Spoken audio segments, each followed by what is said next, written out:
have to message them and tell them to exit out of Discord completely and relog in. Okay.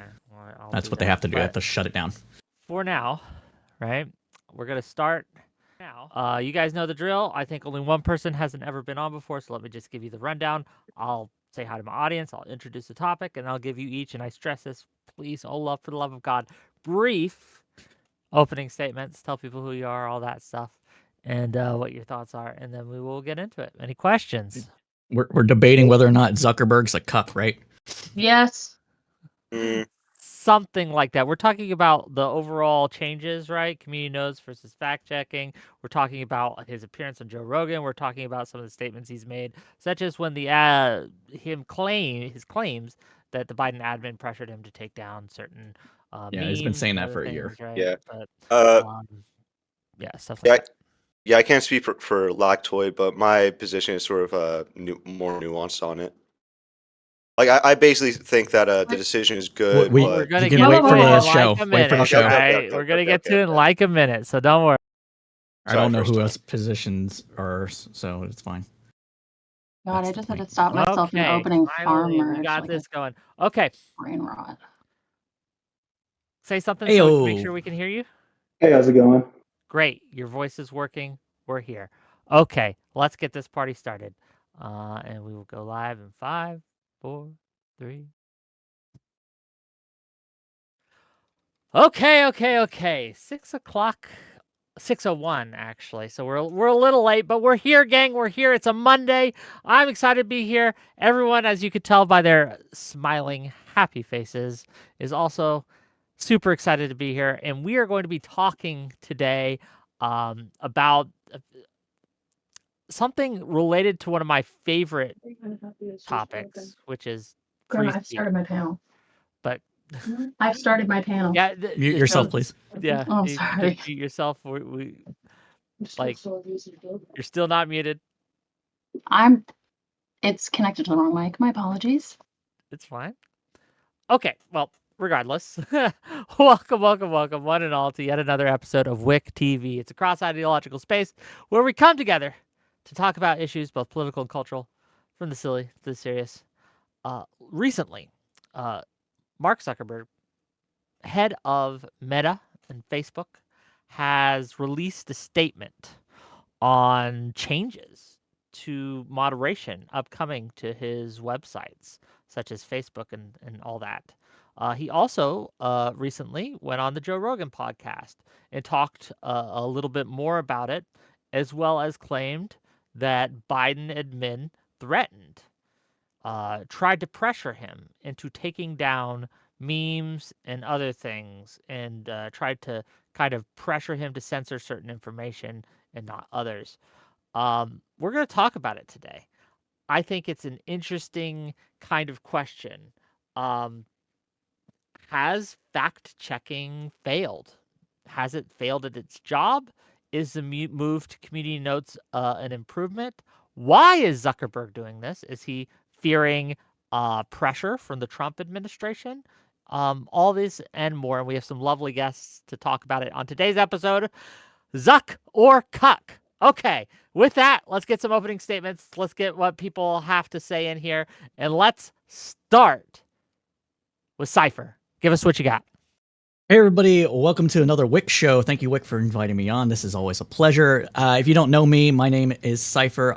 I record under the moniker of Cypher Report, where we give you the tools and analysis you need to decrypt the world. And that is what exactly we're going to be doing here today with the Zuck or Cuck thing that we are talking about. Because if you've paid attention at all to this entire rigmarole, so to speak, of what this is, you will know that Zuckerberg has actually changed his stance on this numerous times and is being a little weaselly fuck because he is actually scared of Trump repercussions, and he wants to bring back the conservatives to Facebook and get them on there. And so the admin changes, everything all like that is a combination of not wanting AI to get fact-checked and all that other stuff, as well as trying to win back conservatives to the platform, because that's where his bread is buttered, because Facebook is boomer book.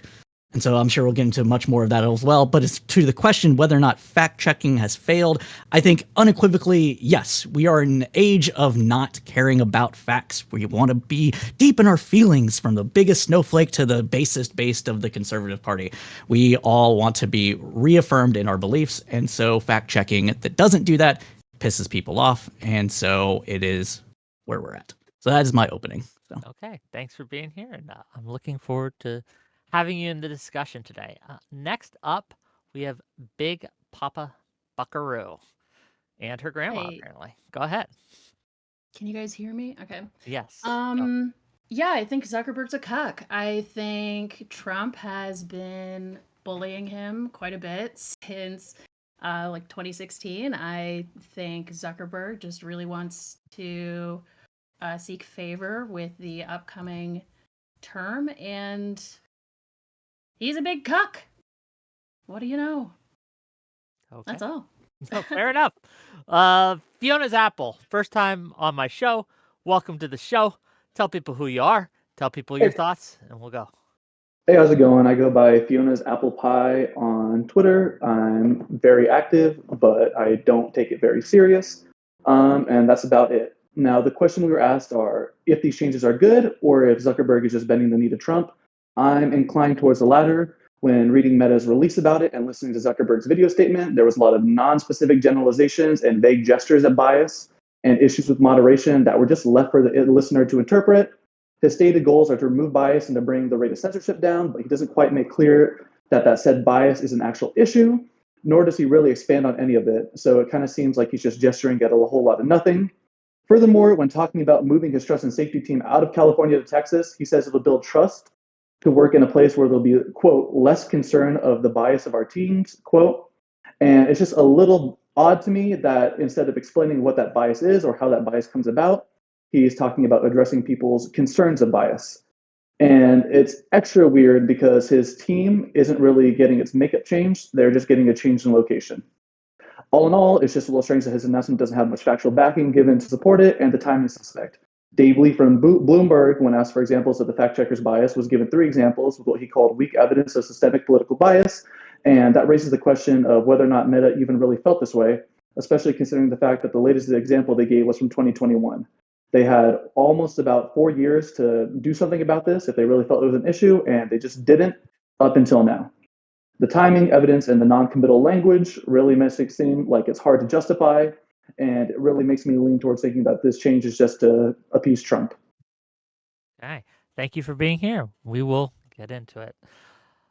Next up on our roster, someone who has been battling for his very life and has come out victorious thanks to my efforts to give him the enabling that this fascist needs. Lactoid, give us what you got. Go ahead. Thank you so much for having me on, Whick. For those of you who don't know, I've been dying of the Rona the past couple weeks, but we're on the tail end of it. So glad to get back in here into streaming and glad to see all of you.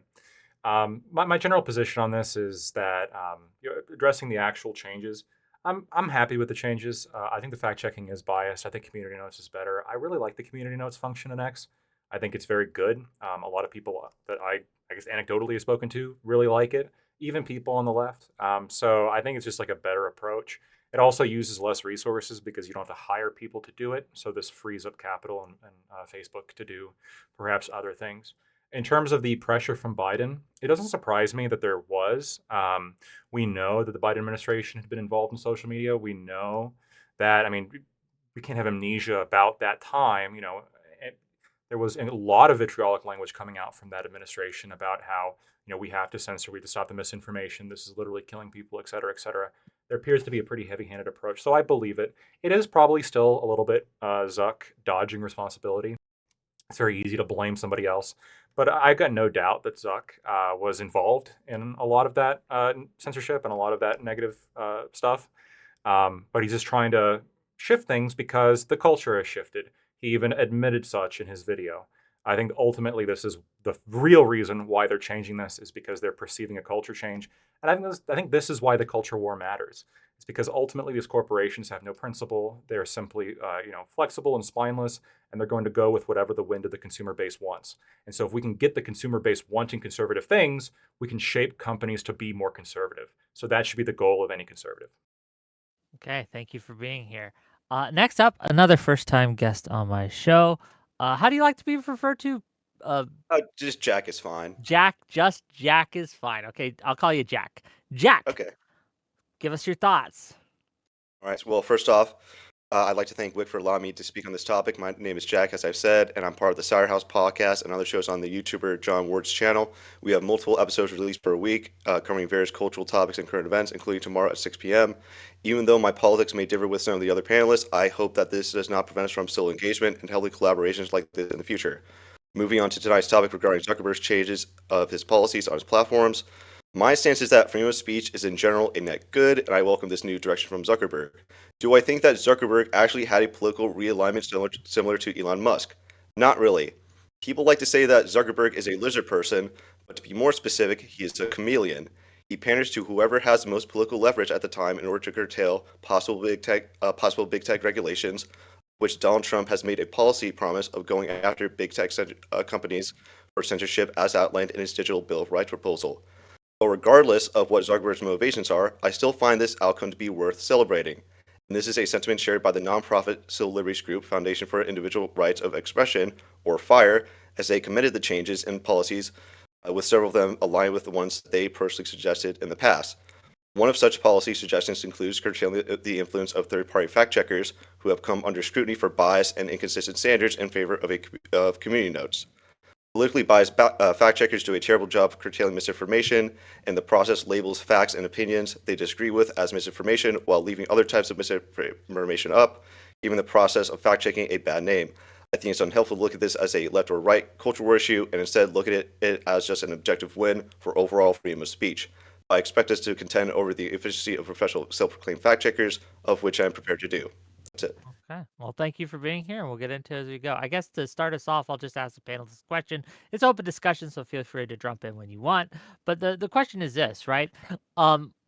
Regardless of why these changes are coming, and we'll get to the why in a later in the show. But regardless of why, do we think that this is going to make the internet more trustworthy? Yes or no? Absolutely Why not. or not? Go ahead. Why?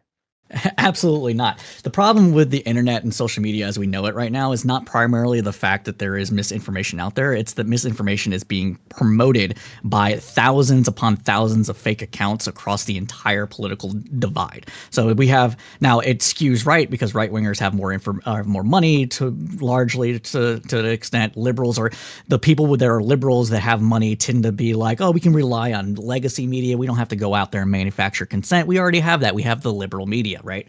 So that's why you don't see progressive groups coming out with thousands of people. You don't have you don't have a clone on the left that is Charlie Kirk, right? You don't have a Charlie Kirk of the left. You just don't. You don't have TPUSA of the left. You have a smaller group that you can maybe point to that's kind of like them. I don't know, the Gavel Institute or something like that, but they imploded, and that was a self-funded venture by the progressive people like what was it, Joy Gray and some other people were behind that. There wasn't any big backing, so that like went away pretty quickly. If it's still there, it's not as high. So if we want to actually tackle misinformation on the internet, we have to do other things than just fact checking, because it doesn't matter how quickly you are with a fact check. It doesn't matter if you have a community note, because that's basically what Facebook fact checkers was doing. It was doing a little note, according to X, Y, and Z. This is not true. It doesn't matter for any of that. You have to stop it at the source, and that is the fake accounts that are pushing all the information. If you don't have something like that, you have to continue to manufacture consent, because we are hardwired in our brains to believe something if more people say it. And we are not good at determining whether or not somebody on the internet is a fake person or not. So that's why this isn't going to do anything. Community notes doesn't do it better than fact checking, doesn't do it better than news media information, none of that. Other thoughts? Go ahead. I think community notes has been effective. Like I see, I'm a user of both Facebook and X, and I mean, anecdotally at least, I see like community notes identify bots constantly, right? They identify bots. They identify advertisements for gambling websites that are it goes against X rules. Like they're pretty specific. It's pretty impressive. I mean, you have a lot of nerds. Like these are like the 4chan people who are able to tell shit by like, what kind of wood is in the back of your, in your background, right? Like they're obsessive and they will obsess and discover issues and problems with videos. And I see plenty of community notes, and I think it's effective. I see it way more than on Facebook. And I think part of that is just, part of that is the labor thing, right? I mean, it's easier when you have the entire site fact checking itself through community notes, as opposed to hiring, a smaller group of people that has to spend way more time because there's fewer of them, and you got to pay them. It just seems like far less efficient. Sure, but if we're talking about whether or not community notes are going to make people believe stuff on the internet more, how many people that are conservative to be clear, more trustworthy, not whether they believe them okay, more, right? trustworthy. Like, more trustworthy, yeah. Fair point. So on the trustworthy front, how many people among conservatives think that Wikipedia is liberally biased? I mean, Wikipedia has an article on how it does have a slight liberal bias. Yeah, but like extremely so, like to the point of where you can't trust anything, right? I mean, sure. Look, it's a common. It is biased, though. It is biased, right? There is a bias. It is, but it's the same thing as community notes. Well, that's how Wikipedia is done. Well, I understand, sort of. I mean, the different cultures is going to have an effect for sure, right? But whether or not it's I don't think it's like a horrific bias on Wikipedia. I definitely think there is a bias on Wikipedia, and there's an article on Wikipedia about that bias. Whether or not that's extreme or not is, I guess, a subjective opinion. If I share but the question an article, is, how is this going to make the internet more trustworthy, right, as a whole? If it's going to, yes. I think it's going to be better. It's going to be more efficient. Let's give Fiona's Apple here a try. Go ahead. Yeah, but if you're saying like better and more efficient, like that's one thing. But the question is like, are people going to trust it more? We have community notes all over Twitter all the time. And when Elon Musk himself is getting community note all the time and he rails against the community notes, calling it biased, I mean, what does that really do for people trusting what they see and people trusting like what gets put on the internet? Yeah, I think that's fun. Like you could have people disagree with fact checkers' opinions on Facebook or on PolitiFact, etc. In PolitiFact, right. So then the question is though, like, what does this change do? Like, do people just like it because it's the name community notes and they associate that with Twitter and Musk and they like Twitter and Musk? Well, no. Or is it actually going to do anything? I think what it's going to do is it's going to be more efficient and save more money, right? It's going to be better overall for the platform. You're going to see, I think, more community notes, and I think you're going to see they're going to save the company money. And this is a giant assumption, though. Well, it's an assumption. We're all working off assumptions. This hasn't been implemented yet. Sure. Go ahead. Well, but you keep talking about. You said saving money. No, finish Fiona, and then we'll go to Fiona, and then we'll go to Jack. Yeah, these all just seem to kind of be like not answering the actual question that we were asked about whether or not this is going to make people trust what they see on the internet more. You talk about saving money, you talk about more effective, but that's not really like the question of whether or not people trust it more. I think if I see more community notes, to me, that means I can generally trust the platform more, because if there's something that happens to be fake, there's a higher chance that somebody's going to put a note on it saying, oh, by the way, I don't know if you guys knew this, but this actually is a video from 2013, not 2016. And then at that point, if I don't trust the fact check, I can go in and look up the thing to see if the fact check's actually true. I mean, we have seen fact checks be wrong, right? I think the baby burnt out in Israel, like that was something where it was fact checked and then the fact check turned out to be wrong. Same thing with Tulsi Gabbard having gone to Russia. There was a fact check on that, and then that turned out to be wrong, and they had to walk that back. So we see examples of things being wrong. I think it's fine to fact checkers. I think it's fine to look into it. But I also think it's good when you just see more of it, see more opinions, see more, hey, this is wrong because XYZ, you should take a look at it. That to me increases overall trust. Yeah, but what makes that better than actual fact checkers that had been on before, the third-party fact checkers? Is it just the fact that it has the name community notes and people like that more, or is there actual better work being done that increases that trust? I think it's more work being done because it's a broader pool of people working on it. Assuming that it's going to follow the Twitter route, assuming it's going to follow the Twitter route or the Wikipedia route or any number of different things where there's a level of speculation that we're working on. Then I would say that it's probably, I would give Lactoid this, but I just don't think it's actually going to. People can feel that things are more trustworthy. It's not going to actually make things more trustworthy. Well, trust is a feel, right? Whether you trust something as you feel. It's not going to increase the amount of. It's not necessarily going to increase the amount of facts that get that get propagated versus the disinformation that gets I propagated. wanna give the mic to Jack. He's been trying to get in. Go ahead. Yeah. So Lactoid shares my sentiments on community notes. I feel that's a better system, but I guess I had to open up a question to the people arguing the negative. What would you say? What would you say makes third-party fact checkers like?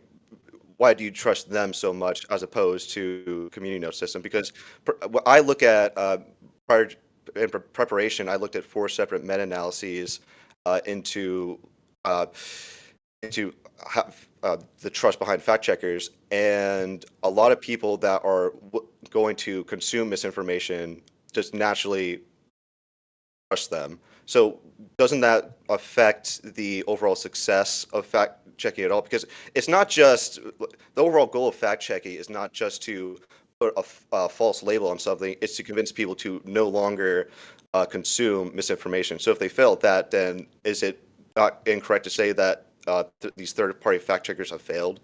Community notes don't also increase people's likelihood of believing correct information and disbelieving incorrect information. It's just because people are going to believe with their biases that are reinforced on the platform that they're using.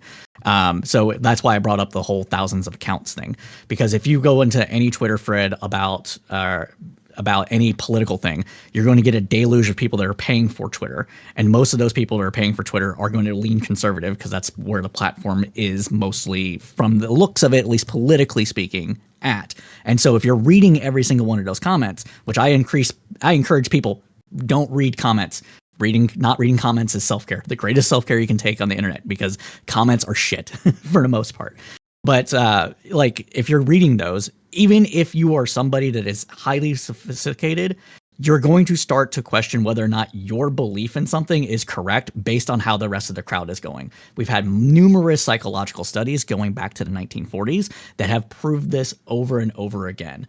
The authority one proves this to a degree. There's that one that was in like 1956 or so. I can't remember the exact name, but they had basically only one person in the group of like 8 people was an actual person. The other well, they're all real people, but the only one person was somebody that wasn't part of the group that was doing the experiment. So they would all like say, hey, that color over there is actually blue, man. I don't know what you're talking about. And it was like this greenish, bluish color. And the guy's like, no, it's green, until everybody was like, no, it's blue. And he's like, okay, I guess it's blue. And then like there was other things doing this, and that's just way worse online because we cannot determine whether or not a person is real, and it's way easier to do this online now, especially with ChatGPT lowering the barrier entry to making a bot that's somewhat believable. Okay. Do you want to respond to that? If you may, if you can. No, I'm just waiting for everyone else to give an answer. Well, I think. Um, Well, go ahead, Buckaroo. I mean, community notes they're just as fallible, if not more so. A lot of the community notes don't even get seen by Twitter users. The majority of them don't get seen. About 60% of them go completely unnoticed, because there's a separate community notes users that have to agree upon it. And there are, a lot of hot topic issues that the left and the right just don't agree on, across the board. So when it comes to community notes, if there isn't agreement on certain notes, then they don't get shown to users. It also doesn't really target a lot of the issues of, of like bots making, for example, memes, promoting concepts of misinformation without directly spreading the misinformation themselves. So I think it's a more complex issue. Hold on, can you than just- elaborate on that? Like you said not spreading misinformation themselves, but making memes. Can you Mhm. elaborate? So for example, during the 2016 election, there were, what was it, like, I think 20% of all tweets that were negative towards Hillary or negative towards Trump or in support of Hillary were bots. And it was about 30% for the bots in support of Hillary and negative towards, or let me rephrase this because I think I just said it horribly. 30% of the bots that liked Trump and were tweeting about Trump, or 30%. Take your time. We need a community note on 30% this. Thank you. 30% of the tweets that were antagonizing Hillary Clinton using things like Crook Hillary were bots. About 20% of the ones that were antagonizing Trump were bots as well.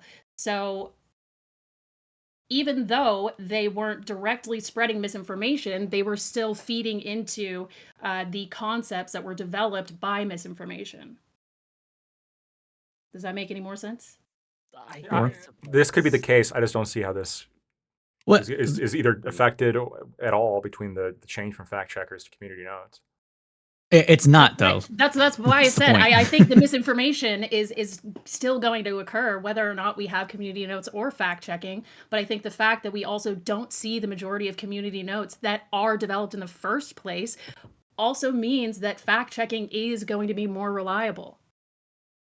And there's one thing that nobody's brought up, and I think it's important. Community notes and the whole crowdsourcing stuff is reliant on third-party fact checkers, anyways. By and large, you'll have articles to Reuters. Sometimes you'll have it to fact checks. Sometimes you'll have it to Washington Post where they do the fact check. Like it's all reliant on journalists, anyways, for a lot of it. And right now, with the change between what Facebook is doing now to what they're going to do, there's also going to be less money going to those organizations to do the work that they're doing because they made a partnership with Facebook in order to get some of their money, get compensated for the work that they're doing. So I mean, you might not care that there's less fact checking groups. You might not give a shit because you're like some big free market kind of person that's like, well, if the market doesn't want fact checking, well, fuck it, like whatever. But that's just going to lead towards community notes if there's less people doing fact checks to degrade in their quality. Yeah, I guess I just don't see it on the difference between X and Facebook. It could be the case. We'll have to wait and see, obviously. But I mean, I think community notes is a good thing. I think it's very positive for the platform. I mean, to those like, do any of you dislike community notes? Do you not like it that it's like, oh, community notes, this video is from 2013, not 2016. Oh shit, I didn't know that, right? Is that not helpful? I would prefer that it comes from some source that we already can know and trust. You just said the community notes is primarily journalists.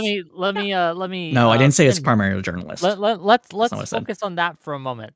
That we can know and trust, right? What makes a fact checker's well, first of all, I guess you'd ask, like, I'll ask you this. Do you think that people by and large trust the fact checkers over in Facebook? No. Well, does anyone disagree with that? It depends. So it depends.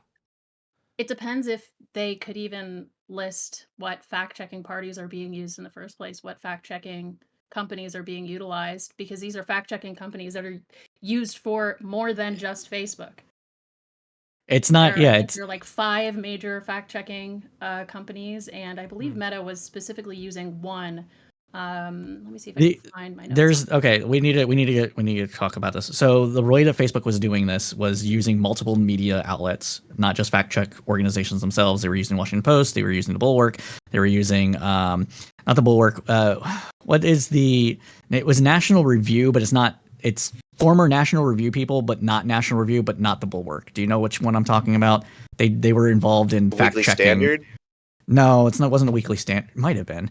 I'd have to look it up. But the point is that they actually tried to gather up a somewhat ideological broad media environment. And one of the things that liberals didn't like about all this was that a lot of posts were coming back with post is wrong about Project 2025. And they were like, oh, well, you know what? Meta is using the one that actually helped write Project 2025. Of course it's biased and they're like leaving this stuff, right? So it's not that there's people. I don't know. I just needed to put that out there because it's not just like factcheck.org or the Tampa Times or whatever. Right. I think this is important, right? Like, here's a problem that we were having. People will trust the fact checker if the fact checker agrees with what they think. Correct. If they don't agree with what the fact checker thinks, then they will find a way to paint this fact checker as biased. And that is the crux of the misinformation issue here. People will trust misinformation that they believe. They will call it misinformation if they don't believe it, whether it's true or not. And this is true for everyone, right, left, and center. Everyone. If you believe something is true, it is true. If you don't, it is misinformation, disinformation, etc. So the question becomes, how do we get out of this situation? Like, if you don't think that Zuckerberg's changes will help, what would help? Well, can I expand on like bring a new element to this? Because I like Go to, ahead. yeah, because I like to bring up how the courts view fact checks. Like, is everyone here familiar with the journalist John Stossel? Yeah. I know who he is. Okay, so yeah, for those who don't know, he's a journalist that for Reason magazine. Like he leans right libertarian, I suppose. But 3 years ago, he Stossel made videos critical of California's environmental policies in dealing with wildfires on Facebook, and this led to him getting fact checked on the platform by one of their third party fact checking organizations. And keep in mind, Stossel said that both incompetent policy and climate change contributes to the increasing severity of wildfires. When the fact checking him, the fact checking organization made up a quote completely out of thin air, asserting that he denied climate change was a cause. So Stossel had undeniable proof that he never said that. So he reached out to the fact checking organization. They didn't respond back. So he instead talked to some of their scientific experts employed by the fact checking organization, and after they watched the video, they admitted that there wasn't any sort of scientific misinformation, let alone the false quote. So if you think that fact checking is this objective, peer-reviewed refutation of outright false claims, this should be an open and shut case that goes to Stossel, right? Well, he still lost, but not because anything he said was untrue. Like, this is what the ruling said. From the Hollywood Reporter, I can post in the chat afterwards after reading this.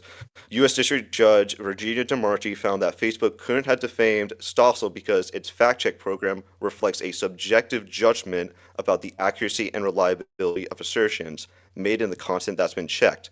Simply because the process by which content is assessed and a label applied is called a fact check does not mean that the assessment itself is an actual statement of objective fact. Reads the order. So, do you think that plays a role of why people No. perceive fact checking the way that they do? I don't think most people have any idea that this case even existed. I knew about this case, just to be clear, and the reason why this was ruled in this way is because we have a permissive view of free speech, and we don't want to have people being censorious when it comes to free speech, especially if they're public figures, and you don't want to see everybody get sued to everybody else, yada yada yada, right? Personally, I think that we have gone run afoul, and I think we should be able to sue more people in order to rectify these defamation claims. That clearly, if the case is as you had described, as the courts had found, the 100%, then Stossel should have been able to sue for defamation and had that case won. The courts basically threw the case out because it wasn't considered a fact, and that's why it's punished. Should Trump be able to sue everyone who spread the both sides lie about him? Sure. That's a particularly interesting one you bring up, Wick, for multiple reasons, as you know. But the main he did reason, say both sides, but the main reason is because that was fact checked. Pretty sure, like by Snopes, who specifically said that he didn't say that. Like, here's the critical context that everyone was ignoring, and people just fucking ignored it. And I had a debate on your platform, Wick, about this fucking topic, and I was giving them Snopes. I give people Snopes, and it's just one ear out the other. I think you're right. I think a lot of people do only care about fact checks when it happens to favor their side. Obviously, I don't, because I'm better than other people. But generally speaking, yeah, I agree. Lactoid as an aside, do you remember what I told you about that? I don't remember, but I'm assuming you're going to say Snopes is wrong. No, why people don't believe what Snopes was saying. But anyways, it doesn't matter. It's a side. So go ahead. So the issue here is like these defamation suits, libel laws, etc. They help the politicians. Trump will love lowering the barrier to be able to sue people for false statements. He will love it, right? And this is a problem you get into, is the litigation will go crazy with this.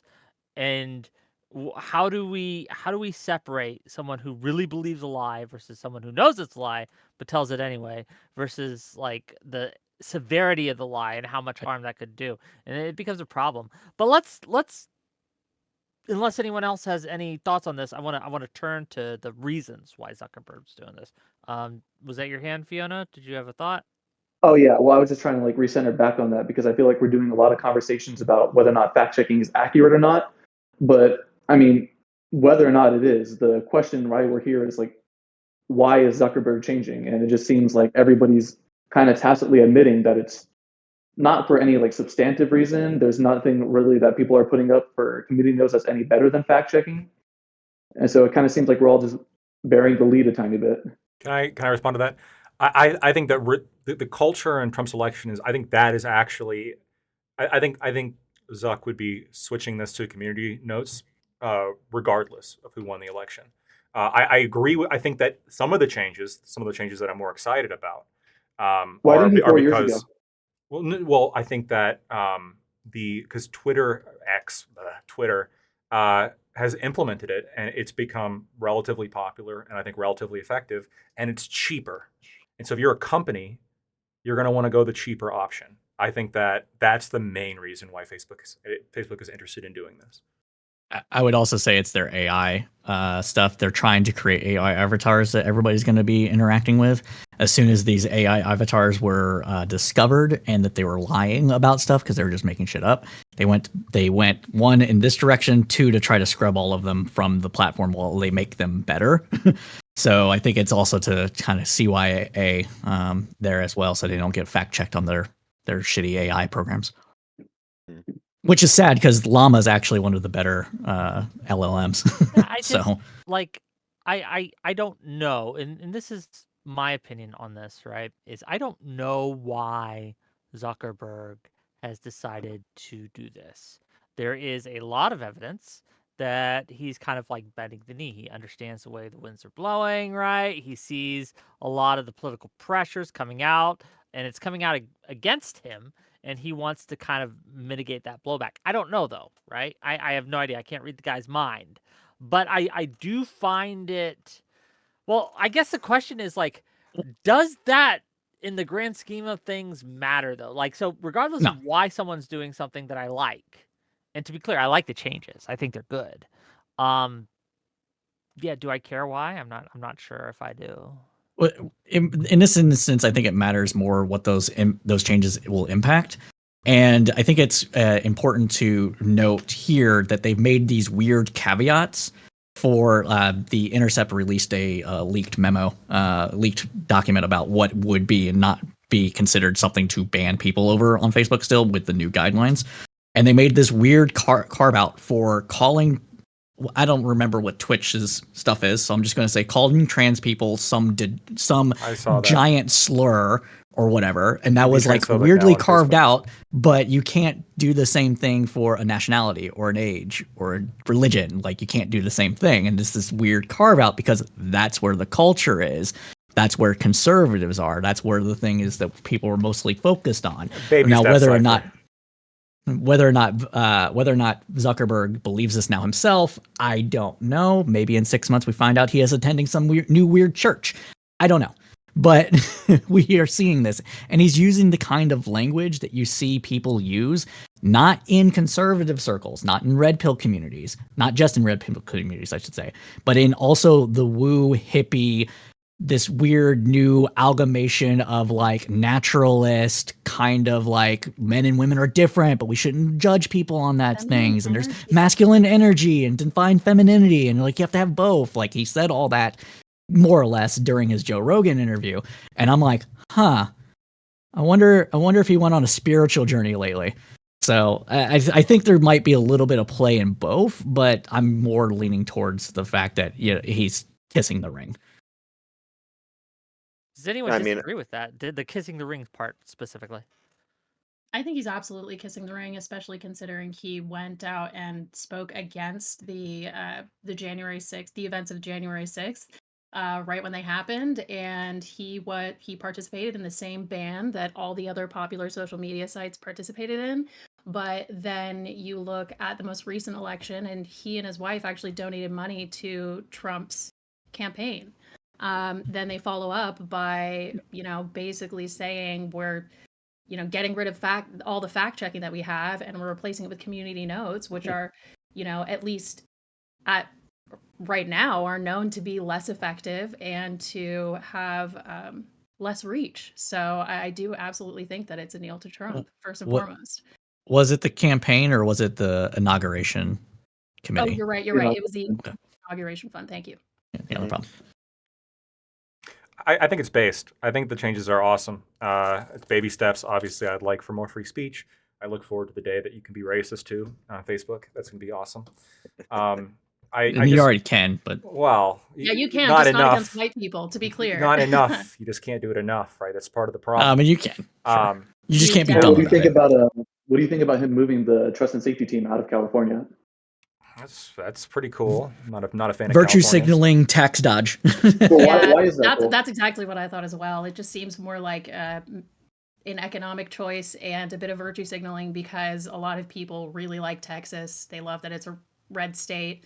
And Texas lately has actually been referenced by a lot of online influencers, especially as being, the home of free speech. Come to Austin. It's the home of the comedy scene. Like, basically everybody online is arguing that Texas is a new place to be if you believe in free speech. So Yeah, It Based, seems so weird awesome. though. kind of. Like, Okay, yeah, what's he sounds changing cool. about the team besides the fact that it's like out of California and into Texas? Like, even when he was talking about it, he said that he's like moving it because of concerns of bias.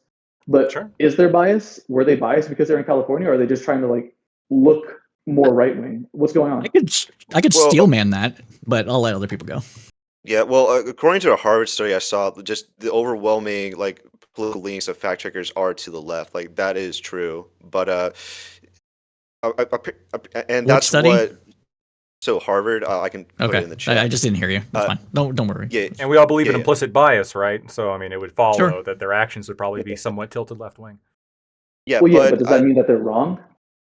I mean, by definition. You Sorry. you can be Um, wrong by not fact checking other people as well. Like these are Yes. steelman arguments for the other side, because I feel like it's tilted. So I'm gonna play Yeah, it. I'm no, gonna th- do a no, little this bit Yeah, of is- but I mean, like, is that I think showing it up is. though? Yeah, there I was a will study say- for like PolitiFact, like the vast Yeah. majority of the time they will selectively fact check like right-wing statements as opposed to left-wing statements.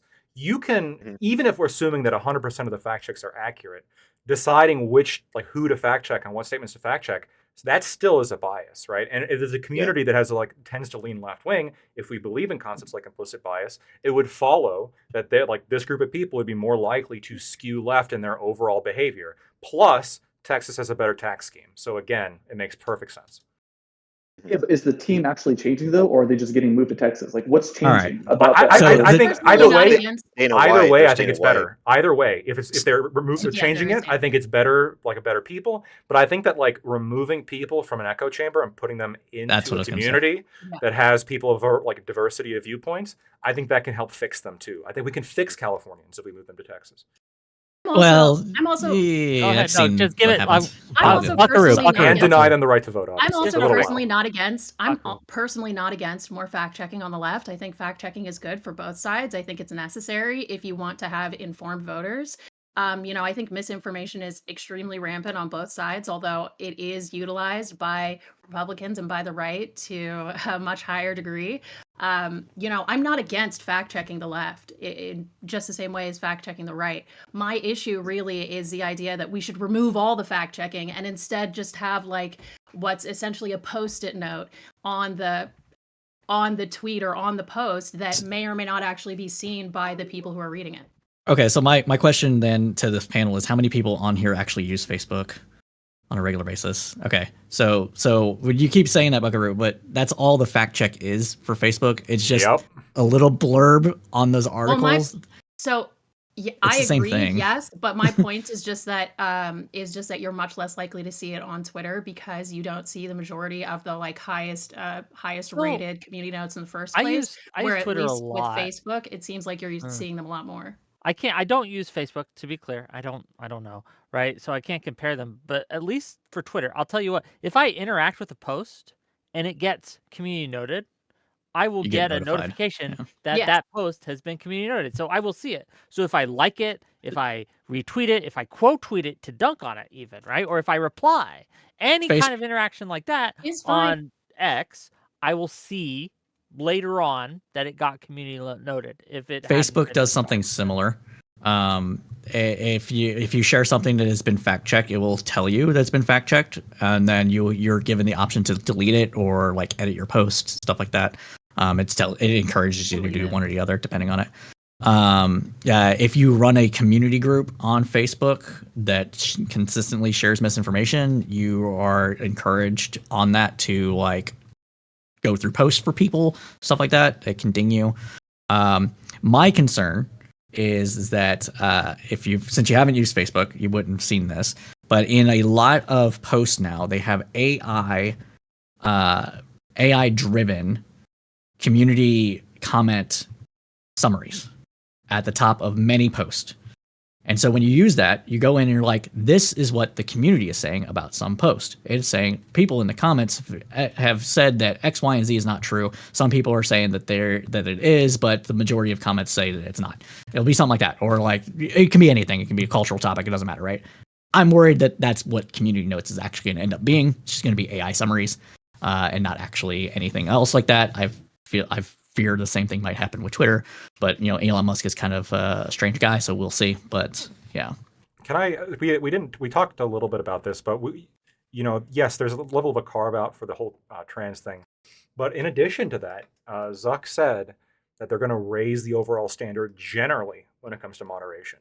So just when you're being on the edge, maybe edgily racist or bigoted or whatever, like the level of I guess extremeness that you have to put out there in order to get punished is going to be raised, right? So overall, there's going to be a little bit more of a freer atmosphere on Facebook, which again, I think is generally a good thing, right? I think it's a good thing to be able to express yourself. What kind of atmosphere do you think has been developing on Facebook in the first place that requires like a lowering of the culture of regulation and fear? Like I know plenty of people who have been like constantly put in Facebook jail. That's like what they call it because of how common it's become. I've had shit pulled down.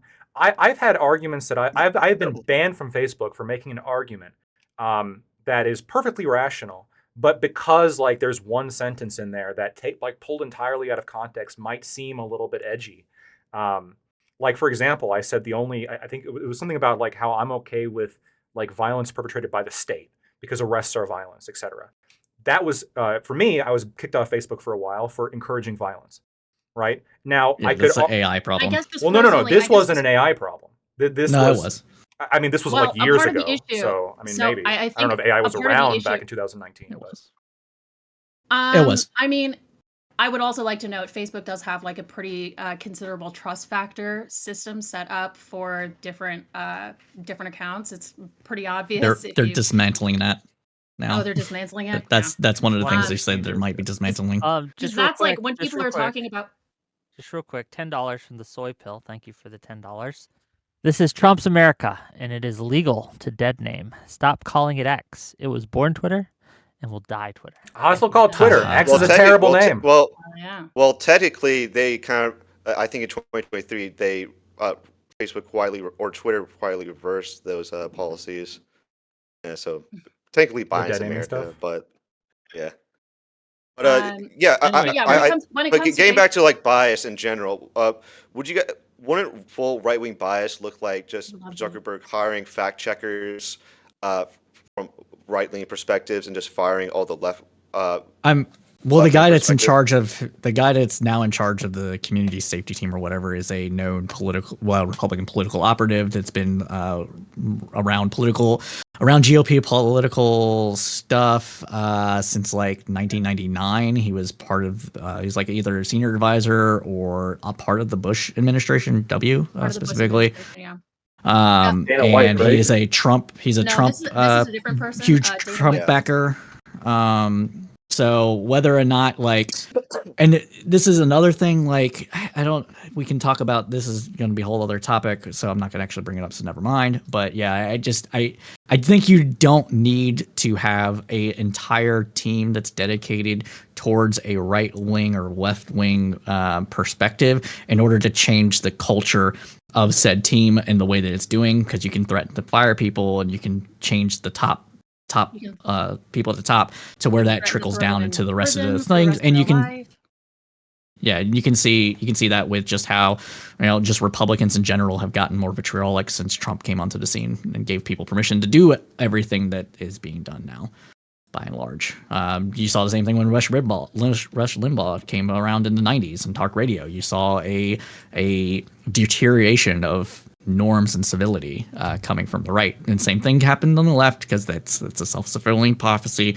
Cycle rather. So once one person starts doing it, that gives other people permission to do it, and it just kind of going back and forth. One of I guess, let me ask you guys this, right? This next 4 years under Trump, what do we expect to happen culturally? Lactoid says something at the beginning that I feel is worth discussing, that the Zuckerberg's changes were a result of the culture shifting. First of all, do we agree with that statement? If not, why not? If so, why? And second of all, do we think that it's good the culture has shifted this way? And if not, how can we shift it back? What way should the culture be shifting? I want to start with Buckaroo, since I interrupted her so rudely earlier, and then I want to go to Fiona, and then we'll get the rest of y'all in. But go ahead, Bucka. I do think a bit of it is culture changing. I don't know if it's like individual people's opinions changing as much as it is like fanning the flames of what's already existed for a really long time. You saw this massive progressive push going through like 2016, and then there's been what feels like just a increasing tension of political fights between the left and the right. I think it's been really radicalizing for a lot of people on the left and the right, and I don't know if I see it getting better or just getting even more insane over the next 4 years. When you say insane, what do you mean? Well, give me your worst case scenario here. Worst case scenario. What do you think? What do you think's coming? Yeah, worst case. Worst case scenario. Worst case scenario. Trump says something that sparks, massive outrage amongst the people, or there's yet another political event that causes a bunch of rioting, and then we see a massive civil war, and America is completely demolished by 2029. But that's worst case scenario, which I don't think is the most likely case scenario, I will say. But what are the rest of your thoughts on this? On the culture shift? Go ahead.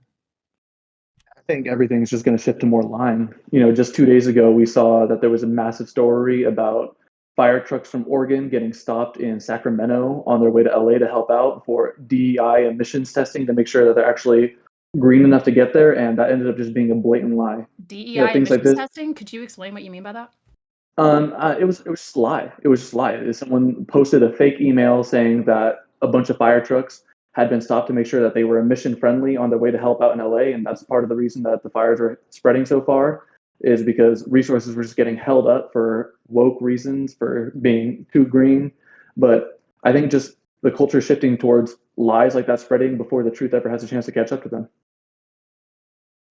I don't know about Jack, that for a particular while. story. Yeah, hold on. Is that Yeah, I different never than heard any that. other That's been point the in truth. history? Right? Yes, it's different than other points in history so? because of scale. I mean, Yes, I think purely scale. when we're talking about like the culture element of it, I think there's a couple things.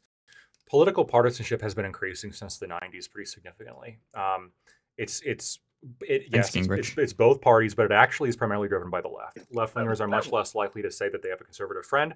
They're much less likely to say that they want to have a conservative friend, and they're much more likely to cut off a friend who happens to hold conservative beliefs than vice versa. Now, you do see a trend, though, happening the same way on the right. The right does cut off left-wingers more often than they used to. In fact, going back to the '90s, there was a tremendous amount of convergence on political beliefs, and also the vast majority of both parties thought that members of the other party were good people and were Americans and we're all in this together, et cetera. That's simply not the case anymore. And there's Pew Research on that, which is again pretty upsetting. But when it comes to that sort of keeping people separated, I think that in my opinion, one of the culture shifts here is there has been a culture shift sort of to the political right of the U.S., which tends to be more in favor of less censorship on social media in terms of being able to just basically say shit. I think the left tends to be more in favor of censorship on social media. They tend to be, more in favor of, in order to keep this an inclusive and diverse environment, we have to remove people who don't follow, the sort of, the political ideology or express certain things that we find to be detrimental to that overall social goal. And so I think there's a perception that the overall country has moved more towards the right, more anti-censorship. I mean, that was a major issue in the 2024 election. That actually came up on one of the top issues, like freedom of speech. J.D. Vance talked about it during the debate, literally complaining out there, hey, this is bullshit. We get censored all the time. And a lot of Americans agreed with that. And I think a lot of people who run these social media sites are seeing that. And again, because corporations just sort of, this idea that any of them actually stood for anything, I think is pretty hilarious, because by law, they have to only stand for one thing, which is making their shareholders money, fiduciary responsibility. By law, that's what they have to do. And so if their quote unquote values and principles no longer align with what actually is important for making them money, which is, again, the consumer base being less censorious, then they have to switch. And that's exactly what you're saying. Yeah. So go ahead. I'll wrap it up. Okay. Yeah, so I pretty much agree with everything Lactoid just said. I think a lot the cultural shift that we're going to see is companies realizing, hey, like free speech is actually really profitable. We get more engagement if we allow more people to speak, and that just seems to be the trend Trump is going to establish. That just seems the trend Trump's going to put forward, because, like I said before in my opening statement, he is very much prioritizing a digital bill of rights more so, or just going after online censorship more so than he did in his first term, probably Digital because he Bill of was Rights. Why do you a think victim. that Hold on, is? just Why do real you quick. think he actually cares about online censorship as well? Well, answer that question, but answer my question as well. When you say Digital Bill of Rights, what do you mean? Go ahead, answer the both questions. Oh, well, digital bill of rights, when he announced it, it's just reforming Section 230 so that reforming, not taking it away. That position is dumb. But when he says like reform Section 230, it's basically if a company is if a big tech company is editorializing legal speech when they claim that there's too much, when they can't go after criminal speech, then they should be subject to penalties. Or they shouldn't be protected by 230. Reforming it. Yep. So can Section you answer why do 230. you quick. think? Yeah, just real quick. Oh. Gang, there's 100 of you watching on YouTube. We have 13 likes. Hit the like button, you weirdos. Okay. Anyway, carry on. So I find it really. Buckaroo was asking a question. Buckaroo. Okay, fine. Fair. Wait. Under the this new is a question to culture. Just Jack. I'm sorry. This is a question to Just Jack, but this is actually a question to everybody on that side. Why do you think Trump actually has an issue with censorship? Do you think most of it is actually political or for the people? Yeah, I think his voters I are think the ones Trump that has tend to be no censorship. censored. Both. Like everyone think- try to answer at once. Give it to Fiona, then to Jack, then to Lactoid.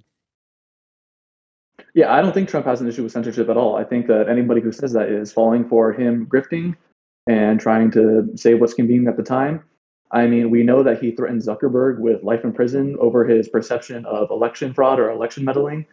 He constantly talks about opening up libel laws and trying to pressure either social media like Twitter to take down posts that are mean to him, or to take down news sites that say things that he doesn't like about them. I don't think Trump has an issue with censorship, and I think people are falling for it if he says so. Also, to be clear, right? Currently, right now, Trump has began litigation against Ann Seltzer for a poll she released during the election. So again, if anyone thinks that he's not if anyone thinks Trump is above litigation and trying to censor people who say things he doesn't like, there you go. He's actively doing it. I mean, we've even seen it with some of his friends, like Elon Musk, who every time he's challenged on Twitter or every other time, you can see accounts go down, you can see posts get taken down when he doesn't like what they have to say. Get removed. Yeah. So But, I know Cypher, you had something you wanted to say earlier. I would like to hear it. Yeah, so I think it's really funny that we're talking about Section 230, because really 230 is the only reason social media exists. Without it, all of these platforms would have been sued out of existence. Now, whether or not we should reform it is kind of a separate matter to that. But I do worry that if we start talking about making it to where a platform can't moderate anything, that we're going to see everything devolve into 4chan, and actually a lot less people use social media because nobody wants to be an attack. Right. I mean, that's fine to me. Less Like, people I'm using social media. I'm that's rotting your addicted. brain? I'm Okay. addicted This could to fix social America. media. It is my addiction. That Wait, and except a Discord. good old that and a good What's wrong no. with Discord especially would be Discord. issues too. Oh, so sick. Discord would be an issue too. So, like, And I can't if we merge start anymore? seeing it where these platforms are not moderated at all, people are just going to stop using it, and we're going to see dead internet happen a lot faster. Whether or not you like that, I could go either way. There's two ways to fix this: destroy it, or actually fix it and make it better with some of the ideas I brought up earlier. That's one point. I want to bring it back to the thing I wanted to respond to Lactoid with here, though. I know of the studies you're referring to with the fact that the left is more willing to cut off friends and family over strong moral differences, but I do not blame that on the left on this, because my entire life, the right wing, especially going back to the 90s, have called people that I've known and loved and care for demons, child abusers, evil, people that terrorist. I got kicked out of a restaurant for refusing to order freedom fries. Like, all of this stuff was happening while Hold I on. was a kid. You refuse to. No, I don't believe Yes. you. I think there's more to Yes. that story. And now let me tell you what I think, and you could correct me if I'm wrong. But what I think has happened is you saw freedom fries in the menu and you called it French fries, and they're like, "Well, Nope. do you mean freedom fries?" I You're like, "No, it's French fries." I didn't do And that. then I you didn't do probably that. used the killers. Yeah. What had happened? What had happened was is I ordered French fries because I was in a diner, and they're like, "You mean freedom fries?" I'm like, "French fries," and they're like, "No," and I'm like, "Okay." Like, so all this stuff happened. I've been threatened with my life. My wife has been threatened, has received rape threats in my interactions online. Like, all of this stuff, I've been called a PDF like numerous times for defending people. I lost friends for like putting minor pushback against QAnon stuff. Like, all of this stuff can be taken back to like 1970 with Newt Gingrich, and that is when this started to just fall off a fucking cliff.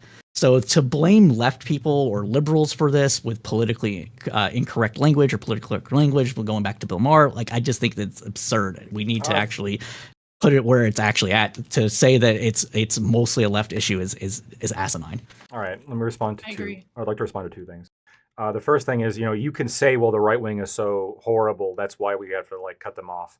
I was just simply observing that according to the stats, left wingers are just far less tolerant of the kind of speech that right wingers are engaging in than vice versa. And you might think that's justified, right? Obviously, from your opinion, you might think, well, the right wing is so You didn't noxious. say speech, right? You were talking about people cutting Opinions. off others, right? Well, But specifically for their opinions. That was that. for their opinions that may their or may political not opinions. be represented by their actions in day-to-day life, right? It's not like your opinions just exist separate from you as a person. I mean, the poll was How you very treat others. specifically about like, would you like, do you have any like Right, but I'm politically talking right about the claim friends? that Would you you made, cut off? which was No. separate from No, what you're no, saying. no. It's not. Lactoid is actually trying to get there, and this study actually only goes back to like 2014 or something, so it doesn't Right. go back far enough for my And look, claims either. if we want to talk about, I'll just grant the claim that in the 1990s, especially with the whole satanic panic shit, the right wing was more censorious. I'm not even going to challenge this. I think there's been a flip in many ways in the political parties when it comes to respect for freedom of expression and the desire for freedom of expression. Part of that might be just because you have way more censorship on one side now than the other, because one side has developed more institutional power. And so if you want to say the 90s, like, conservatives were more censorious, I might not even disagree with that. But what I'm saying is, based on the study I saw, right, left-wingers are less tolerant of the opinions that right-wingers have. They are less tolerant of that ideology. They're more likely to cut them out. They don't want to be their friends. They don't want to be around them. I personally have experienced this, right? As somebody who shifted from left-wing to right-wing, I can tell you that there is like a massive social cost to doing so. And you can say less than this. You can say, and then I have another point I want to respond to. You can say that, like, well, the right-wingers, this is because the right-wingers' beliefs are so noxious. But in some ways, I think that almost that sort of like proves the point, right? Like the point is you guys dislike right wingers so much that you want to cut them off, and that's contributing to I don't political want to. partisanship. Yes, And this is exactly what we see happening. Right wingers think that you guys are literally murdering children by the millions, and they're still more willing to talk to you than vice versa. That's incredible not. character. Yes, I will- statistically No, they no, are. they're not. I can They're not. show you that study. Information on- Hold on, not. gang. First of all, $5 from another new account to say Lactoid is correct. I'm banned on Wick's Discord for right-wing debating too much. No rules violations, doxing, and threats. What the fuck, etc. Wick? That's DM me. cacao. I don't deal with my Discord. My admins do. I disavow. DM me on Discord, and I avow. we'll see what we can do. Another new. That's account. definitely cacao. I don't know. Right, I don't know the details, and I'll have to look into the details to find out whether or not you're telling the truth or not. Right? I'm pretty. But This guy's I will. lying. I will say also. I- right. I do have a question for Lactoid as well. I understand. I get it. We'll get to it. I promise. Making it But I known. do want to back up a little bit of what Lactoid's saying here, at least when it comes to the left being censorious, right? And very unwilling to deal with people who are on the right, at least in the communities online that I'm part of, right? Because in real life, I live in a very red area. I don't have a lot of left-wing people around me, so I can't speak to that. But I can speak to the online communities I am a part of and that I see and that I deal with. There is talk within a lot of left-wing communities of making it illegal to do disinformation, of rounding up people who do disinformation and either punishing them criminally or civilly. And this has been a huge And push. what kind of from a lot of communities people on have the left. have DGG, the for right tried to example. argue for rounding up? I just have a question there. Lactoid, I would love to know. DGG. I said that the right likes to round up. Oh, what the kind right of communities also is the has right some trying to problems round with up that. compared to the They're- left? The they're left is illegal like, I don't immigrants. like misinformation. Illegal The right immigrants is like, think you that, know yeah. what? You guys have all of these different traits that I just disagree with. Lactoid, I would love to know if there was any information in the study that you're referencing about the specific opinions that were seen to be intolerable in the first place. It was just party affiliation, right? So like Democrats are much more likely to say like, if a friend of mine became a Republican, or like, do you have Republican friends? No. If a friend of yours became a Republican, would you cut them off? Like Democrats are more likely to do that, et cetera, than vice versa. So it's purely based off party affiliation in the U.S. Wasn't it by like 5% more though? It wasn't very high. I can was find it? it was more than that. I can find the exact. It was more than I would 5%? love for you Yeah. to find the exact. Sure, Lactoid. I'll I submit trust to you. I trust you on There's it. also, but just keep in mind, like there's another, I can find you a different study as well. This is magnified exponentially when it comes to college students, right? When it comes to conservative college students, they are far more likely to be tolerant of other people's political beliefs, partially because they're in a minority, and an oppressed minority is obviously going to favor general policies that protect them. But then left-wingers, who are much more likely to, you say something like offensive, you say something bigoted, we want you off our campus. That is way more common. One sentence response to something that was Whick actually asked us earlier. Do I think that Donald Trump is this big free speech guy? I actually don't. I'm more confident in the people surrounding him than him. He has a history of being unfortunately pretty anti-freedom of speech. I don't know if you guys remember it. He sued Bill Maher when Bill Maher called him the son of an orangutan. This guy, and he said he wants to ban burning the flag, right? I'm not saying that Trump is good on this issue. I'm just, I think the main reason why he's interested in this is because of pressure from other conservative organizations and people that are far better on freedom of speech, like Elon Musk. And also the fact that his voters are the ones that are primarily targeted by the censorship, right? That's sort of like us mentality. Mm-hmm. How do we know that they care about freedom of speech when they vote for him 3 years in a row? What policy did he outline that would I wanna promise be more clear. censorship? Right wingers, I don't believe a lot of them really care about free speech. I really don't. I disagree with that. It's a Well, crutch Lactoid, I to have use a politically. study here too that I was looking at. It shows that over 50 to 70 million Republicans are willing to vote against freedom of speech and vote for someone who is censorious 3 elections in a row. Does that mean anything, or are we just looking at opinions of whether or not people will be friends with Well, someone? how does that study define freedom of speech? Like, Oh, what I mean, No, he's just referencing the It was the election. elections. It was the Oh. elections. Yeah, I think Yeah, people. so I mean, like, if people are willing over and over again to vote for someone who said that he wants to take people to court for saying things about him that he doesn't like, for someone who reached out to Twitter personally to get a tweet about him taken down that he didn't like, I mean, are we really going to say that these people care about freedom of speech if they're just willing to overlook that time and time again? I think so, right? As somebody who cares tremendously about freedom of speech, who also voted for Trump, for me, it was a lesser of two evils on this issue, right? If there was somebody better than Donald Trump who had a chance of winning the election, who was better on freedom of speech, I'd be more interested in that person. But Do you think Biden was better on freedom of speech? I think Biden and Kamala would be worse in terms of like the overall culture that we're talking about on freedom of speech than Donald Trump, especially Elon Musk, who is backing Donald Trump. I think Elon Musk has a tremendous amount of influence on Donald Trump on this issue, which is good, right? I want like more free speech libertarians to be like in Trump's ear on this issue, because I think that he's more likely to be swayed on this issue than people like Kamala Harris, who generally don't get these people's votes anyway, right? They tend to be pretty Did Kamala and anti-libertarian. Biden make Let me get like some super public chats, and statements? Buckaroo, I'll give it to you as soon as we read the super chats and everything like that. I appreciate you. Dylan Bowser, 3-month membership. Thank you. You're all dumb, but you should be able to speak. Well, thank you. I appreciate it. Happy Trees for $5 says, I understand wanting sources for claims, but I thought the point of good faith debate was that you take your opponent's claims in the best light possible. Thank you for the $5. Did I miss any? I don't think I did. Let's go to Buckaroo. Buckaroo, finish your statement, please. Do you have any like public statements that Kamala or Biden have made specifically promoting censorship? Well, they Biden, appointed Yes. Jankowicz. yeah, They appointed disinformation czar Jankowicz, and a Exactly. judge found that they were censoring people online. yeah, Mhm. specifically, yeah, especially about the COVID shit. Okay. And even right now, like they're talking about like Wait, what COVID stuff? disinformation. Well, huh? It doesn't What matter. COVID stuff? What the COVID was doesn't matter. The point is that Yeah. people were being banned and it was being Like, encouraged. Yeah. No, Yeah, I mean, and even- who was banned for what? Like, when did this Biden happen? was supporting like censoring people who were vaccine skeptical, who were, in fact, Yeah. we can't even go into it all that much I because we're mean- on Twitch and there's a lot of censorship here.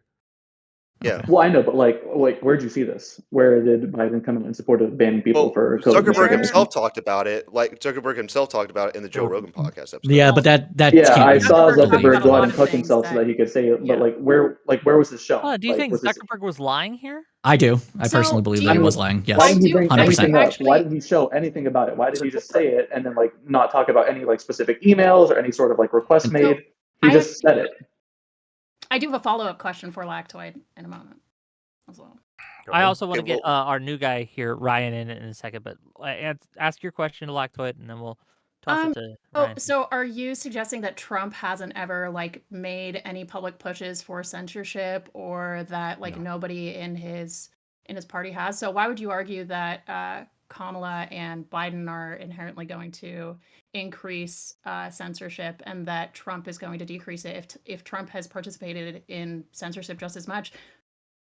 Yeah. Well, I don't know if it's just as much, but again, what I said is you have people like Elon Musk who have been incredibly pro freedom of speech, and you have large groups within the. Despite participating in censorship himself, to be clear, he does censor people quite often, especially when they disagree with him directly. So I was on Twitter before, like I wasn't really that active, but like I saw Twitter beforehand and afterwards when he took over, and it is far less censorious now based on everything that Hold people have on. told me and based on Fair my enough. limited experience. But just on that note, recently the H-1B visa disagreement that he had with MAGA, with Elon Musk, had a fight, a public Twitter fight, basically, with a lot of people, a lot of Groypers, a lot of people on the MAGA. As soon as they had that fight, he suddenly handed out bans and demonetization The to Groyper people accounts, yeah. who. And not just Groyper accounts, but Laura Loomer, and there's a few others. Well, no, That's a Groyper account. they were de-verified. Just to be clear, there was a whole bunch of accounts that were de-verified. Demonetized. Like they were pulled. They had the verifications pulled. The specific accounts that were banned, I only have seen Groyper accounts getting banned. But again, that's a fair But the criticism. demonetization Yes, is also Yes, it is. censorship, Yes, right? Jake Shields, Laura Loomer, they should not have had their verification pulled. This is a fair criticism. And you can say, well, Elon Musk, perhaps he's still better, and perhaps that administration is still going to be better than like Biden or Kamala is, and that culture is perhaps better. Or do you actually have anything that you could? They're not in office yet. They're not in office yet. All I can point to is the fact that Biden has made multiple statements on the record about disinformation, about COVID, about how this needs to be combated. What does that mean to combat these statements? Was there Remember, anything- Mark was there Zuckerberg is anything- telling him to remove shit from his Facebook. Now you're saying you don't yeah, believe but it. Was there anything even not related to COVID, or is all of the censorship that you're referring to specifically to this one distinct political and social event that's been Yeah, but COVID melted everybody's brains. So unprecedented? No, the act. I agree, but I'm just saying, like he's trying to argue that actually Kamala and Biden are going to promote a Russia culture of disinformation, censorship like a lot when of it sounds stuff. like there is evidence from both sides participating in censorship. It just seems like one of them is participating in censorship, at least based on your arguments, for public health, at least what they believe to be motivated by public health, and the other one is motivated completely by ego. So I guess I'm really confused as to why you think the censorship promoted by Biden and Kamala is inherently worse. So Also, I again, wouldn't even grant that. I we still made the have Well, let I him want to Zuckerberg hear. respond. I would love to Thank hear you. Lactoid's response. I made the Shiny Tutor's arguments, but I just want to point out that like, yeah, he banned Groyper accounts. Groyper accounts aren't even going to be allowed on Facebook, right? They haven't even been allowed on Facebook. About whether they're Like allowed on they're Facebook. not going to be allowed on talking Twitch. To you. I'm talking to you what I'm specifically saying, about the culture. hold up, You've hold heard up, my hold up, question. hold up. What I'm saying is that like the person supporting Donald Trump is much more pro freedom of speech. And who is in Trump's ear is much more pro freedom of speech. Yes, you can point to the fact that he banned Groyper accounts. That's bad, right? That is bad. Now a lot of them had been brazenly Regularly breaking bans people who disagree with them. brazenly breaking the rules, like by spamming the N-word and stuff. But I agree, like that should be allowed ideally. But again, in terms of being less censorious, X is far better than other social media sites. And the fact that somebody who acquired the social media with the intention of making it more pro freedom of speech is the person who has the president's Can ear. we? And Okay. I think that's a good thing. I'm gonna Jesus put a pin Christ. on this because you guys are gonna go back and forth forever, and I want Ryan to get a chance to come in. Ryan couldn't be here on time, but that's okay. He's a little late. Ryan, yeah, you've been hearing what we're talking about. What are your things? What are your thoughts on this? Go ahead. Oh wow, we can't hear you. Beautiful, wonderful. This is great. While he works that out, I guess like the idea, right, of switching the culture. Who would disagree with this statement? The culture around censorship today in America is better than it was 10 years ago. Yes or no? The censorship No. in America today is better than 10 years ago? The culture around censorship. 10 years ago would have been 2014, so Probably worse maybe. now. 2015 it now. depends on it. I don't Yeah. even I know mean, if depends on what- censorship was on like the public mind. I don't even know if censorship was regularly. It was Right after the Trump election, it became a thing. The fact checking and stuff didn't really happen until after the Trump election. That was because of the Russian exploded. disinformation campaign and the fact that we actually proved that Russia was actually involved in these things with different stuff, and that's when it came on thing. It wasn't an anti-Trump thing. It was to fight against foreign influence, which is why it primarily came around. Trump's election, yes. It didn't really lead to Trump's election. No one would have cared at all if it had led to Clinton's election. That's not true. You would have had the right. You would have had the right wing. You would have had the right wing just be taking the position on this that the left wing took. Yeah. It wouldn't have mattered. Why The is point this? is, This is a weird question. Why is it a weird question? who asked those weird? The one you asked it. Oh, the one you asked, Wick. Yeah, like is the culture in America around censorship today better than it was 8 to 10 years ago? I mean, like I said, it's worse. We elected Donald Trump twice. People don't care about censorship, but they're okay with it. They want it. Is that what people Well, I mean, it's to me, it's a broad question because which aspects of the culture are we talking about? Because I feel it's in terms of artistic expression, we've done better. It's overall better for the culture, but in terms of certain political opinions, I would say it's gotten worse. Yeah, that's true.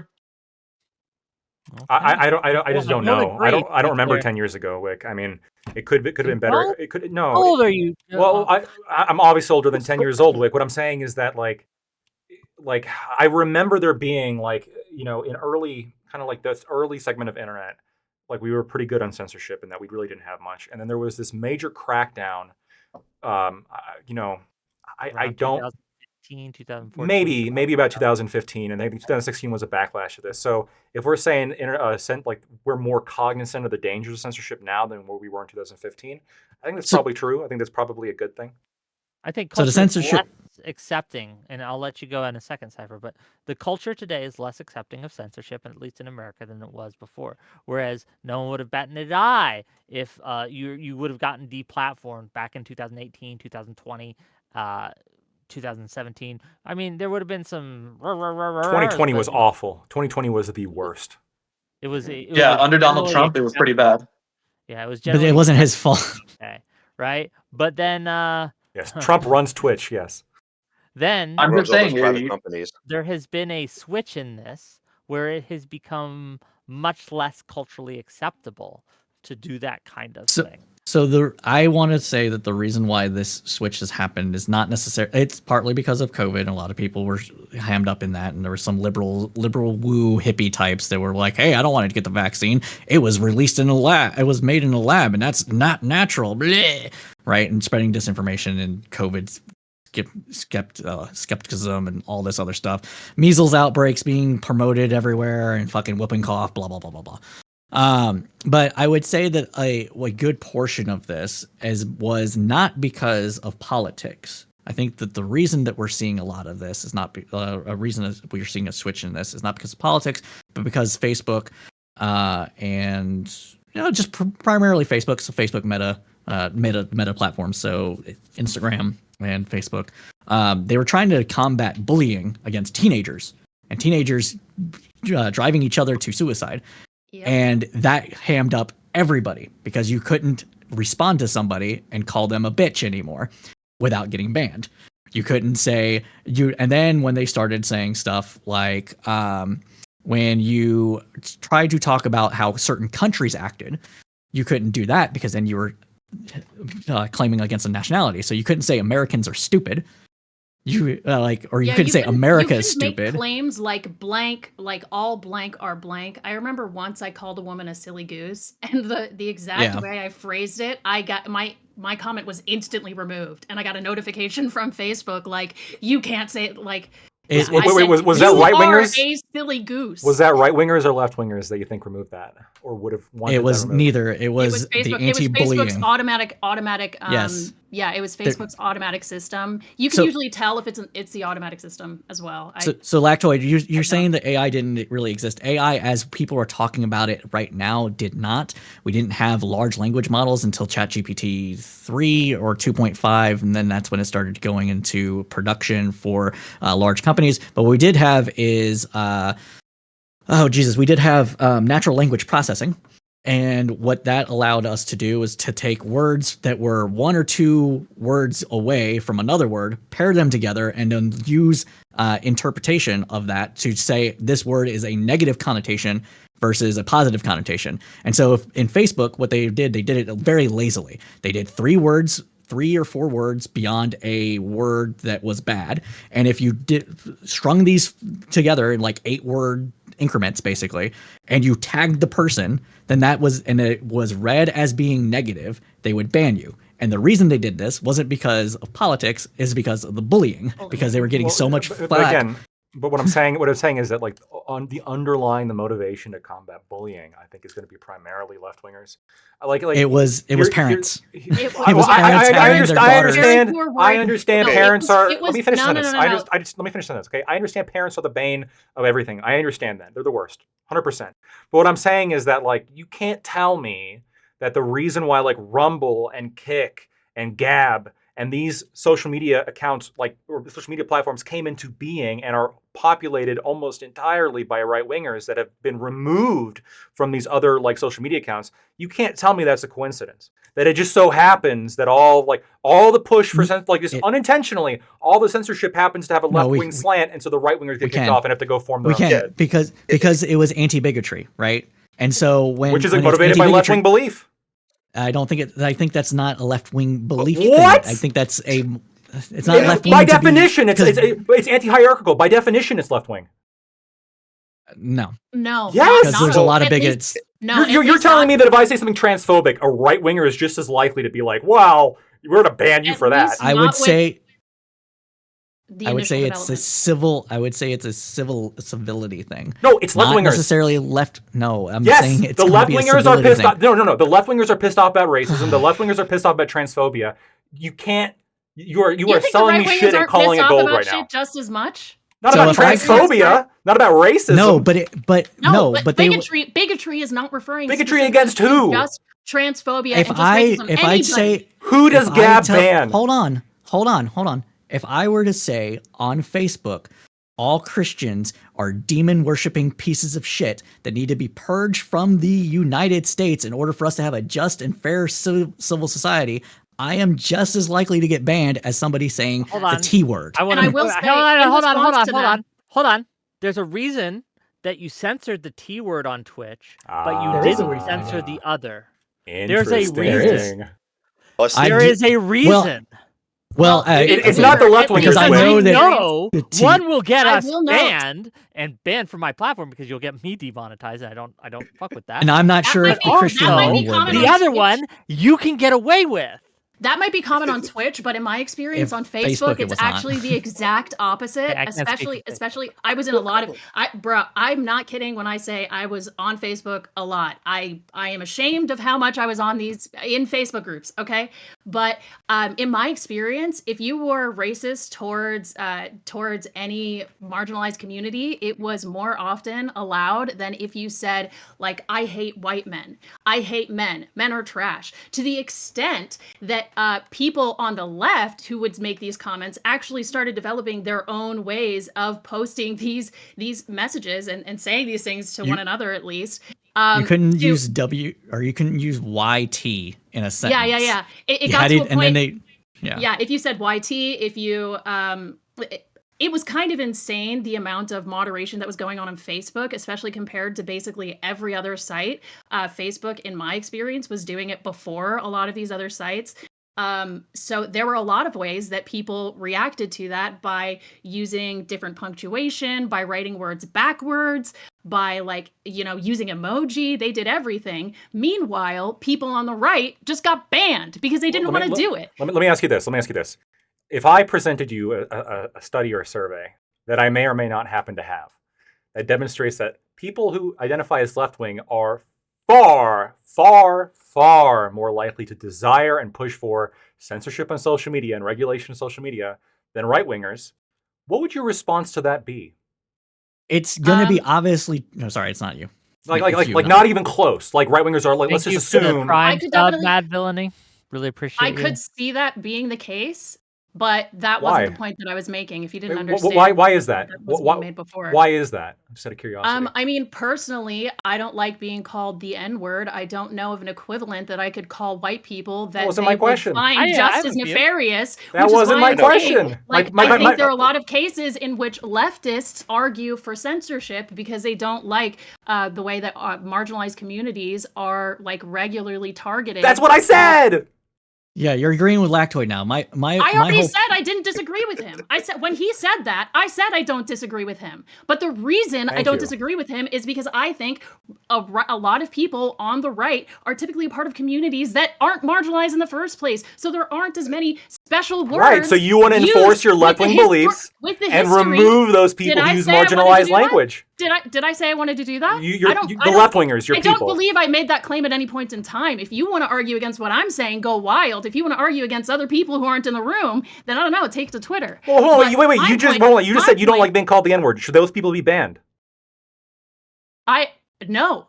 Based. All right. I will accept you. I will exempt you from most left-wingers. Okay. But that is a part of why I'm saying a lot of people on the left are not like you. They're horrible. Censorship because of the history behind the attacks that have been that are going on in social media in the first place.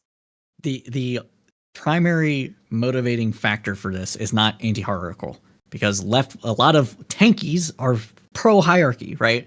It is a sensibility issue, which is why whenever I go ham on Facebook, some right-winger always gets a wild hair up their ass and blocks me over whatever I said because I'm too mean to them. Okay, that's a different form of censorship, one that I'm perfectly okay with, right? Because that's on an individual level. You want to block me, fuck it, I don't give a shit. I bet you I get blocked more. You might. I don't care. It doesn't matter. But what my point is that it's a liberal sensibility issue. It's a liberal sensibility issue, not necessarily a left or right wing sensibility issue. There's plenty of people on the right wing that want to censor a bunch of other stuff, right? You don't want to see the right wing. What did what's his face say? Get rid of trans people? Like the transgenderism's got to be eliminated from the country. Michael Knowles. Michael Knowles, thank you. Yes, he said that. Like, well, he said trans ideology, not really trans people. Ideology, right? But if I were to say banning it from social media. If I were to say white ideology needed to be eliminated from the country in order to have a better country, a bunch of right wingers have been like, "Oh, you're being bigoted to white people." That has been right? modern, like inline left wing discourse. Like we got to combat white culture, be less white. Coca-Cola had advisors come in and literally like talk about how you had to be less white. Yeah. There was a whole controversy. The Smithsonian even outlined it too. The Smithsonian outlined it too. We have Coca-Cola and Smithsonian saying be less white, and you're talking about Michael Knowles, who's a political pundit. Betrayal. And they took that to be racist. But suddenly, when they say to eliminate trans ideology, is transgenderism a race? Is transgenderism a race? Well, the Smithsonian. The point is it's bigotry. Just to be clear, the Smithsonian, theirs was taken down because it was accidentally bigoted towards black people. Because it said part of the evil white culture that needs to be destroyed is like working hard and being oriented around time. Yeah, and that's like it was like. Actually, are you saying black people don't work hard? It was about black people. That's where the anger came. Are you being obtuse? I'm not. No. Just be clear. I think that anybody who states that the left wing in this country isn't primarily in favor of censorship of social media as compared to the right wing, I think they are being obtuse. It is obvious. There's a reason why I can't say. Did I say that? You did earlier. You said that. We can roll back the fucking tape. There's a reason why on Twitch. Whick made the point. Liberal sensibility. No. Whick made not a left or right thing. Whick made the point. There's a reason why you had to say the T slur as opposed to being able to say it. There's a reason why we have to say the N word as opposed to being able to say it. There's this very specific class of like insults or topics. It's a sensibility issue. Yes, that is primarily shared among left wingers as opposed to right wingers. Statistically, okay, so maybe this is why we're getting hung up on this, because I actually separate liberals from leftists and right wingers from moderate right wing people, like all that stuff. I actually separate those two. If you want to say just split the fucking thing in the middle, anybody if you're not right on the line, you're a left wing. If you're left, not right on the line, you're a left winger, and you're right. If you're right at that line, you're a right winger. Fine, I agree with you. Okay, but that's not how I split things up, and that's why I said I'm talking about the left in this country. Okay, $10. There you go. Okay, and you were even wrong when you even go into the left socialist thing. They are the most censorious people you will ever meet. What are you talking about? I didn't say anything about socialism. You said tankies. I don't know how you were defining left. Okay. $10 It doesn't matter. Portland is burning to say this. Donald Trump has promised to ban the teaching of CRT, including on the campuses of private colleges. This seems like a much bigger attack on free speech than people getting banned on social media. What do we think of that? So that's literally the government doing it. Banning CRT is fine for public institutions. If we're all going to pay for something, I think it's fair to dictate the curriculum for that. That makes sense. Because it's public, we're all paying into that. It's part of the what we're teaching kids. When it comes to private institutions, I'd be against that for sure. Did he propose banning CRT for private institutions? I'm skeptical of that it's claim. A super chat. He hasn't given me a source. I don't know. Right? So so this is how they were talking. Public and private, yeah. There's a difference, but the point is that they were going to target public money going to any institution based off of the speech that the institution is engaged in. Doesn't matter if it's public or private. So it would be like the equivalent of me saying, "Hey, you're going to get this $10 if you do what I ask or not." And that's literally the government getting involved in the free speech of others. You're literally picking winners and losers in that situation. These public institutions are supposed to serve a specific purpose. If they're not serving that purpose, then why? It depends on the charter. It depends on the charter of the public institution. They are quasi-public. They are quasi-public. They're quasi-public. Private. Sorry. They are public-private partnerships that have charters that give them their existence. If they are outside the bounds of those charters, then they can be. They are subject to having rulings against them that would take away that charter status, but they are not fully public institutions. A public college that is funded by the state of Florida, for example, doesn't have to do every single thing that the state says. They still have free speech issues, but they still also have to protect the free speech of its students. Yada yada yada. It's a very complicated thing to talk about. I understand it is complicated. I would say that generally I'm fine with banning it on public campuses, and especially if we're talking about children. I mean, if we're talking about under 18, I mean that is an easy answer.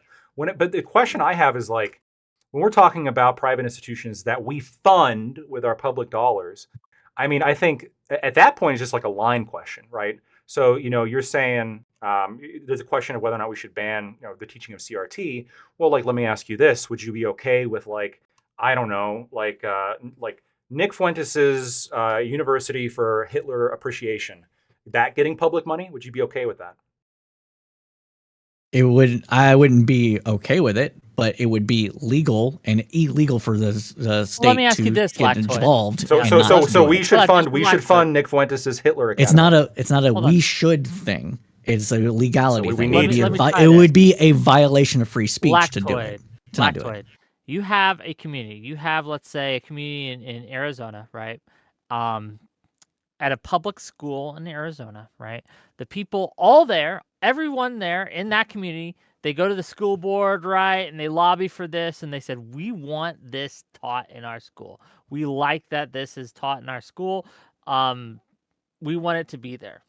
Do you think that the federal government should have the right to go in and say, you can't teach that, even though everyone wants it there? Yeah, so like, let's say it's some weird hippie like commune, and like one of the things they're going to teach their fourth graders is like how to engage in hardcore anal. Yeah, I'm having the feds come ban that, 100%. And we're talking about like over 18. I'm much less like okay, I think, with like these things happening. Do you think CRT counts under that? So I've looked into CRT as espoused by Stefan Schick, Delgado, et cetera. It is like fundamentally an anti-scientific, anecdote-oriented blabber that is poisonous, right? And we can talk about CRT. Like people don't understand really like what the full of CRT, even conservatives, right? They'll just think that like anything is CRT that they disagree with. But actual CRT, like the kind of shit that you'd want to like prevent, it would be worse than teaching like creationism to like a class of biology students. It is entirely unscientific. Yeah, it's what do you think is being? Like hold on. experience. Okay. What is so? In no, order to Cypher, shush, Jack. Don't let him cuck you like that, Jack. Okay. If your balls are talk, talk. Go ahead, Gotcha. please. I mean, I was just going to agree with Lactoid. Like when you look at what CRT espouses, it's primarily lived experience over primary evidence. And if you're if you're advocating for that in an educational setting, I just don't see, from my perspective as a parent, I'm not a parent, but just hypothetically, why you would subject your kid to that instead of something like a grammar or math. It just seems what about history? Counterintuitive to school. Okay. History Civil is service. subjective. No, History is objective. Yes, it is. No, it's not. No, Like, it's not. you History is you literally follow a paper trail. one of the most subjective topics when it comes to how it's taught. Like, what are you going to do? Like, upload the information of all of human history into every mind? You can't. You have to pick and choose the information that you're going to be teaching, and the people who are picking and choosing it are typically, they always say history is written by the winners. History is written by a bunch of people, and then the winners pick which history to teach. Yeah, this is actually, I agree with this, that like it's subjective in the sense of, kind of went back to what we said before, like if you fact check only, if you choose what to fact check, even if your fact checks are 100% right, you can still mold a narrative that might not necessarily be true. So for example, right, like when I was growing through high school, the history that was taught was primarily like white people came and were evil, tortured the Native Americans, et cetera. We were all bad, right? And so I sort of had this all that, the specific events were true that I was taught, but I left that class having this narrative, which is that like these peace-loving hippies were all hanging around smoking, and then the fucking Europeans came in and destroyed everything. And then when it came to, when I got to university, I was taught about, the Aztec Empire, how brutal they were, how arguably is the most brutal empire in the history of the world, how most of the people that conquered the Aztec Empire were not actually Europeans. They were neighboring tribes that joined with the Europeans because of they had been enslaved and tortured for so long. And this had just been bypassed, right? I just didn't get this information. And this matters because it dramatically changes your view on history and who happens to be the historical good guy or the historical bad guy. And that matters because we have people right now who are saying, well, you're the historical bad guy, white people. And so you owe us something. You shouldn't get affirmative action. You shouldn't get this. You shouldn't get that. You suck. Subjective history is exactly why we have CRT, though. Like, the reason CRT exists is because so many people have been taught a subjective history of America. I would even argue that CRT is CRT. I would even argue that the CRT is not even actually being taught in like elementary school. It's not being taught anywhere under high school. Look, okay, no. See, what conservatives claim CRT is might be in some schools, and it might be, and it's primarily in the schools that they send their kids to, which are not necessarily elementary schools, but also these private schools that do a little bit more deep dives into history and things like that, right? You're not seeing this in like public schools in Oklahoma and, Native American stuff aside, right? No, wait. So, this is a little bit obtuse, right? Okay, so wait. Can I elaborate real quick? Okay, sure. Let me just elaborate here on what I mean here by critical race theory. Like the actual theory itself is a legal theory that was thought up of a while back, right? The fundamentals of it though is again based on anecdote. It's based on personal experience, lived truth, right? What is history based on? And it's not anecdote and personal experience. But quite literally, when faced with empirical evidence to the contrary, critical race theory advises you to discard the empirical evidence and focus on the lived experience of people of color, right? And this narrative on the history that hasn't been the history of people of color that hasn't been taught. Wait, guys, I have a question. Even if contradicted by the empirical evidence. So, for example, like I forget which state it was. I forget which state. Well, we'll get there. I forget which state it was, but there was I think it was California. Have you guys seen like the anti-racist math pamphlet? Have you guys seen that? Which one? Yeah, wait, I got a question about that. Was for elementary school kids, right? Like this is bleeding into under 18-year-olds 100%. This theory of focusing on individual narratives, discarding empirical evidence. That is a toxic mentality. Individuals. I want to give it to Fiona after I read the super chat. Another new account for $2 are Ibram X Kendi Books CRT. Yes. Technically, no. Great. Fiona. They might have some elements. Hopefully get us people who don't know what CRT is. Topic of the panel, but maybe. Yeah, so I was it is CRT. It is CRT. Okay. Yeah, so I read a lot of Bloomberg and AP articles yesterday about Mark Zuckerberg, and I'm just wondering, did I miss CRT in them, or like, what are we talking about? We're talking about left-wing censorship. That's what we're talking about. And these people are like, well, what about when the right doesn't let teaching white people evil to kindergartners? It's like, yeah. All right, let's skip like the 2020 rehash of like the CRT argument. Let's get back to Mark Zuckerberg because I don't. Yeah, this is like old stuff. Make the Zuckerberg argument then. Well, yeah, I mean that's what I'm waiting for. Like, not okay. So no, you have to do it. Going all the way back to the topic, or the first question that we're asked. So, do we all agree then that Mark Zuckerberg is mainly just trying to ride like the right wing shift and like Trump's presidency, and that's why he's making these decisions? No, I don't agree with that. I just think he's trying to avoid legal consequences. That's my stance. Legal consequences from who? What legal consequences? Trump, because legal consequences. In terms of like reforming Section 230, like he would suffer legal consequences from that. Yeah. So then, even though it's a slightly different way, you still are tying this back to him trying to appease Trump and trying to stay out of Trump's trouble. Cucked. Cuck. Zuckerberg. Cuckerberg. Thank you. I never said. Yeah, I think I don't. Okay, yeah, the reason we're not focusing on that, Fiona, is because everyone agreed pretty early on that was the case. Okay, yeah, for sure. I just wanted to like clarify that real quick. Okay, everyone agrees. Yeah. Cool. Way off. You're not wrong. You're not right. Wrong. Let's go to something else. And I think that there is again, this is a Gordian knot when we come to everything because social media has all sorts of threads running through it, right? Of what we can and cannot talk about, what gets demonetized, what doesn't get demonetized, what is pushed as a cultural narrative, what is frowned upon as a cultural narrative. All these things, because of the way our world now works, run through, in a large way, social media. So I think it is pertinent to discuss the different views and cultures around who has the opportunity to speak, who has the opportunity to speak for money, who gets pushed, who gets shadow banned, and what like influence outside parties have in those decisions. Let me just ask. This one's for Lactoid's side of things. So Lactoid and Jack, and I'll start with you guys, and then you guys can jump in. The Twitter files, whether you believe them or not, one of the things that they alleged was that the Biden admin put a lot of pressure on social media sites in order to censor certain things, as well as they were getting other pressures from other institutions. Do you think that Trump will use that same playbook, right? That they will use those same connections, use that same kind of pressure in order to silence information critical of Trump and Trump's different topics that he wants? Why or why not? And then I want to hear from the rest of the panel too. But that's to you Okay, guys first. you Lactoid want to and go Jack. first, You Lactor, can or go should first. I? You can go first. Yeah, I mean, I would say every presidential administration kind of utilizes goes about it in that way to try to say, hey, I want you to be I want to be transparent with you. We would like you to prioritize this information over uh, this other information.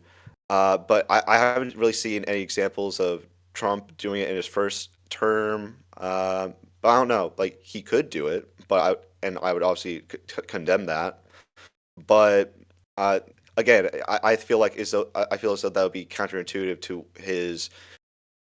to what Well, he has previously sure. said regarding The evidence censorship. would be that someone would use who's like, I think Lactoid even brought this up, highly litigious against people who've been critical of him in the past, such as his lawsuits against Bill Maher for calling him the son of an orangutan, such as the litigation he has out right now on Ann Seltzer for And putting out a Seltzer, yeah, yeah, poll he didn't like. Um, yeah, all those things. These are yeah. kind of Well, signals that if he can, he probably would engage in kind of that kind of push, wouldn't he? Is yeah. Well, that with the Ann unreasonable to Seltzer, say? but with the Ann Seltzer thing, it's like it's more than, oh, she said something I didn't like. It's more so like he's alleging fraud, that she tried to give a fake poll to try and influence the election. I don't agree with It's a Well, that, slap what's suit. but that what's a yeah, fake but It's a that is slap what suit. poll that even is. mean, right? And yeah, it's Yeah, it's slap. like, It's based on slap. Yeah, I get it. But yeah, but to him that, but if someone's alleging, so fraud is not the same as like just run of the mill also, comments, right? Legal representing speech. Ann Seltzer is an organization you cited at the beginning of the panel, FIRE, the Yeah, Freedom fire. Foundation Yes, for I'm aware. Yeah, Individual Rights and Expression, Rights to Expression. yeah, I'm They are aware. And protecting Ann again, Seltzer because, again, they, in their view, right, they see it as mhm, an attempt to censor, an attempt to yeah, to of to course, try to put a huge chilling effect on any information that would come out that would be negative towards Trump.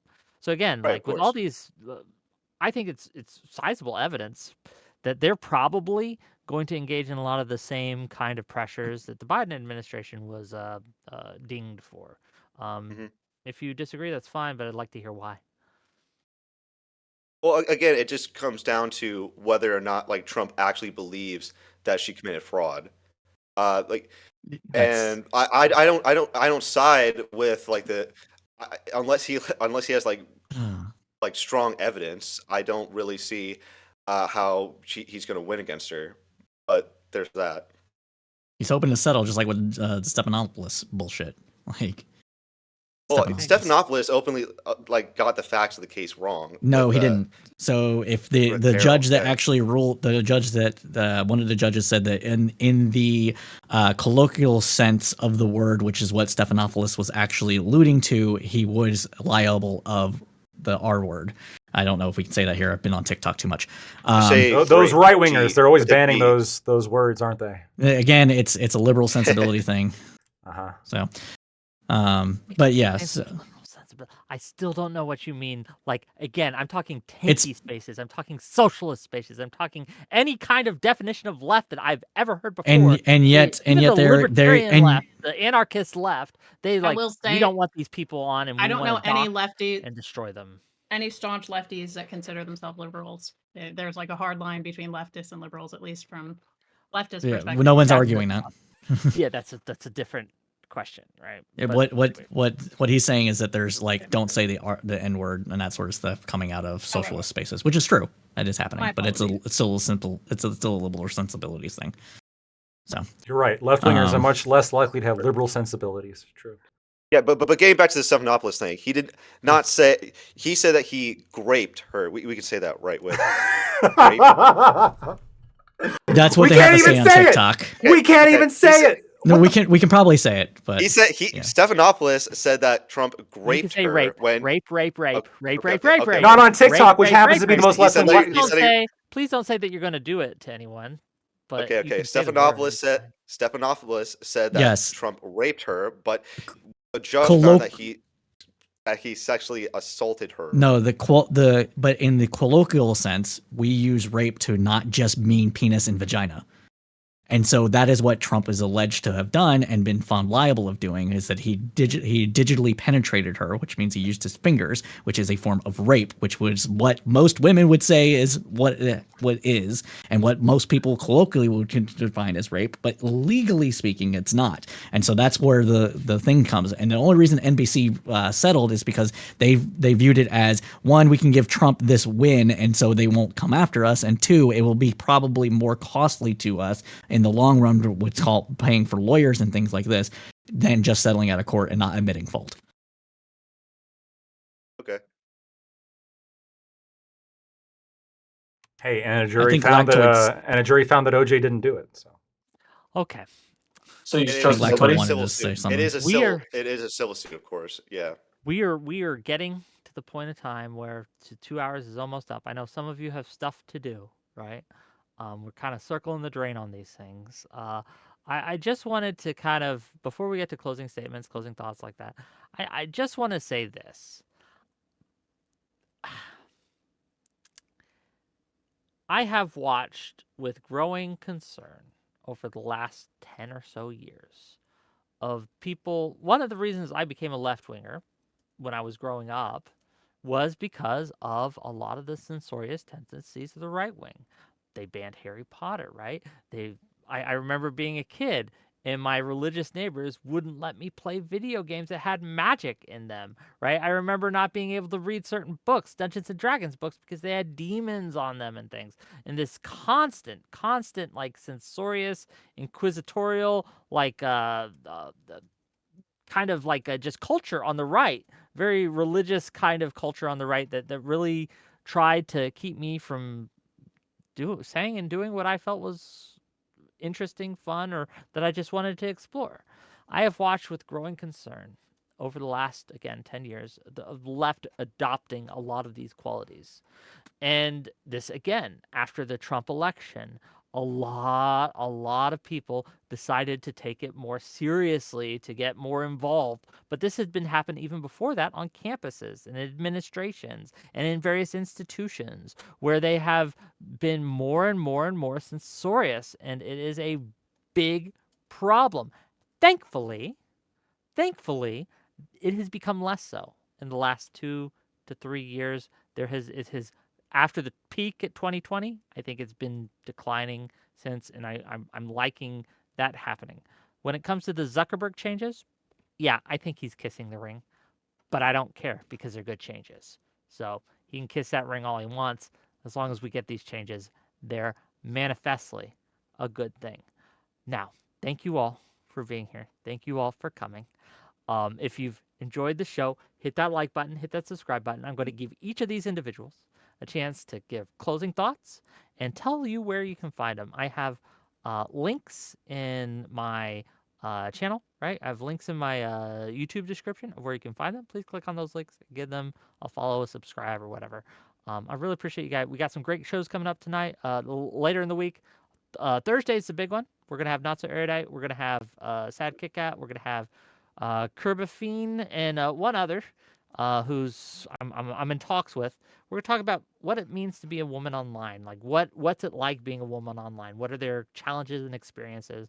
And that should be a fun discussion. On Wednesday, we're gonna have a one-on-one debate between Quibbles over coffee and someone new, Visora, on whether or not socialized healthcare or a state-funded healthcare should provide for sex workers to people who are deemed that would help them mentally. And that should be a fun debate. But without further ado, let me give the mic over to Lactoid first, and we'll let Cypher have the last word. Lactoid, go ahead. I appreciate that. I got another panel to jump to, so That's fine. no, Go ahead. I appreciate that. So I just want to I want to just read out something real quick as a closing. In a 1997 book, law professors Daniel A. Farber and Susanna Sherry criticized CRT for basing its claims on personal narrative and for its lack of testable hypotheses and measurable data.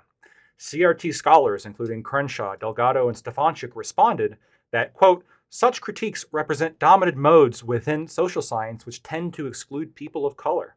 In these realms, truth is a social construct created to suit the purposes of the dominant group, end quote. Truth is a social construct.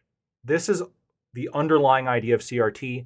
And I think for a lot of left-wingers engaged in censorship and having had been engaged in censorship, the idea of truth being a subjective and construct, I think, was the foundation for their ideas, for the foundation for their ideology, was the foundation for the actions that they took. They believed that they could socially engineer society to align with what they thought was good, to remove what they thought was bigotry, and to create in their mind, a overall more just world.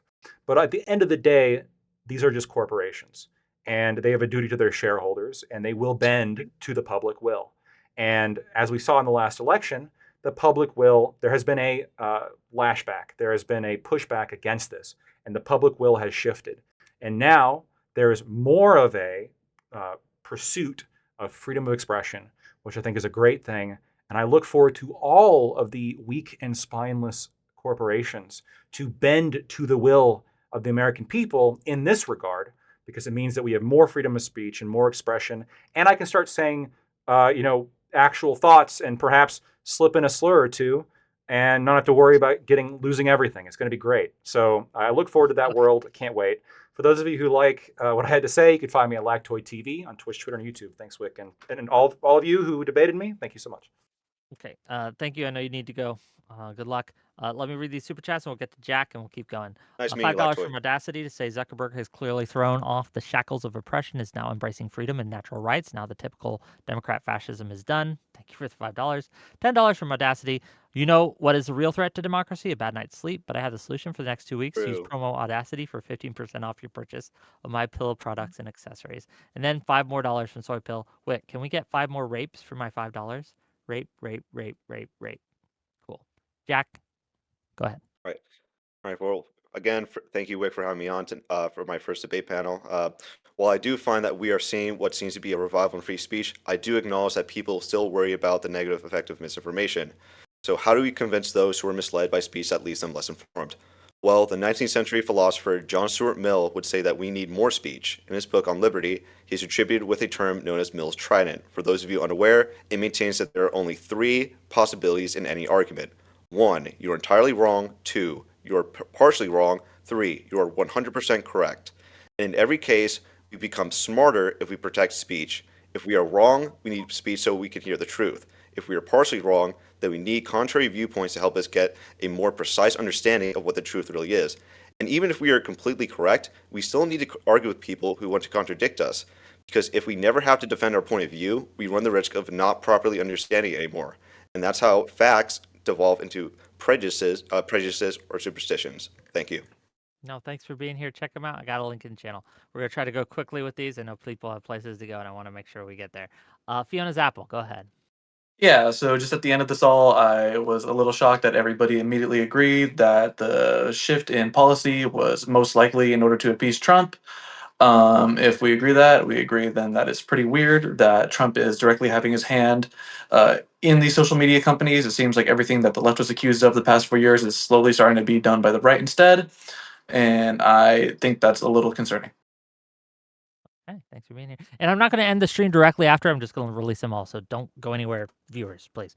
Buckaroo, please. Look, I think Zuckerberg's a cuck. You know, he's doing this to kiss the ring. I think there are issues with censorship on both sides, especially on the left, as a strong reaction to years of marginalized communities feeling otherwise unheard on the issues that face them. That being said, I actually strongly agree with the quote from Jack regarding how we develop our ideas as individuals. I do think that you should listen to what other people have to say. You know, if people are attacking you unreasonably, then go ahead, block them. But if somebody's just presenting you with a new idea, why not just use that as a moment, you know, at worst, to refine your own argument and be able to change more minds or learn more. You know, I think we live in an information age. Instead of blatant censorship, we should use World Wide Web. It's what it's for. We should have an equal balance of fact checking and community notes. All that being said, I hate Donald Trump. Thank you. Okay, well, thanks for being here. Links to her stuff is in my YouTube. Oh, yes. Big Papa Buckaroo on Twitter and YouTube. Thank you. Cypher, close us out. Yeah, so I'm going to disagree with Jack just a little bit just because of the scale issue that is social media for my roundup. Everybody here agrees that Zuckerberg and most corporations do not have any sort of moral compass other than what is the big dollar green. Thank you, Milton Friedman, you piece of shit. Now, with that said, I think that we need to have not more speech necessarily. We need good speech. And by that, I mean people that actually exist.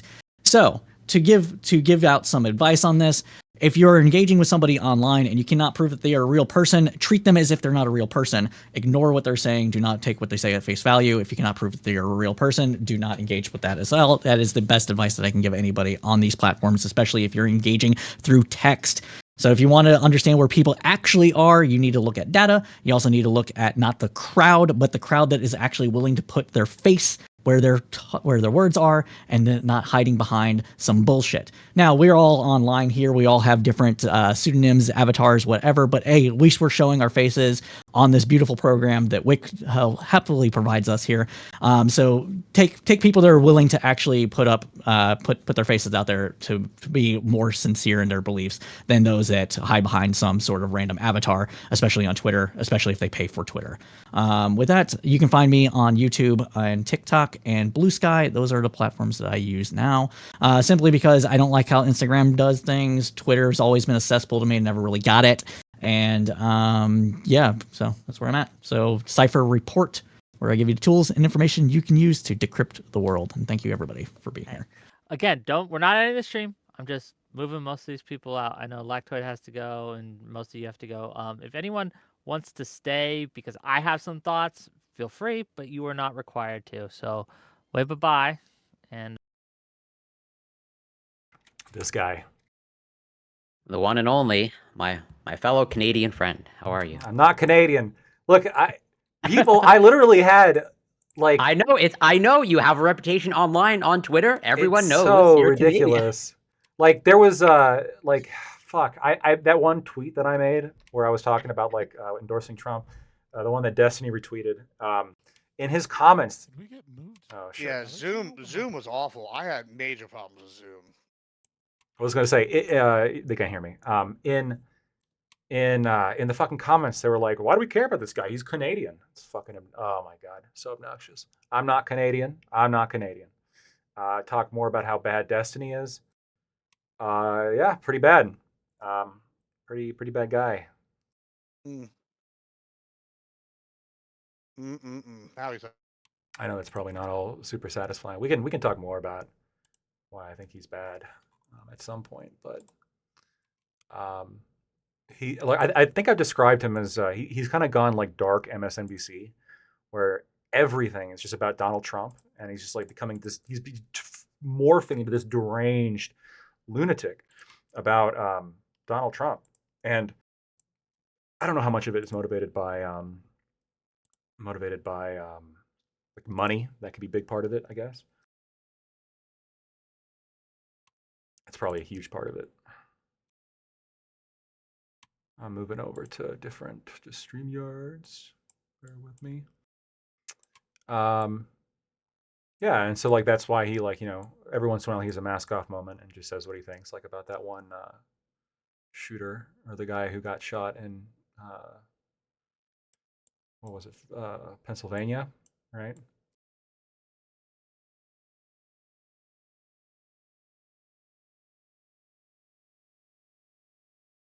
You guys can hear me, right? Yeah. Okay. Just about to go back on cam. Just give me a second. And I'll make sure I got everything lined up. All right. Now we can turn off the. It's like, fuck, I have to use Zoom. Yeah, It's like, and it Scott. sucks because it's like, fuck, man.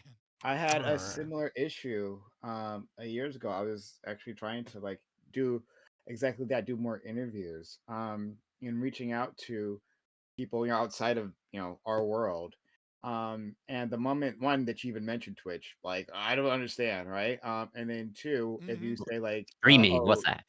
Discord or anything like that, yeah, like it has to be like, hey, I'm going to do a Zoom interview and like leave the rest out. Like honestly, just leave the rest out. Like it's going to be somewhere, right? I'm going to put it on the internet, right, or YouTube. But like don't like mention anything that might scare them off because then they're like, I don't understand. I don't know. I don't know this. Yeah. I had a similar thing when I interviewed Walter Block. Like where it was like he was just like Discord, what? And I was just like, I gave him a direct link, and I was like, click the link, make sure your web browser has access. And he was like, what? And I was just like, dude, just click the link, and if a pop-up occurs and says allow, click the allow button, and you're good to go, brother. Like you're good. And it was like, and then we had to use like Zoom, except I didn't have like the pay, or it wasn't Zoom, it was like it was either Zoom or Teams or something, or Skype, I think, or something like that. And whichever one it was, I didn't have the paid version, so it was like we only get limited by 45 minutes. Before the You're gonna call kick cuts out. off, and then I had to like recall, and I was just like, oh my god, the editing that I had to do to not make that look awkward as a YouTube video was so rough, and it was so bad. And I was just like, why, dude? Why could you not figure out this click thing? It was so rough. I mean, but like, luckily, we still got like an hour and a half interview out of him. But like, They're literally suspicious of anything else. Like, it's not just like they're like suspicious. Yeah. They're like, is this a Nigerian prince that's trying to get me to wire transfer money or something? And I'm like, dude, you have a Facebook. I promise you, all of your data has already been sold. Just click the fucking link, bro. Multiple times. Yeah, multiple times. Yeah, exactly. It's really strange though, because I mean, I understand exactly what you're talking about. My wife is the same way. I told my wife, I'm like, she's like, hey, I got to meet with like a bunch of people, and I'm like, oh yeah, cool, I'll set it up for you. So I give her all this StreamYard. I set up StreamYard or Streamlabs. I forget which version it was. Had everything ready to go, mic'd up, everything, and she's like, I don't understand any of this. What do you want me to do? I'm like, just talk. All you gotta do is talk. Yeah, I got everything else. All you gotta do is talk. I will give one person credit, even though fuck him, because he blocked me because I wasn't nice enough to Israel. Because the objectivists went fucking off the goddamn deep end once fucking the Israel-Palestine thing hopped off, because they're all total war people. And by the way, I'm not even a fucking like pro-Palestine person. Like I'm pretty fucking centrist on the issue. But yeah, but before that, I will give him that. Like Yaron Brooks had like his whole team of people. So like I wasn't even like, when I DM'd him and he was just like, I was like, has he got this figured out? And it's like, oh, I'm the intern. It's fine. I've got all this set up for him. And I was just like, oh, okay, cool. He's got like young. I was like, yes, at least the fucking one boomer knew that he was like technologically dumb and was just like, yeah, I have a 22-year-old that does this shit for me. And I was like, thank you for recognizing that problem and fixing it ahead of time. Although I said it before, Gen Z is like also, I think, at least pretty, depending on, I think, in my experience, anything outside of an app, Gen Z doesn't know how to deal with. I said it before. That's a good point. So when I was doing some teaching at university and like supervising students like in the lab, and they have computers to gather data, okay, and like very often time would run out, okay, and they're supposed to write down their data in their lab notebooks. But since they're in a rush, I would tell them, just take a screenshot of your data and email it to themselves. And what would they do? they would take out their cell phone and take a picture of the monitor. That's their version of a screenshot. And I can't tell you how many emails that I get when I ask for a screenshot. It's just a picture taken from the phone of their monitor, no matter what. So argue in their favor, though. I will grant this: it is not fucking easy to screenshot even on a computer. Like I've used the screenshot feature. It's very easy. It's never been easy. Hear me out. Hear me out. Like so, the reason why people do this phone thing is because I can just do this: click, send. Right? On the computer, I have to press print screen. I have to save the image. I have to go to the email. I have to send the image via email. And if we're lucky, it's in Outlook or something. Then I can upload. This is a terrible opinion, Gibbs. I'm just saying. I understand why they want to do that. You're just technologically illiterate too. Horrible opinion. Listen, I don't do that. I do a screenshot. This is your worst opinion, actually, of all of them. Drone bombing the children was more acceptable than this. This is awful. Hold on. They need to make it as easy it is for phones as it is for. I'm not going to disagree. I'm not going to disagree at all. I wouldn't have much of I wouldn't have an issue with it, but I always get just a low quality. They can't even take the picture properly. It's just like blurred out. Like they're trying to send me a question, and like half the question is cropped off. Like they can't even do it properly. So it's just like absolute fail. I mean, yeah, exactly that. No, it's not a selfie, so it's hard. Corey's talking about like a real like identified issue. And it's not something I want to ridicule like the younger generations for it. Like it's just like a matter of experience, right? Like older generations, like we're dealing with desktops more. Apps are designed so that like all work is done within the app, right? And it has an extremely easy interface. And basically there's nothing to fix, right? Older generations would have to, use like what Gibbs was talking about, various like programs to like accomplish a task, and sometimes they would hold on, let me finish. They would like mess up along the way, right? You'd have to think about it, like how do I solve these things? Like when employers are looking for people, like because remember this was a bullshit thing on your job applications, right? Like they would ask, oh, you have to have Microsoft Word and Excel experience, right? And everyone was like, of course we do, right? But actually now that's important because you might not have that. Yeah. So like a lot of them don't know how to use these programs. Again, I'm not trying to be like old man, hey, like back in my day or some shit like that. No, I'm just saying that like they just haven't had the experience and we need to give them that. Well, it's like the way apps were slowly designed to be able to capture a larger audience of people with less computer experience, right? Older people, and etc. And as the new generation is coming in, they're growing up in a world where many of those features and apps already were tailored to incorporate a large group of people that had limited experience, right? So I think the millennials do kind of sit in a certain sweet spot where like, even if you're not a computer nerd, if you're in your 30s, right?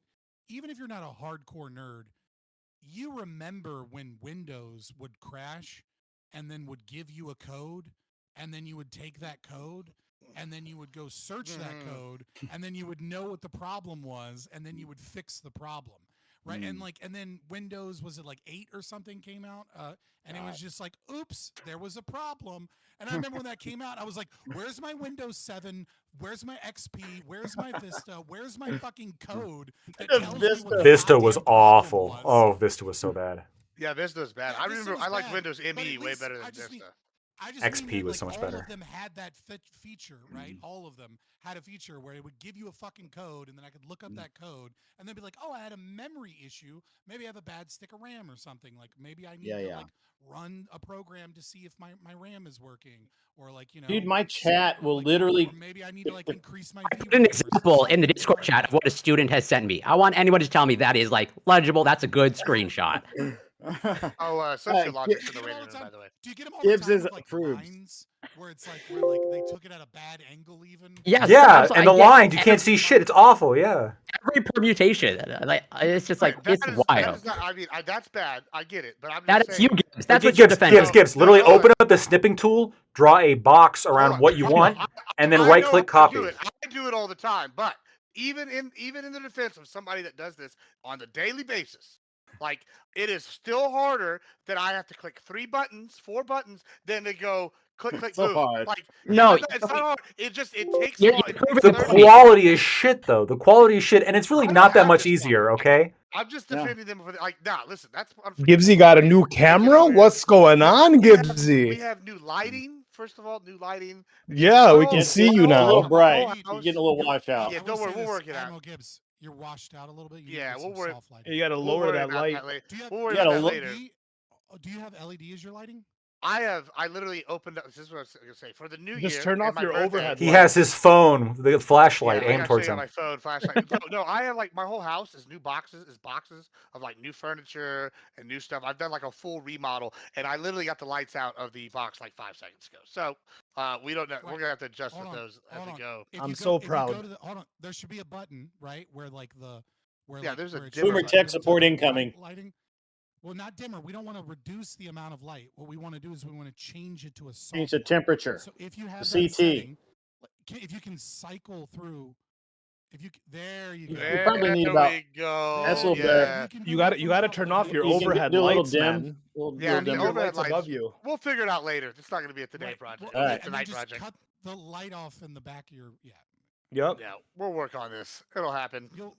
I'll DM. Hold on. I'll DM you some tips and stuff after. Yeah. Boomer tech support needed. This is also like I said. I've had Listen. it open 5 minutes as of like 10 minutes ago. So 10 minutes total. So like No, I for haven't sure, got to play for sure. with it. I'll DM you and give you some tips to make it a little Yeah, easier. no to make worries. your lighting look good. White people all look the same to me, so it doesn't make a difference. It's fine. Yeah. Well, to be fair, white people have to be a little bit more. We have to figure out our lighting a lot more than black people. Okay. Black people, you just put That's true. no, it's true. You put any fucking bright light on black people with a camera, and they're good. But white people, if it's too much white, guess what? We look like fucking Casper. And if it's too dark, Yeah, but we it. look fucking weird. Yeah, but for always black like people, that. if the light's too dark, Light. it's just like just black, No, Vanta black, right? Like, listen. If you Vanta want, black? if you want to Just see a smile. understand lighting and with photography and with videos as a white man, all you need to do is just be in a relationship with a black girl for 6 months, okay? And you will become a Gotcha. Only master 6 months? It's a lot in easier lighting. said than done, brother. Jesus Christ, what the fuck? It's not that hard. It's not Also, that hard. technically, You're telling a bunch of guys to get into a relationship with a girl. I wanna look first. like Motherfucker, this. Oh, black okay. women I are see what fine. you mean. Technically, I count as one of the What were brown you people here. thinking? So I was thinking you were being yeah, racist, like, oh, you have to date a black woman. That's what I No, thought. yeah, No, what I'm 2025, saying new is year, you new will- me, you'll lactoid. I take- got you. Listen, Okay. what I'm saying is you will be taking so many More photos racist? where you have to figure A little bit. because let's say you put the flash on a photo, right? You look like Casper and she looks normal. And then you take the same photo, same lighting with no flash. Guess what happens? You see her teeth. You look normal, and then you see her teeth. And then she's like, hey, man, did you seriously just put that fucking photo up on Instagram? Like, seriously? Do you see what I look like in this goddamn photo? Like, take that shit That down. sounds right like the now. voice of You'll experience. No, figure out. this is solved. He This is the voice of solved. You experience. just combine the two Scott- photos. Scott with Scott AI dates, now. yeah. You're welcome. Scott likes dating Look, different you races. put- You're welcome. Listen, you Use put a AI to black combine the girl- listen, photos. Put a black girl 45-degree angle in front of you, in front of the camera, and the lighting. I think I hits need her this so first, early. and then hits you second, and then that's one of the ways that you can get both of them in a photo in a quick selfie. Because like when you take the photo, like she'll be lit well, but it won't be too bright on you because you're more in the background.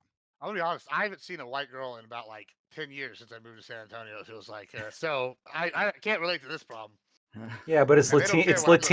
Latinas. It's different. It's not. What do you mean? You tell me The shade is Half closer. of the Latino, pause, dude. Half of the Latinos are just fucking white people with fucking Mexican accents. Stop. Like there are plenty of people with a lot of Spanish Like Gibbs. DNA, primarily. Yeah, that are me. mostly Oh, white. for the record, like white Hispanic Latinos apparently only make up. I looked this up because that stupid rigged poll. I don't know if I told y'all about that, but it's only like 3% of all of San Antonio. So fake news. Y'all are wrong. And also, y'all the polling y'all Democrats do. That's why y'all lost. Or it's one of the reasons because y'all over here trying to discount data that didn't match y'all's little happy results that y'all wanted. That's what it was. What about Special snowflake about results. like the Zapatos or whatever? Like those people are Zap- all fucking Zap- white. Zapato, the Zapato, oh my god, I'm done. I'm just not even gonna try it. This is the worst thing, Corey, you've ever like. This is wild. No, Well, that that's pisses me. off It's peanut like more No, I know, I than know, I know. saying Yeah. Spanish words don't with get me wrong. super I weird love all my accent. students, but this is like they're unfortunately they're not Fucking love it. technologically savvy. Yeah, yeah. I Can I think there get the was just quesadilla? there Oh was this God. idea that like inherently children are better at like technology than others. Like no, like they grow up with a certain technology and then they're better at using Oh that my thing, god. right? Yeah. But not Oh my god, things what the for a fuck? bit or after it. Yeah. Scott It's seeing the fucking awful. screenshot. Yeah, it's Saw the bad. Holy screenshot. shit. It's so Yeah. bad. It's Real so bad. Oh my bad. god. The cursor is Oh there. You can fuck. see the cursor. That's like the shit night, dude. You know what, Corey Campbell? You know what? I have That a has whole to new be a view. meme. I have a whole new view and understanding of like teachers' assistants that I didn't like in grad school now. It's like if they're dealing with that level of shit regularly, I get it now. I'm sorry. To all the TAs that I shat on when I was in grad school. I'm sorry because I never did that shit. I was like, they were like, you Yeah, don't want that's a TA bad. job? They were like, you don't want to be a TA job for a professor? I'm like, no, I have a fucking kid. To be fair though, we do kind of sound like boomers right now, talking about how like millennials can't change a tire or like the oil. Yeah. This is Yeah, what I'm I think saying. I posted today because I saw this Yeah. girl like post on Twitter that like someone had like it was like Jew genocide, I think was the name in like Marvel Oh, I saw that. Rivals. And then they were like, seriously guys, you guys aren't banning this? And then I just posted and I was like, millennials version of the Gen X phrase "we drank out of the water hose outside" is "you would never survive in a Call of Duty lobby," and I Yeah. stand by this.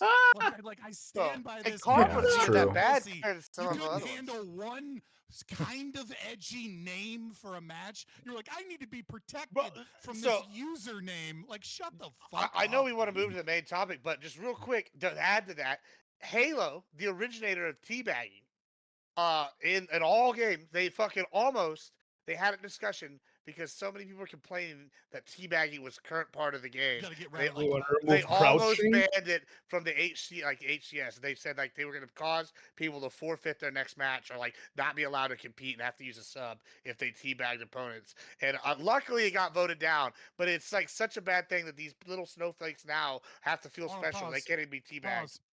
Pause.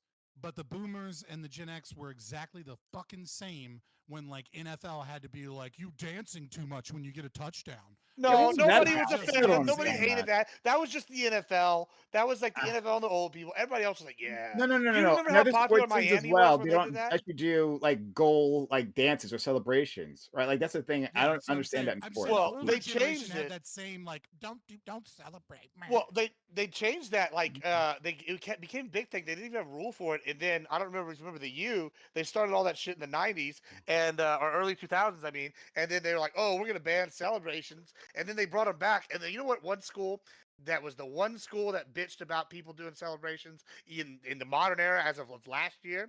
I'll tell you, it's those fucking liberal pussies over in University of Texas in Austin. They were crying because people were doing horns down, and they wanted It people was to a get penalties Texas for it. school, though? It's in Austin, the University of Yeah, Texas, the yeah. Longhorns. Is Austin not I Texas? can't even use the right words on Twitch because of what they really It's are. but Lacto, that's how I was trying to parse my words there. Is that like I don't want to like criticize these individuals, I don't want to be like, oh yeah, like a boomer, like, oh, kids today don't know how to balance a checkbook. Oh, I don't fucking need to. It's online, right? Like it's like it just doesn't To be apply. fair though, there are a couple. Neither does the government. So There are a couple skills though that I do think that like the boomers are right that have been lost that are actually pretty useful, right? Like Cursive writing. no, that's bullshit. Yes, I'm yes. talking about Cursive writing. no oil changing, changing a tire. This is an odd one.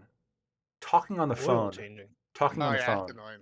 Okay. That's something that I've been told this because by multiple different like law partners who have said that like one of the main issues they're running into with like people of my age is like they're incredibly uncomfortable making a phone call.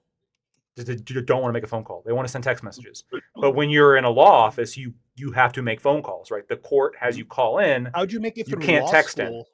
Because in law school you don't call people on the Yeah, phone. you're not calling really. anyone. Yeah, you're generally not talking.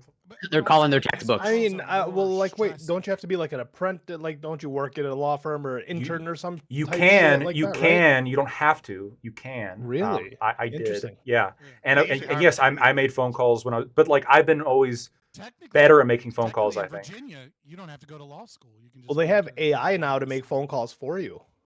Oh my God, that's what's next. The fucking Gen Z, they're just be texting, and then some AI generated voice is gonna. Oh no. They're gonna have AI generate a text message, and that's gonna be sent. They're just gonna replace all jobs with AI, Corey, and then we're fucked. You're right. It's not. Listen, it's not Gen Z that they're making the fucking phone call AI shit for. It's being developed for usage for call centers in India to get rid of Indian accents, and so that when people we're call, fucked. they don't realize they're talking to like a call center. we're so fucked. That's like the one thing. Talking to John from Missouri. Yeah. That's how I actually know. Because apparently it like because people get angry and people get like violent and they're more likely to get upset and they're more likely to be like, send me to somebody that actually fucking speaks English, blah blah. Yep. And so they found that this AI Bro. improves the quality and speed that the calls go through because people are just think that they're talking to a somewhat dumb guy named John in Missouri, but they get through it without like getting super pissed. And even worse, they're using AI on the other end to filter out the curse words and change the word of the caller so that the person working at the call center doesn't hear them being cursed at, and they only hear the Or slurred. I have a solution. I have a solution, and it sounds pretty controversial, but I actually do think. Call of Duty lobbies for all Indian people. No. So so if the Indian scammers, they allow this AI that like lets their voices sound like with like an like American accent or something. I genuinely think we're fucked, right? I'm gonna get scammed. You're gonna get scammed, right? Like this is the dam that's like holding back all of my money from being taken from these Who's people scamming? because I hear the Indian accent and I know I can just ignore it, right? And I If it's an know American accent, Wait, wait. if it's an I American called you accent, I'm right now- fucked. Oh, if I called you right now, you would just I could scam you like that? That's Well, like, it depends. No, don't, It don't do that. You depends. know what he's talking about. Yes, You it know what depends. he's talking about. Yes, yes. No, You know wait, what wait, wait. accent he's talking about. If hold on, if somebody calls me and it's like not like a regular accent and it's just like talking, explaining some kind of like thing, I'm gonna be like 300% more likely to believe it. An old person's gonna be 8,000,000% more likely to believe it. And if that happens, I actually would propose. Sure. I think every phone call from I don't know how you would enforce this, but like, can we block calls from India specifically unless vetted? Calls from a billion people. Okay. I bet you some significant percentage of all phone calls from India to America are scam calls. So much weirdness, right? I'm not exactly trying to categorize this, but so much weirdness in that one fucking sentence.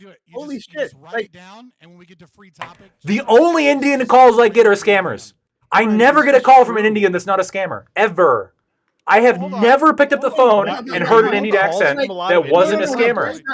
That's not Ever. Focus is on. Like, so that means that like it's not that you have a critical analysis of what's being told to you. You just believe it. Like, especially if they sound right to you, you're like, okay, all right, I guess it's a trustworthy individual, right? Because it generally is compared to Indian scammers. Okay. All right, we can leave it alone. Leave it alone. Oh my God. Every single call I've ever gotten to my phone, I answer it. Open It's an topic Indian for the- accent. for the panel. This says so much about you. About this, Lactoid? What'd you say? Yeah, I said you're just not going to shut the fuck up about it. We get it. You've made your point. You've made your point. Indian scammer, Scott. Actually, Lactoid, I don't quite understand. Can you explain again? All right, I'll re-elaborate. What Okay. kind of Indians are we talking about? Like how old? So I get a call. Can you detect like the regional dialect? What time? What time do you get these calls? Yeah, give us a sample. Yeah, what time do you Are get they these doing calls? working business hours? What does the dude sound like, Lactoid? Lactoid, can you tell me like what the guy sounds like? I might get banned if I could do it, but Okay. All right. Let's move on. They won't ban you for that. They'll just like penalize you I- slightly. So let's get it. Lactoid is about to take us there, though, right? If this had been a regular week, Lactoid, that would have been it right there. the HB1 thing was not the right thing to get mad at the Indians about. I'm just saying. The last time it was FK, right? This time it's about to be Lactoid. We'll move on with our lives. H1B. Sorry. Thanks all for being here. If you're here, this is the Revy Roundtable, which we have Mondays 8 p.m. Eastern. We've got a fantastic group of guests here. I'm really excited. We'll start with our friend Lactoid. I think we've learned enough. I think we've probably heard enough of Lactoid already. But still, Lactoid friend, thanks for being here. And we've missed you, buddy. We're really happy to have you back. Yeah, thank you. So I get lots of calls. No, I'm kidding. So yeah, I'm Lactoid. You can find me on Lactoid TV. I still got a little bit of the tail end of Rona. It's been 2 weeks. It's a pretty nasty bug. It sucks. But I'm on the tail end of it. I feel comfortable enough to do a stream. I am way better than I was last week. I assure you. Like, it's not even close. Last week I wouldn't have been able to even get a sentence out, but right now I'm doing pretty good. So yeah, good to be here.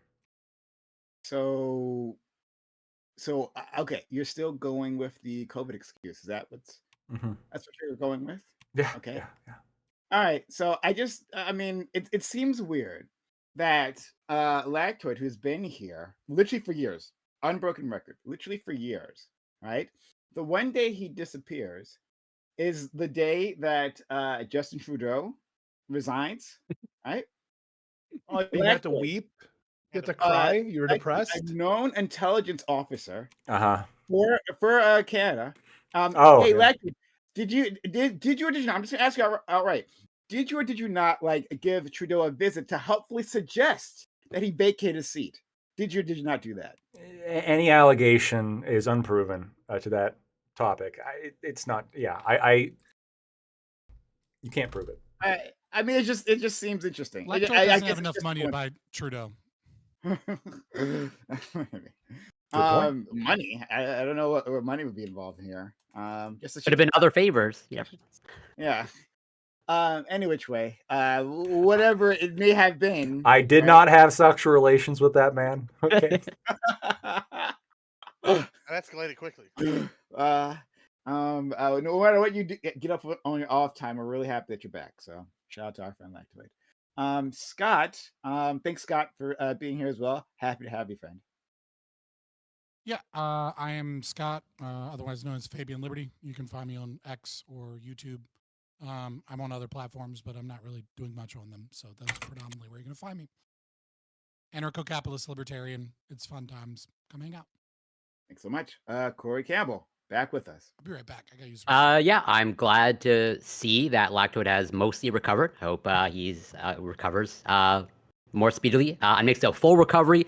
No long-lasting symptoms, 100% full recovery. That's what I hope for. But yeah, always grateful to be here. You can find me on Twitch, Corey Campbell 84, Twitter, X, YouTube, Instagram. It's Corey Campbell. And yeah, looking forward to talking about the topic. You know, I had a friend who dealt with long COVID, and it affected their memories, right? And it happens. Things that they could get up to. I'm hoping that with Lactoid, it'll affect his judgment, and so he'll decide not to ride a motorcycle anymore. Right? That actually, I would actually, if it results in just that alone of some sort of mild cognitive impairment that he's no longer eligible to ride a motorcycle, I think that might be a net gain or net positive that maybe be in favor. His balance, yeah. And he's like, I can't do it anymore. And bonus, right? If I lose that much cognitive ability, I start voting Democrat. You really want to go down the cognitive ability route? Liberal versus conservative? I got studies too. Let's go to our friend Grid. Happy to have you here again, Grid. How are you?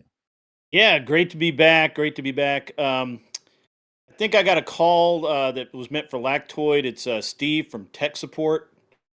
And Steve Smith. I talked to that guy. Yeah. What does Steve sound like? To Lactoid's ears. Sound like Apu from The Simpsons. I don't know. I just assumed he knew what we were talking about. But yeah, it's great to be back. Looking forward to a good spirited discussion this evening, and I can be found on YouTube at An Unreasonable Man, and yeah, that's about it. Conservative-ish. Well, no, I'm pretty conservative. Yeah, here we go. All right, he's still deciding. It's settled. Yeah, I'm pretty conservative. I've actually been told that I am that I've probably gone a little further than conservative, but I don't believe that I have. So What comes after conservative? Racist. Nazi. Okay. All right. It's Well, not I've also moving been accused of according being to a the left. libertarian a lot lately, which is just sinful. Well, when Code for Scott's the one who racist, yeah. introduces you to people. I Talk know, a lot right? about Scott. freedom of it's association. the This company is my you're big friend. into.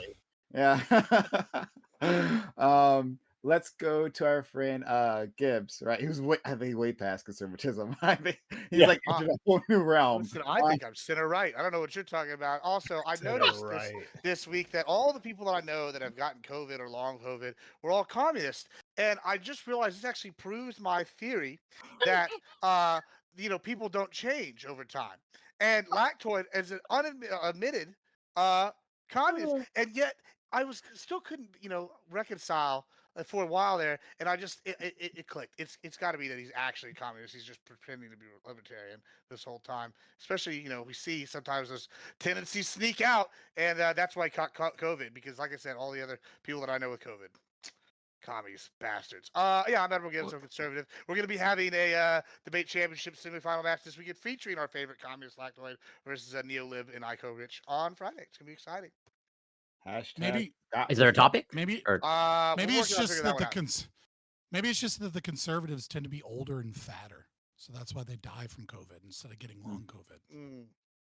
Or they're just base genetic champions, and the only thing long over here is our dicks, not the COVID. That's all I'm saying. Yes, Giga thank Chad. you. You're Oh, welcome. thank you. Thank you for not staying silent. I was like, please spike the ball. Well, I had it. I appreciate it. It took just you a real quick, second. I I'm was like, Doobie, whoa. but I'll be right back. Okay. Okay, understood, friend. Due to our academic ability, we have to the cogs move slower sometimes. Apparently. It's the light. It's the light was so blinding. It took you a second. Yeah. Ali, thank you for coming through.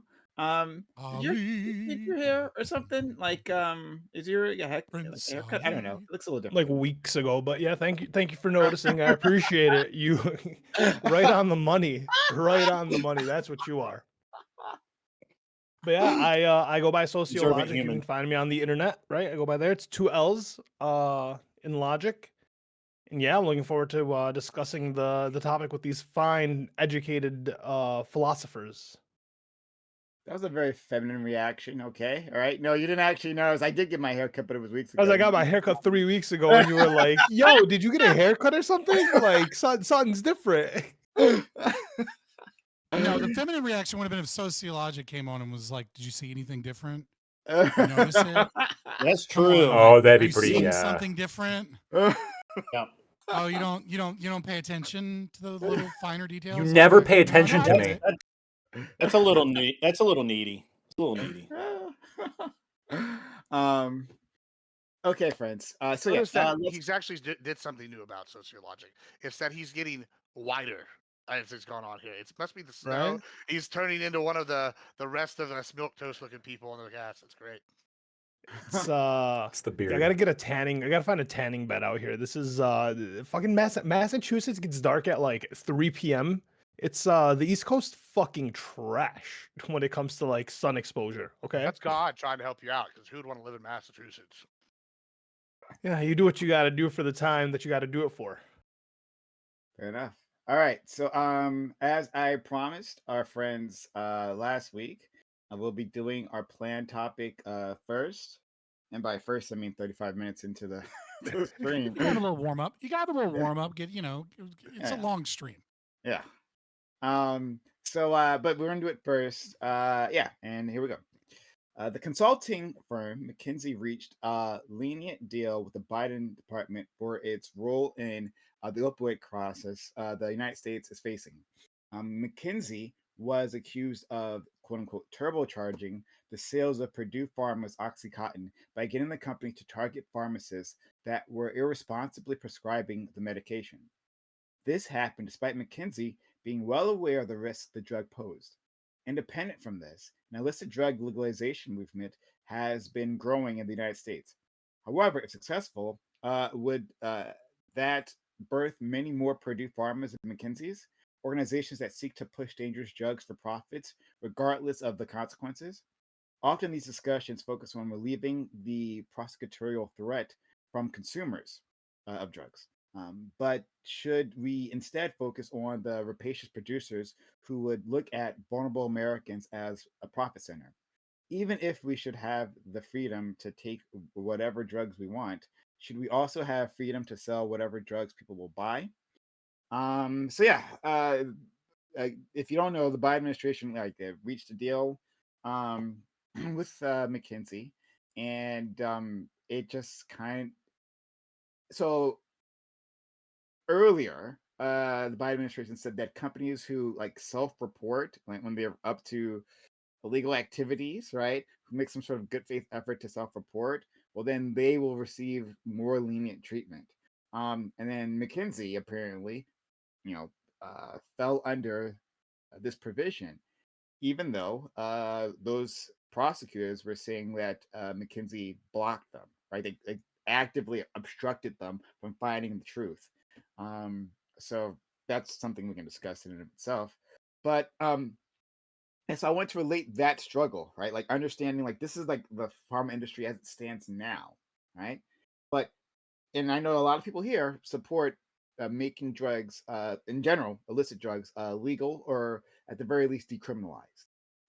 If we do that, and people can make a legal dollar off of it, well, will they simply repeat what we've seen in the current drug industry? So yeah, we'll start with our friend Lactoid. My perception of McKinsey is that it's like a bunch of like coked up psychopaths who all got together and they were like, let's make a business. It's like if like Wolf of Wall Street was somehow like wilder, and then it became a business, and that was like what they did. This company has like a pretty checkered history. Um, Not only did they do this opioid thing, they also uh, worked with Enron. In fact, they were like instrumental to Enron, which was just a complete scam, right? And so the Saudis and all sorts of shit. So um, Rikers Island, they've done all sorts of like horrible shit, and I think that the big thing is that they have facilitated fraud. I think they facilitated fraud when it came to um, what they did with Enron. I think they facilitated fraud when it comes to what they've done here with Purdue Pharma. If you know that this drug is dangerous and you help an organization market and put out this drug, lying about its safety history, lying about what it can do, I don't. This is the equivalent of sneaking heroin into ice cream and selling it to children. It's not good, and I think it's perfectly fine to hold them responsible for doing this. Um, and that's somebody who I think all these drugs should be legalized, right? I'm not looking at the fact that they promoted drugs as the problem. I'm looking at the problem is they knew this shit and hid it, and it doesn't seem like they have any problem doing unethical stuff. And so, yeah, I'm not a big fan of McKinsey, and I think that it's questionable how effective they even are.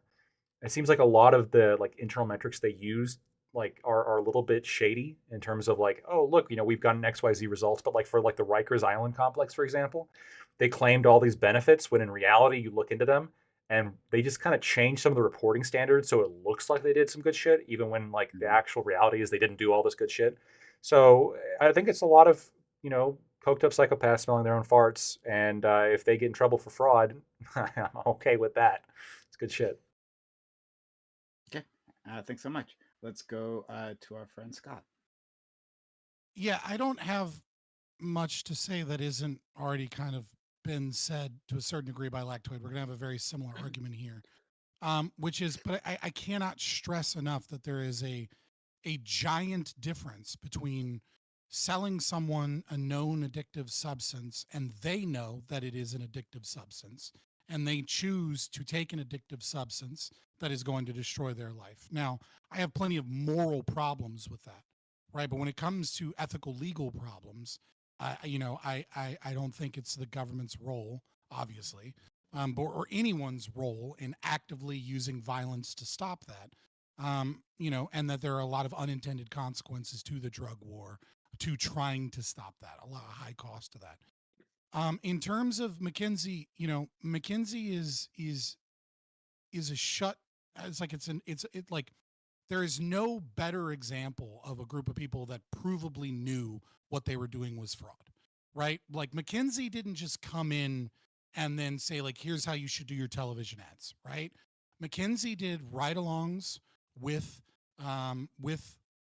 pharmaceutical sales reps, right? They went to centers that were full of drug addicted, you know, like they saw before most of Americans on TikTok and Twitter videos saw people, you know, standing at 90-degree angles. They saw that shit way before any of us because they went there, saw that, and knew that those people were addicted to an addictive substance. And their response was to advise Purdue Pharma to specifically target areas that already had high rates of opioid prescriptions, such as Appalachia, you know, places in Pennsylvania, you know, places where coal mines had been put down, where they, you know, where there was already large amounts of drug addiction, and to up the dosage, and that like that would, you know, that would do away with some of the withdrawal symptoms. They knew it was highly addictive. They knew that it was destroying communities, and they knew that Purdue Pharma was lying up until basically up until the FDA came out and said that it was addictive. And even then, Purdue Pharma just was like, oh, we'll see, it's less addictive. And I mean, like the story of the opioid epidemic and what Purdue Pharma did is one of the most disgusting stories in American history in terms of fraud and abuse and the consequences of it. This has nothing to do with drug legalization, because drug legalization does not mean legalization of fraud. And you know, we'll get into it more as we go, but I just feel like you cannot stress that these are two totally different things, enough that to try and draw the connection that it's just people selling drugs for profit and therefore we'll have more of this, is horrible. And actually, final note, just real quick, you know, I find it so interesting how often people talk about, you know, the government's role in protecting us from evil corporations. And over again, you see it, but you see it more so than any other case with Purdue Pharma, I think, in how, no, their role is the exact opposite. Their role is to protect the corporate wealthy elite from justice. Like that is what their role is, to maintain the status quo and to maintain order. And sometimes maintaining order means maintaining laws that harm, you know, the peons. But that is their primary goal: maintain order, maintain the status quo, maintain the wealth of the powerful elite. And then all the way down at the bottom is the little guy, where it's like, well, you know, we got to get your votes, so we have to pretend like we give a fuck about you. And you know, the Sackler family, you know, yeah, sure, they paid billions, but they're all in Italy right now living in fucking mansions after murdering millions of people. And they're immune to criminal prosecution. Yeah, we gave him that. The rage. I'm just saying, Luigi could have picked a better fucking target. The rage that I express sometimes over, you know, executives who get away with it, right? Where like we'll find companies, we'll find them, but then like no one actually goes to jail. Yeah, like this is what I'm talking about. Exactly these situations. But yeah, let's go to our friend Corey Campbell. Yeah, I actually don't have much to add on what has already been said. At least nothing. Well, all great points have been made. But I do want to amend Lactoid's characterization of the McKinsey Institute, where I think you call them coked up psychopaths. But really, it's just very educated, coked up psychopaths. That's critically important. And that is really sad. It is wild to me how this institute is able to like operate and exist. Pretty wild to me, and a sad state of affairs. But what I will do is use this opportunity to bring up something that I think gets often overlooked, in my opinion, when it comes to the opioid epidemic. And here is where Scott and I become allies, I think, or I'm reasonably sure. And I think people overlook the fact that, so I ask myself the question of like, well, why did this happen? Just like everyone else. And obviously it's multifaceted and many variables. But I think one that gets overlooked is intellectual property. And I don't think people understand how intellectual property and innovation institutions play a critical role in how this played out. And I'm going to read us just a small paragraph from a very nice journal article from the Journal of Law on the Biosciences, which I'll post in the Discord chat, where, starting off in the early 1990s, MS-Contin, a controlled-release form of morphine sulfate, was generating millions of dollars in sales for Purdue Pharma.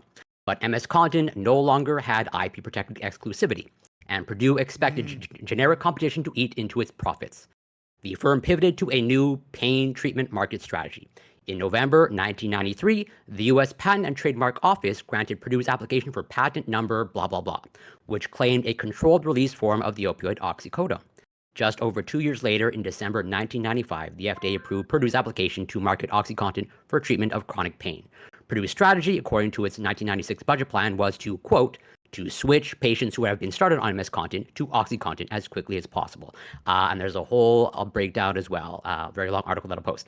But again, there's many factors play into it, but I think a critical factor is like when it comes to intellectual property and the creation of demand that pharmaceutical companies can have or carry out, and they have a pure monopoly, and an opioid is a perfect sort of what more could you want in terms of a monopoly on something and you see in their pricing, they initially start off with a low price, they get the demand, they get people hooked, and then they could jack up the price. What better thing that you want? And I'm sure, we're going to see Gibbs fall to his principles of mind your own business, right? I'm sure he's not going to uphold intellectual property. Everyone should mind their own business when it comes to intellectual property, right? Because it doesn't exist. I'll leave it there for now.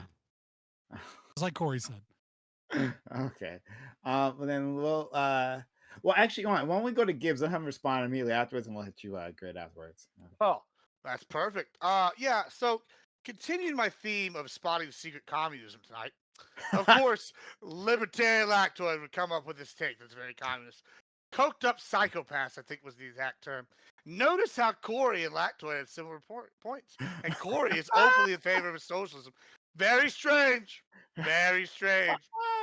I'm willing to bet. Also, I'm willing to bet more money has been made by concepts that people came up with at 9 a.m., coked up maybe, after partying all night with their business associates. Who are we to judge? Who are we to know? I don't think they keep exact statistics on that, but based on some life experience, I think that that's probably an accurate assessment. Now that that's out of the way, let me give you an actual based capitalist take that our libertarian friends somehow missed. The only reason they had to resort to, quote, nefarious tactics and conceal their true goals, which was to generate wealth, was because it was illegal to do it in the first place. They should have been allowed to set up opioid vending machines right outside Narcotics Anonymous and rehab facilities. That's what they should have been allowed to do. But instead, daddy government's going to come in and tell them they can't do that because it's bad for reasons. Also, who is the government to tell people what they can and can't do in their own homes? If these people want to pop pills and rage out, then sure, as long as they don't hurt nobody else, let them. Yeah, exactly as Corey said, mind your business. They don't need to know what I'm doing in the privacy of my own home. Capitalism is base. We need less regulations. And these people should be lauded as heroes because they're allowing everybody to have opiates if they want them. That's what I think.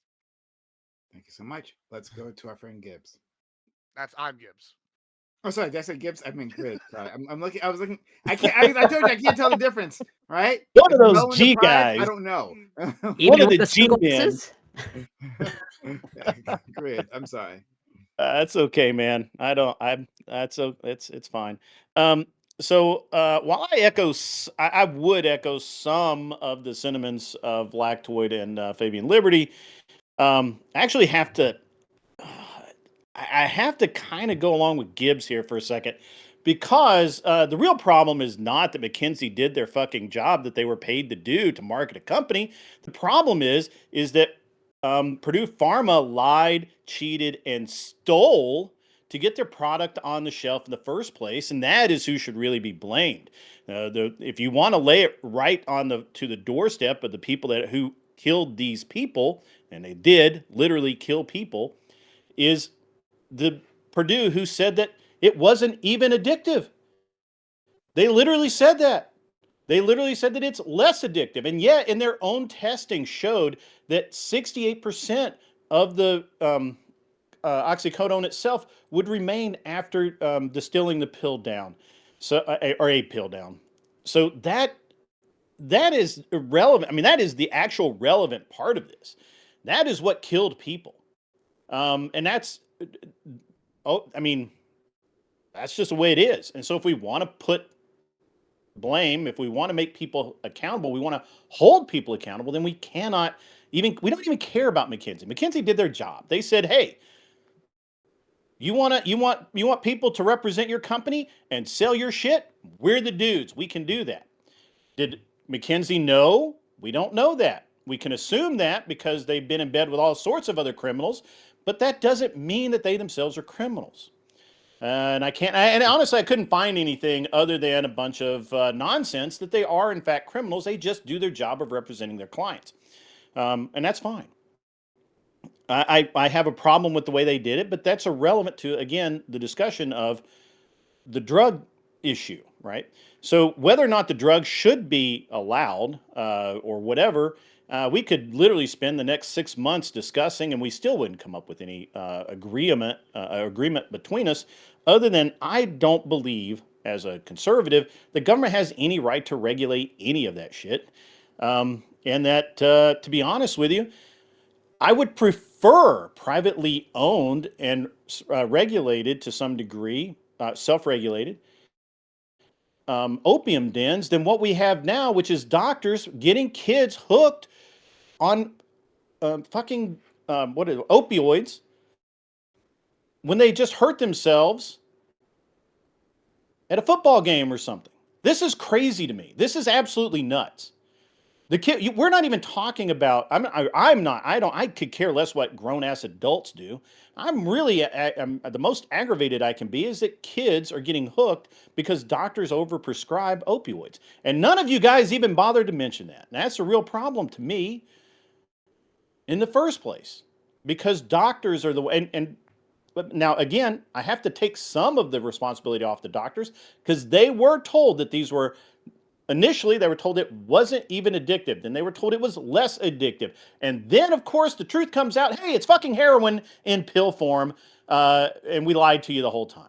So doctors did what doctors do, and they prescribed pills. They're pill pushers. It's what they did. If you expect anything else, well, I'm sorry, you're going to be disappointed. And again, it makes me a little queasy, but I'm with Gibbs on 90% of this. I'm glad we got the pro opium den opinion out there. All right. You don't hear that often these days, but appreciate it, friend. Let's go to our friend Ali. Yeah.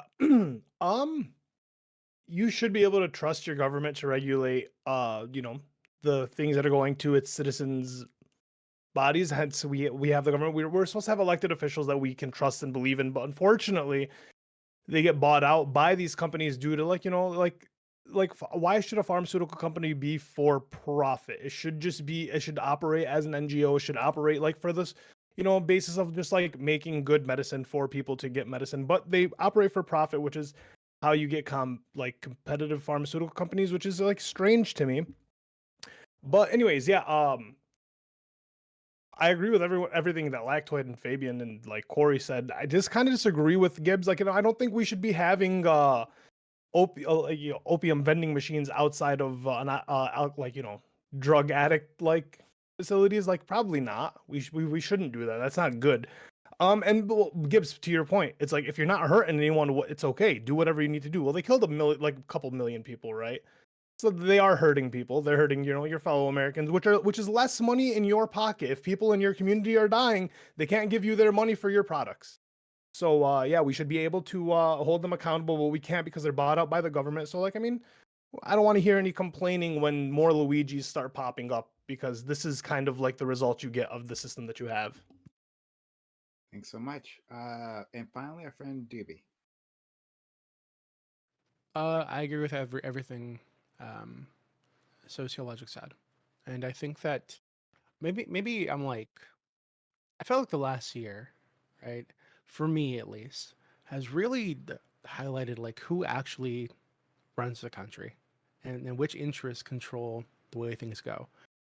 And it's for me the last year it's been totally transparent. It's been like fucking overtly just out there, right? I think the only beneficial thing of like the last this included, right, like is that people I think are starting to see it. It's out there more often. People are talking about it. They have the Luigi thing, which I think is a good thing actually. But like this, I feel like the atmosphere is changing, right? The attitude in the country toward these things is changing, which might be beneficial long term, possibly. Could also just be suppressed as it usually is. Um, so yeah, I agree with everything Ali said. I think that it's disgusting, right? We have case number 10,000 of our government run cover for some fucked up corporation. So yeah, it is what it is. I didn't hear too much from you all. I think maybe one of you touched on it, but like on the other side of this, right, the street pharmaceutical side, that's where apparently we agree McKinsey crap for most of us. Not okay, most of us agree. McKinsey is crap. But I that's what I kind of want to marry this conversation to, right? Like, okay, if we're pushing for drug legalization, are we pushing to create other organizations, expand the system that we already have here, where there's like a powerful moneyed interests who benefit from more Americans Well, being hooked to their product. I want I don't know. I think if it's legal, I think if it's legal, there's less incentive to lie. You can just outright say, "Hey, this drug is addictive," like whatever. But like, But hey, they you can just have did that. fun. It's self right. It's The opioid listen, weed. crisis was You have exactly that, where they lied about exactly No, that. no, no, no. Well, they had to lie because they have They to push a had to product. lie. Yeah, they had to lie because they have to push a product because they're trying to do it as like a medical thing. Whereas like if you come up with a drug and you just advertise it as, hey, this fucking makes you feel great. Yes, there are addictive qualities to it, but at the end of the day, that's your decision. You won't have to lie about that as much. Hold on. This I is feel like hold on. This isn't. Hold on. This is just not true. This is It's not true. absolutely true. They did not. It's They did not. absolutely They did not lie about it being non-addictive just because of some law or some regulation. no, yeah, that wasn't what I was Hold on. saying. Hold on. Wait. No. That wasn't what I was saying though. Purdue Pharma committed fraud on a mass scale about it being non-addictive for the very purposes of pushing it into doctors' offices. They created the modern day. They created an entirely new a metric used in hospitals and in healthcare that didn't exist, which is on a scale of 1 to 10, how much pain are you having? They created the concept that like wouldn't have been pain necessary, is Fabian, like if it had been open free season. Like, here's where you're wrong with this, right? Yes, it would have. No, Yes, no, it no. Hear me would've. out. Hear me out. In, Right? oh wait, So, wait. In order to push it as a medical drug, I agree with him to what he's saying. Yes. Hold on. Yeah, but they I'm wouldn't have saying pushed it as a medical drug having it because of opening what up Grit could said. open it up to just having a fun drug be out on No, the hold market. on. That's Let's talk what, about the like, street my level. argument was. Let's talk about the street level, right? Grid absolutely. I didn't even think of this when you said this, and it actually offsets all these arguments. Really, Grid actually nailed this with the opium dens thing, right? Because one, they can just sell it as a street drug. Everything can be sold. These are symptoms and treats. Hey, it's addictive. Then they can even sell different forms of this for like to be smoked in the opium dens, etc., etc. Then guess what? Here's the secondary market that eliminates the problem that sociologic brought up of my customers dying. Guess what? One, I'll sell it as opium dens. Two, I'll sell to this new market that's generated, which is going to be the people that are going to go, hey, I'm going to say be a private medical service that's going to provide Narcan, and I'm going to set it right next door to it. Boom. Now I have two businesses. I just want to clarify. They're going to keep these people alive and just Gibbs. So now you are on our side now that you're not in favor of intellectual property, right? Because to sell Narcan, okay, that's patent protected. Okay, so how is their secondary market going to open up? How is this open free season for you? Hold on, Are you can for get or against- licensed to sell Narcan? I don't know. I'm not going to get the ins and outs of that. So are you? So wait, you said open free season. So you're against intellectual It's property open now, free right? hold on. It's open free season for a new business to develop where they're sitting here taking care of people for the opium den so they don't die. Who's going You got a new insurance. Before your there's opening, so many different avenues here. before in your opening statement, you said in the privacy of your home, you can do whatever mic you is want. clipping. Well, yeah, because I'm trying to speak over Gibbs. Is it still clipping now? No, you're good. You're good. No, Okay, that's way better. Yeah. So you said, if I recall correctly, in your opening statement, privacy of your own home, like get the government out. Okay, so you're okay with me in the privacy of my own home. I'll reverse engineering an iPhone, making it and selling it. That's okay for you, right? Oh, so like maybe not as a mass sale. Hold on. Free season, right? Hold on. Maybe not on a mass sale, but hold on. First of all, let's just take this back. Wait, why not? Hold on. we could get into the intellectual property thing in a bit, but as for what you're arguing, what I just argued for has existed for thousands of years. So unless we're going to take the I don't know, contract for opium as intellectual property back to, I don't know, ancient China, then really everything you're saying goes out the window. Like, Whoa. So here is where people don't understand. Like, what is OxyContin to you? what Can does that matter for what I'm arguing though? It actually It does matter. It's actually. Hold on. Let Corey get through it. Corey, Sure. Fucking catch him up quicker. IP is a big part of this discussion. I OxyContin understand was the IP created. I don't think you because do. of IP. I do absolutely. don't. You just you're not the problem is you're so focused on one little in the weeds aspect that I've made a broad strokes argument that we can't even talk about because you want to sit here and talk about IP. Let me clarify. About it for 45 minutes. Let me clarify then why IP is an important part of this discussion, right? So Purdue Pharma had the rights to several different forms of opioids that were widely prescribed, right? Cool. The patent was running out, okay, and so this was going to essentially destroy Purdue Pharma's profits, right? Oh, really? And so because it was going to be opened up to the market. Now, the way That's that true. IP law works in medicine in America, right, is that yes, we have a lot more technological IP and like character IP lasts a really long time, but drug IPs don't tend to last as long because people don't like the concept of drug IP lasting, 100 years. So what ends up happening is that you can create a new version of something that is slightly different, either in its release, either in the way it's done, Right. or maybe it's slightly more effective. You see this with insulin all the time, right? Like yeah, insulin Adderall, amphetamine salts. I understand. Yeah, I got you. Right. So what Purdue Pharma did is that they knew they needed to change, but if they came out with a new form of oxycodone that was essentially the same thing, then it wouldn't matter. There would be all of this competition. So they created a lie with fraud. They created a new drug that was like, this is time release and it's better than the other drug because it's less addictive and less prone to abuse. And now if anyone tried to use the old drug, they could then say, oh, that's the old stuff. That's addictive. That kills people. But our new stuff doesn't do that. And we're the only ones that have the IP on this. Then they created things like fake data. They use logarithmic scales to try and trick the FDA and doctors into thinking that it wasn't addictive. They lied to everyone. They created television ads lying about it to sell this new product without IP being a part of, like, IP is central to the part of to this argument because it's the whole reason that OxyContin was invented, and they created all these lies because they couldn't come up with a new drug that actually was less addictive. No, here, let me tell you how I hand wave all this away. All of this would have been avoided, real simple, if we didn't have over-regulation of the medical industry in general. That's like IP, that regulation that you're talking about, Gibbs. Regulation like IP. That could be a portion of it. Is IP regulation. Okay, hold on. Even then, what does this matter to anything that from my argument? Yeah, like nothing. Wait, so you want to hand wave away IP regulation? We're on the same page now. So all right, hold on. Are we debating the street problem and the problem Is with the Gibbs company? pro IP or something? I'm confused. I don't know. He is pro. I mean, I'm like tacitly pro IT. Like it depends. Like it's all situational. Because once again, my underlying motive is what's best for Papa. So I don't understand how like you can even sit here and try to like. What's best for you be getting rid of IP?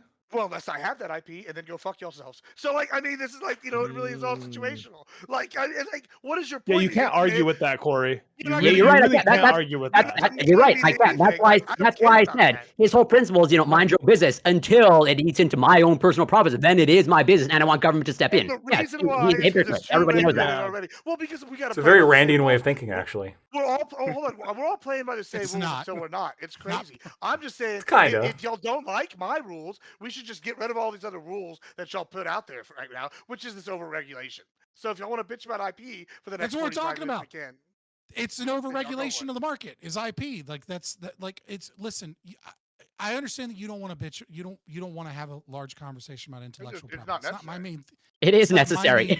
There's whole papers written on it that I posted. It's not my main argument either, right? But to dismiss IP as like not being a part of this discussion is to just fundamentally understand what occurred Maybe it's like historically. a 2% important part of this discussion. like. I think It the is issue is the it's not, reason- it's not a it is- part, it it's is- not really a it part of the is- discussion that Prime is referring to. It is So it is Prime the is trying to focus on the entire street, it is the street entire legalization. That's my reason point. Who for cares the about them if it's invention the street? of OxyContin. Well, so okay, let's just take it from the max scale level. Do you how does IP affect me setting up opioid distribution centers out front of Narcotics Anonymous? Can you tell me about that? It depends on what. So What depends on does what it you matter? set I'll up. tell you what. Do you think you can sell any opioid at your narcotic center? Do you think you have the right to do that? I mean, potentially. Well, just to be You clear, have to be against IP. Well, you have to be in a proper hypothetical, Gibbsy. You can't just say like this is a world where the goalposts can't change every time you bring up a point. No, because this is the problem, right? See, we're getting so lost in the sauce of this stupid IP bullshit that when I'm sitting here trying to make a simple hypothetical, like, hey, whatever situation you need to get to point A to point B, it's not super important because it's not. If I have to buy the licenses from the IP because it's special snowflake regulated, then okay, cool. We make that the argument, and then you can have your float your little boat. Or if we could go my argument, which is totally gone, we get rid of it completely, and we can just have them selling fucking hashish and fucking opium hash and opium like whatever. Either way, it works for me because both. We're in favor of Arabs coming and Middle Easterners coming to the Middle East. Good, or to America. I like that. See, you're welcome. We're gonna get you on my side one way or the other. Yeah, so I mean, I was just going to point out. I think that the issue is that Gibbs is right. You guys are focused on the IP thing, but he's talking more about the idea of just having full-on drug legalization for everything, whenever you want, wherever you want, etc. Yeah. So like the IT, I think the IT discussion is really important to that, right? It's not really relevant to that. Which is like, well, my point. It's like if you don't have the regulations, if drugs are just legal and you can sell them for recreational use, then like there's really no need to sell something as like a medical drug as long as you can just you're gonna make more money if you're able to just sell it as like a fun drug, recreational use. I want to examine that, but look at the medical marijuana, right? Look at how many people just stopped using their medical marijuana cards the second it became recreational, and how limited there's a limited amount of people using recreational marijuana versus a medical marijuana having their cards and going to medical dispensaries versus recreational dispensaries. It's because 95% of those medical cards are bullshit. Right. No. Wait. No. If you have a medical card, it's actually a great benefit to you as a customer because you get tax exemption when you're buying from the dispensary. Like you get a little bit of like perks, so on and so forth. But I'm just saying in terms of like recreational medical. Yeah, I'm saying it's like, oh, I got back pain, I got insomnia. Now give me some ganja. That's what it is. Glaucoma's acting up, bro. Glaucoma's acting up. Which is to my point. Initially, when weed was legalized, it was legalized as a medical drug, right? So you had to go to a pharmacist that would prescribe you the card, that would give you the card in order to have access to it. But the second that it became recreational in the recreational states, you see a decline in medical marijuana use. Yeah. An uptick in recreational, right? Which is to what I'm saying is like if these pharmaceutical companies could just like make recreational drugs, they wouldn't. No, that's not the conclusion to draw. Why? Why? Because the conclusion to draw about that is that the people were getting medical marijuana licenses specifically because they wanted to smoke weed recreationally. But it was illegal. Well, hold on, not because not scoffing at that. Wait, Gibbs, Lacto, you were right. A question real quick, and then you can go. Are you understanding my point? Yeah, but hold on. Why scoffing at what? Scoffing at it? Because you're sitting here going, "Oh, they're doing it because they want the recreational." Like I thought you were a libertarian. Why should I be able to walk into my doctor and be like, "You should." Hey, I don't worry about that, Lactoid. You should be able. No. You shouldn't even have to justify it. You should be able to. You should be able to. You should be able to walk. It was going to be a good comment. You should be able to walk into a weed sales place. And they should give you all the weed. I'm fine with that. There's no problem, okay? You're 18, buy the weed legally, all good. What I'm saying is that, in my opinion, the vast majority of medical marijuana holders were getting that to circumvent the the anti-recreational laws. Right. And once that became no longer a problem, the stoners, because I mean it requires effort, and stoners, right? They didn't want to go through the hassle of getting the medical marijuana card. They just went and bought it recreationally. And then the sellers and the growers didn't want to go through the hassle. Right. Of medical. But here's the wait. So here's the difference. I just want to finish this one stream of. I was next anyway. So and I'm going to tie this into my point. the distinct difference between this, and I think why the fraud uniquely made this a problem, is because nobody getting these medical fucking cards, okay? Maybe one or two people, but nobody was really under the impression of this is medicine for me. They wanted to get high. I agree. Okay. Yeah. The distinct difference here is the doctors that were prescribing OxyContin were lied to and told that it was a non-addictive way to help treat their patient's pain. And you trust your doctor. People trusted their doctors. And so then they did what their doctors told them. Yes, this is different from a street drug salesperson. You don't trust some shady dude on the street like you trust your own doctor. This is why this was particularly pernicious, right? But that's my point. But that's to my point a little bit. And like, just hear me out. If there were no regulations, obviously, like we live in a world where there was, and that's why they did this. If there were no regulations, if drugs were just legal, then Purdue Pharmaceutical, whatever it may be, comes up with OxyContin. It doesn't have to sell it or advertise it as a medical drug. It can just sell it as a street drug, right? Why not? Well, because they're relying on there's a much larger customer base in regular people who just want pain management, as opposed to people who are willing to get hardcore into opioids. They created the market. Fraud. Okay, there was not a market for OxyContin just to get high, right? That market existed for people that were doing heroin. There's a very small group of people. There was what they saw was don't back down from when they create They're wrong. You're not, Gibbs. Just shut the fuck up and listen. No, I'm gonna fight back a little bit. When they created OxyContin and they wanted to bring OxyContin, they went specifically to Appalachia. They went to places where there was a high rate of injury of people that wanted pain medicine. Okay, yeah, but that didn't want to be addicted to a drug. There was a group of people that wanted pain management, that wanted a miracle drug essentially. And then they went to doctors and they lied to the doctors. If not for the fraud, there would not have been the market, because the market that was there was looking for non-addictive pain management. So what they did is they created an addictive pain management, and then they lied and said that the product did something that the product didn't do. It's not the same thing as with marijuana. Not at all. I know. Now my only question is, wait, because when they realized that in like Florida, that there's just pain clinics all day that people are looking for pills to just kind of get off on, right? Whatever it may be, that if there were no regulation to it, that they could just remove the medical listing from their drug and then just advertise it as a because now you have addicts, right? You've created the market already. Now you've got all these heroin addicts. Would you not have always had addicts? You would have not had that many addicts because you got the normal people addicted because you gave them the pain pills. All right, let's let Grid in, and then we'll go to you, Gibbs, right? Let's So Scott's actually really right here about that part of it. They created the market. But what they really did is they didn't just create a market. They convinced doctors. Literally said that word. Demand creation. Corey was also right.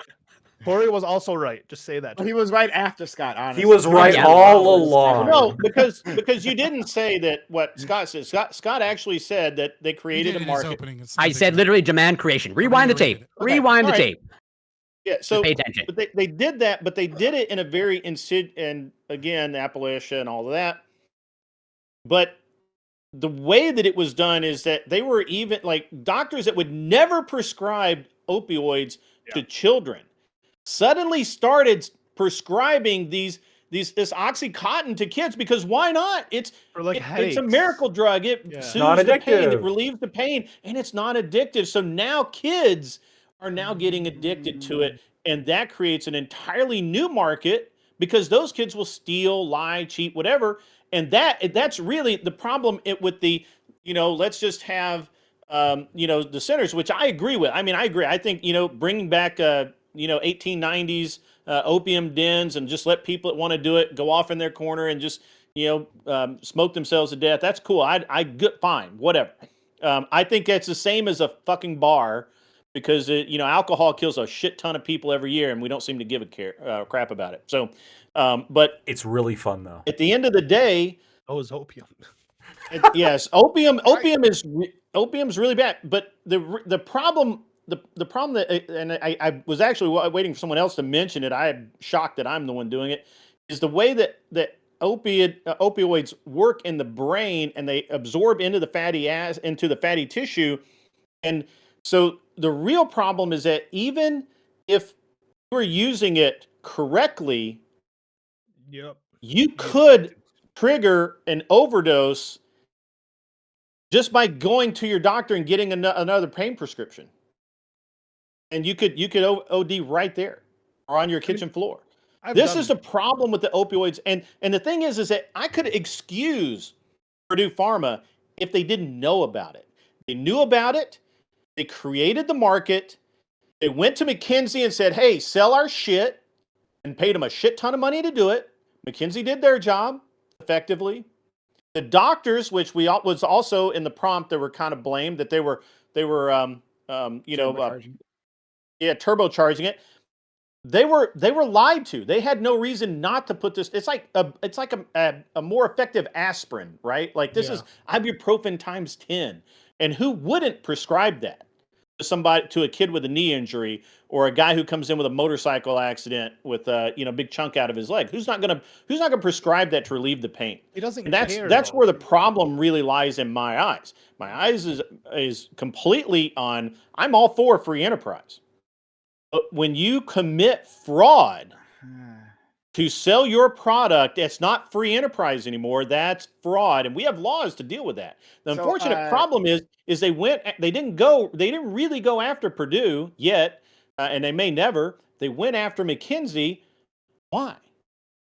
Well, because they acted on behalf. Hold on. So just quick. They destroyed Purdue had to Purdue. pay like six. Purdue no longer Purdue had to pay exists. Purdue no longer exists. I thought it was still. No, they got sued into oblivion. They went babankrupt. I thought that they were fined $634 million. $6.5 billion. Okay. Okay. Nevertheless, in order to pay $6.5 billion, they also got immunity from further prosecution, and they still had billions of dollars left over, and they just left the country and retired in mansions, mostly in Italy. So yes, they started another pharma company actually. Well, yeah, not surprised. That wouldn't be surprising at all. It's a family, which means they're kind of all in it. But the revenue for Oxycontin is at least $35 billion. Just FYI. Okay, thank you, Aiko, for 38 months of resubbing to the channel. He says, Constitution spells out the purpose of IP. Explicitly, it's to encourage innovation in markets. The moment it stops doing that, it shouldn't exist. So thank you, Aiko. I just want to get that out there, and consider subbing to the channel if you haven't done so already. Awesome. Let's get rid of it. Or using our super chats on YouTube, or anyway you want to support the channel, consider doing that. That's how we keep this up. So we're gonna go to Gibbs, and then I really want to try to again reorient this conversation into after Gibbs, responding however you want, but like reorient this conversation to take in these a new class of drugs, being the old class of drugs like cocaine and heroin. Classic heroin, right? Into that. And okay, great, yeah. So I want to pull that in. Yeah, so I think this is actually just the most retarded statement I've ever heard from any of these people up here. These are all very intelligent individuals, but they're sitting here arguing about they had to make this market via fraud. I'm sorry, y'all are wrong, and I'm gonna tell you why. It's real simple. If they hadn't had any of these regulations, they could have just sold as a street drug. Y'all go, oh, well, they had to create this new market, yada, yada, yada. Okay, then how come does cocaine exist? How come does Molly exist? How come does marijuana exist? None of these drugs. It shows you don't understand hold on. Oh, I understand. I just don't give a shit what you're saying. Like, it's wrong. Everyone did this at the same time. The CIA has created markets for cocaine, by the way. No, sure. Okay, cool. Whatever. I don't care. That's beside the point. Crack? That's just good Crack capitalism all around. No, it's simple. That's good capitalism. Every time a new street drug appears, good capitalism. Oh yeah, exactly. It is. It's great. Every time a new street drug appears, what do these fucking cartels do? They go out and they make new customers. It's just like any product. This argument is so brain dead because anytime. Remember the fucking Scrub Daddy? Ha ha ha! The Scrub Daddy. This little thing that with a smiley face, you scrub, put it in your tongue. Guess what? Yeah. Stupid little invention, sells millions and millions every year now. You know why? Because guess what? They created a new market. Yeah, and it doesn't kill you. Hold on. How about Clorox bleach? We don't know yet. When you mix it with ammonia, it kills you when you drink it. Guess what? When they invented that the first time, they found out, they sold it, and guess what? All is well. Corey, you gotta. Hold on. Cocaine kills you. Guess what? People love it. You think they just sat there and go, "Hey, who are we going to sell literally- cocaine to?" No, you they went literally down to the can't- club. They went You down to literally the can't club. do that. Yes, You can't make hold on. mustard gas.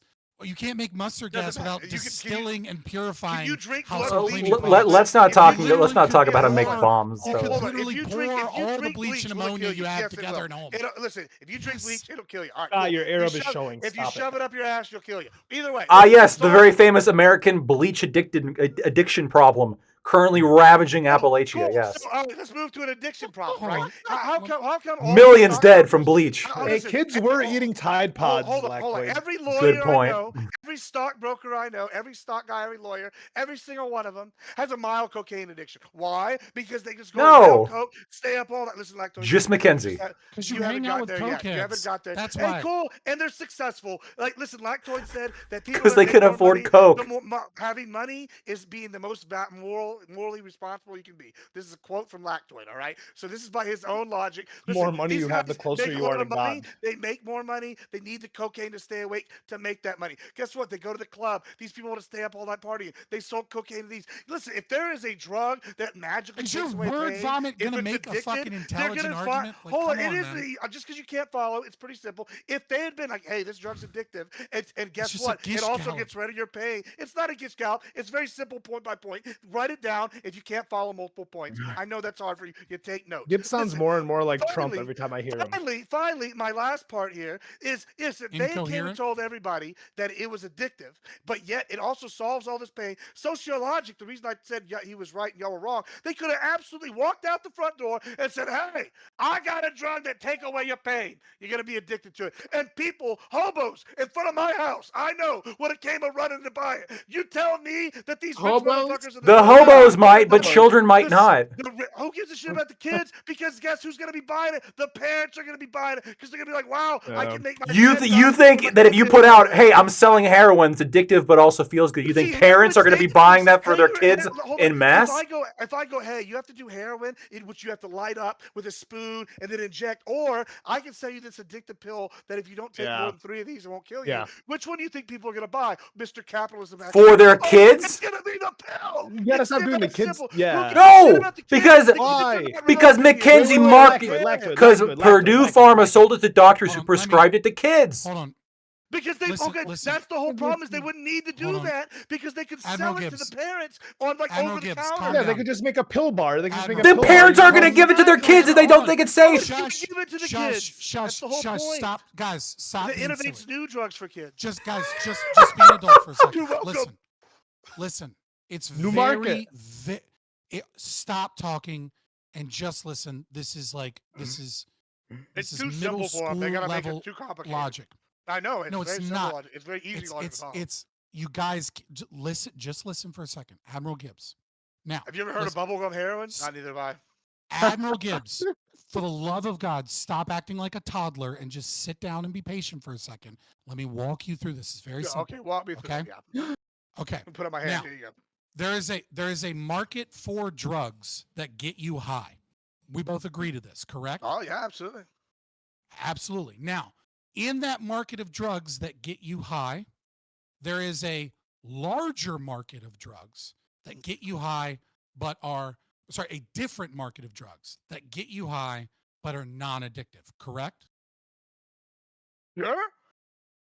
Okay, so what we recognize, right, is there's market A, market B, and some overlap between market A and market B. Well, it's more like market A.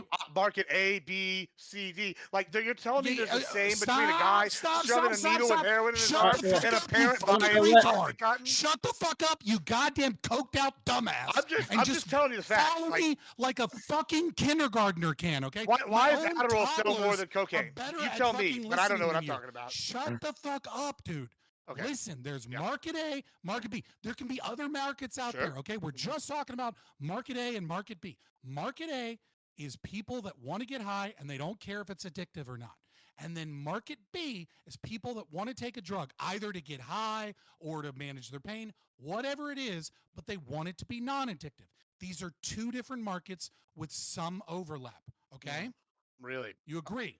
All right, Do you cool. agree? I'm gonna respond. No, just Yeah. yes or no. Yes or fucking no? Do you No, agree? I don't agree because this is stupid. Okay, well what then he's you're saying. literally just fucking gigatarded. And like, No, I because can't, you want a yes or no to a Did not you yes just or say no question. gigatarded? Yeah, I mean, Yes. listen, I don't care what what term he wants to make up today and use. I don't give a shit. Listen, he's acting like there's not also like 50 other six markets, right? And this is why.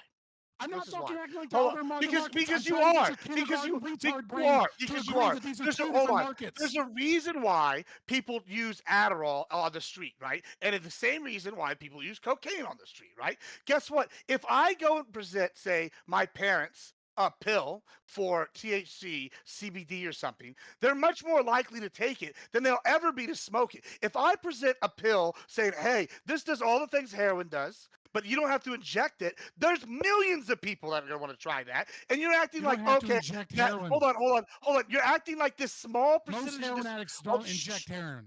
I You listen don't to know your what the little fuck you're bullshit. talking about. I listen to your bullshit. Like, first of all, there's plenty that do. I've seen heroines do it. Heroin addicts do it. Yes, Listen, but the point most I'm don't. the point I'm making is that like you're acting like there's not like 50 shades of gray between, and you're saying No, I'm that not. you're saying that. What I'm trying to tell you is if they had sat here and told everybody it had been able to with no legal repercussion, they could have sold this on the street over the counter, and these people would have bought it. Then y'all were worried about what's going to happen to the children. Well, then somebody could go in and get the drug that helps the kids and is non-addicted, and they can get it from the doctor. But they can do both. You are is what I'm- screaming and yelling a non-fucking argument because you cannot It's an argument. I'm follow sorry, you can't and follow. or refuse What to you're follow. My saying, argument's very it simple. sounds like what Argument. you're saying is that like they invented a novel way of delivering the high, right? Sure.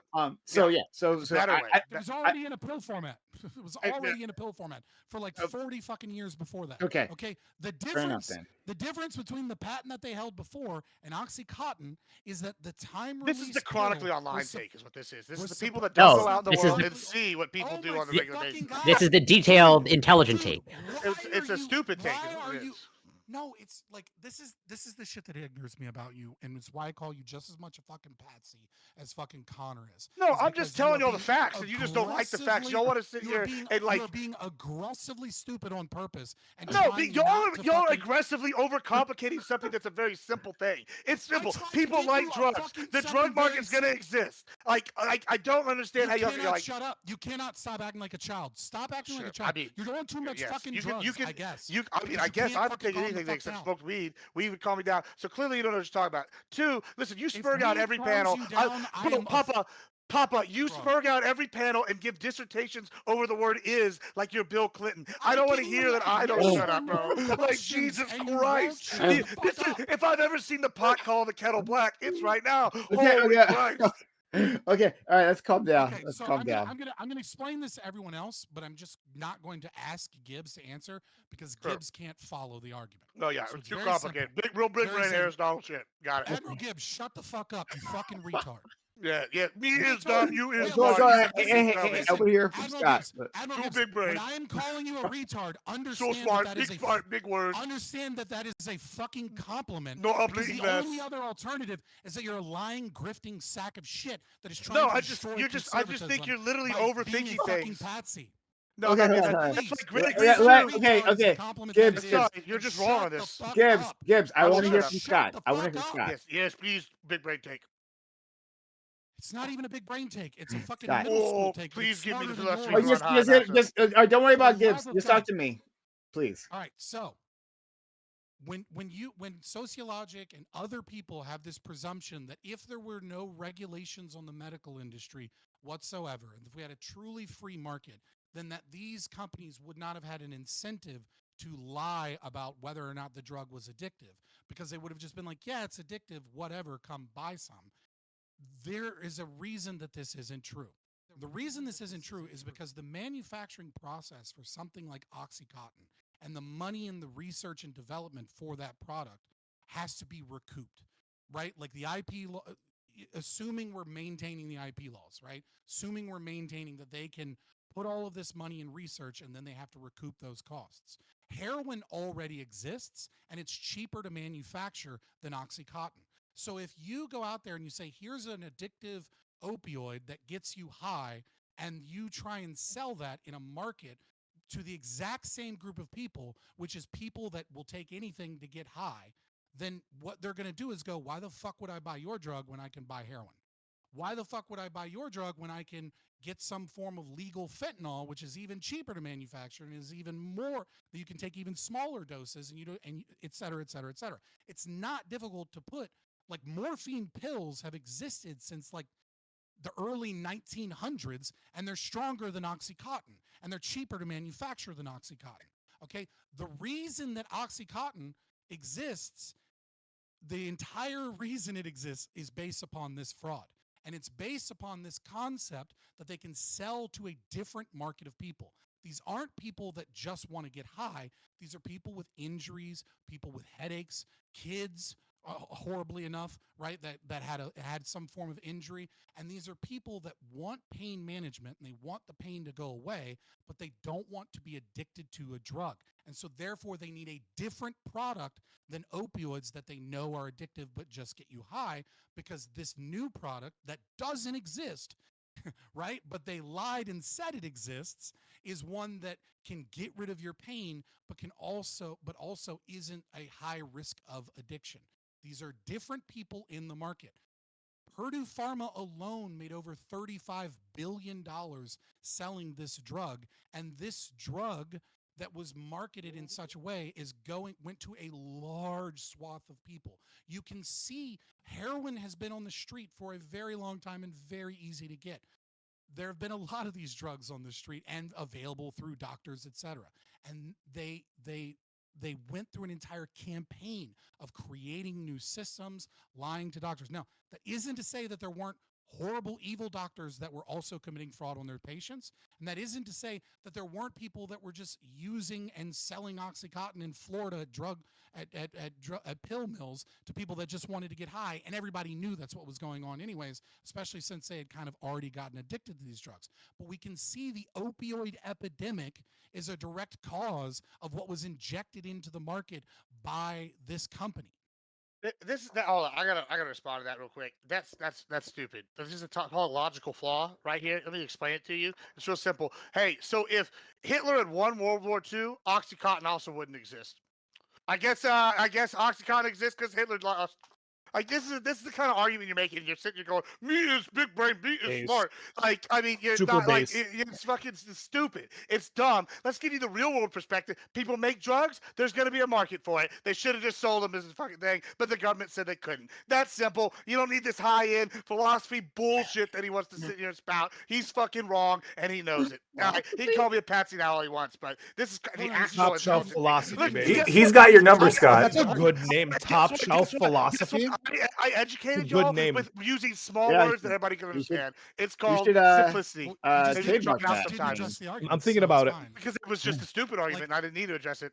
I mean, like, Right, exactly. You just continue. yeah, I mean, Test like, it out right now. See how it Hitler looks won, good. and also would not be OxyContin. What? So, are you saying Hitler losing is a good thing? Is a bad thing because OxyContin? Okay. That's what you sound like. Yeah. That's what you sound like. Yeah, You that support was, Hitler, Scott? It's basically what you're saying. Exposing, yeah. Did you know Hitler had an anti-smoking campaign, which means that all smoking could have been ended? Did you know that, Scott? Right? Yeah, I mean, that's the So how can we hold the tobacco companies responsible for lying to people about the addictiveness of their cigarettes when really the problem was defeating Hitler? No, but Stephen Lactoid, this is my argument. There's the only one here who can come up with some bullshit prerequisite scenario that's in say, well, my point's right because this bullshit prerequisite, and then go down there. Like, sorry, you don't have a fucking what's the word I'm looking? Monopoly on bullshit. The argument, you fucking retard. Let's the one. bullshit prerequisite? You keep calling me a liar, and you keep refusing to engage. It's just a circular argument at this point. Let's just move on. That's exactly my point. I would like to move on from this. Okay, this was fun, right? I appreciate that Gibbs Just let me know if identified you ever come up with an argument. the mask off movement from Scott, right? Finally, everyone has all said, all the liberals have said about Scott is true, right? Mask off time. Really appreciate that, Gibbs, for identifying that. But we can move on. So Doobie, are you there? Yeah. Well, I've never been mask on. First of all. No. So I said Scott's been mask off. Sorry. Gotcha. Yeah, maybe I mix you guys up again because again, melanin deprived, so it doesn't matter to me. So Doobie. So you have been, I think, above everyone here, right? actually, I think at number one within this group, you've been the most critical of drug legalization or decriminalization. And so maybe you can help me out here, right? So like, if we do go down that path, would you foresee, right, like McKinsey expanding its clientele base, right? Like now I'm working with not Purdue or Neo Purdue, whatever new version they came up with, right? But I'm working with like the cartels, right? The who are Gibbs now Group. legal, that like now we're trying to figure out, okay, heroin's got a bad name, all right? What do we do about that, right? Can we PR our way out of like the public's perception of cocaine? Like, do we create a new market where you have these well-connected organizations, right? Like McKinsey's like an octopus that has his like tentacles all over the government, all over industry, right? They have all kinds of connections. Is it simply that McKinsey, if we legalize drugs, gets a new cocaine goes back into profit center, Coca-Cola, right? Yeah, right. Yeah, new profit center, because now we have a bunch of new drugs that are now on the market. What are your thoughts, TV? Yeah, I think the incentive would. Obviously, there is an incentive so to be dishonest. I think all companies have this incentive. But I think that there would be another incentive to make the drug as addictive as possible, and to make sure that the advertising is getting in front of vulnerable groups who might get addicted to it. Right. So, I think all this is kind of silly. Honestly, I think that what there's just at its core, I have a fundamental disagreement with almost all of you, I think, about our duty to our fellow man, right, our fellow person in this country. You guys just don't seem to think that you have any responsibility to them. You don't have any responsibility to vote for, to support a government that has any responsibility to them. You think it should just be a free for all. People do what they want, and if they die, they get sick, they get addicted, they get exploited. Fuck it, who cares?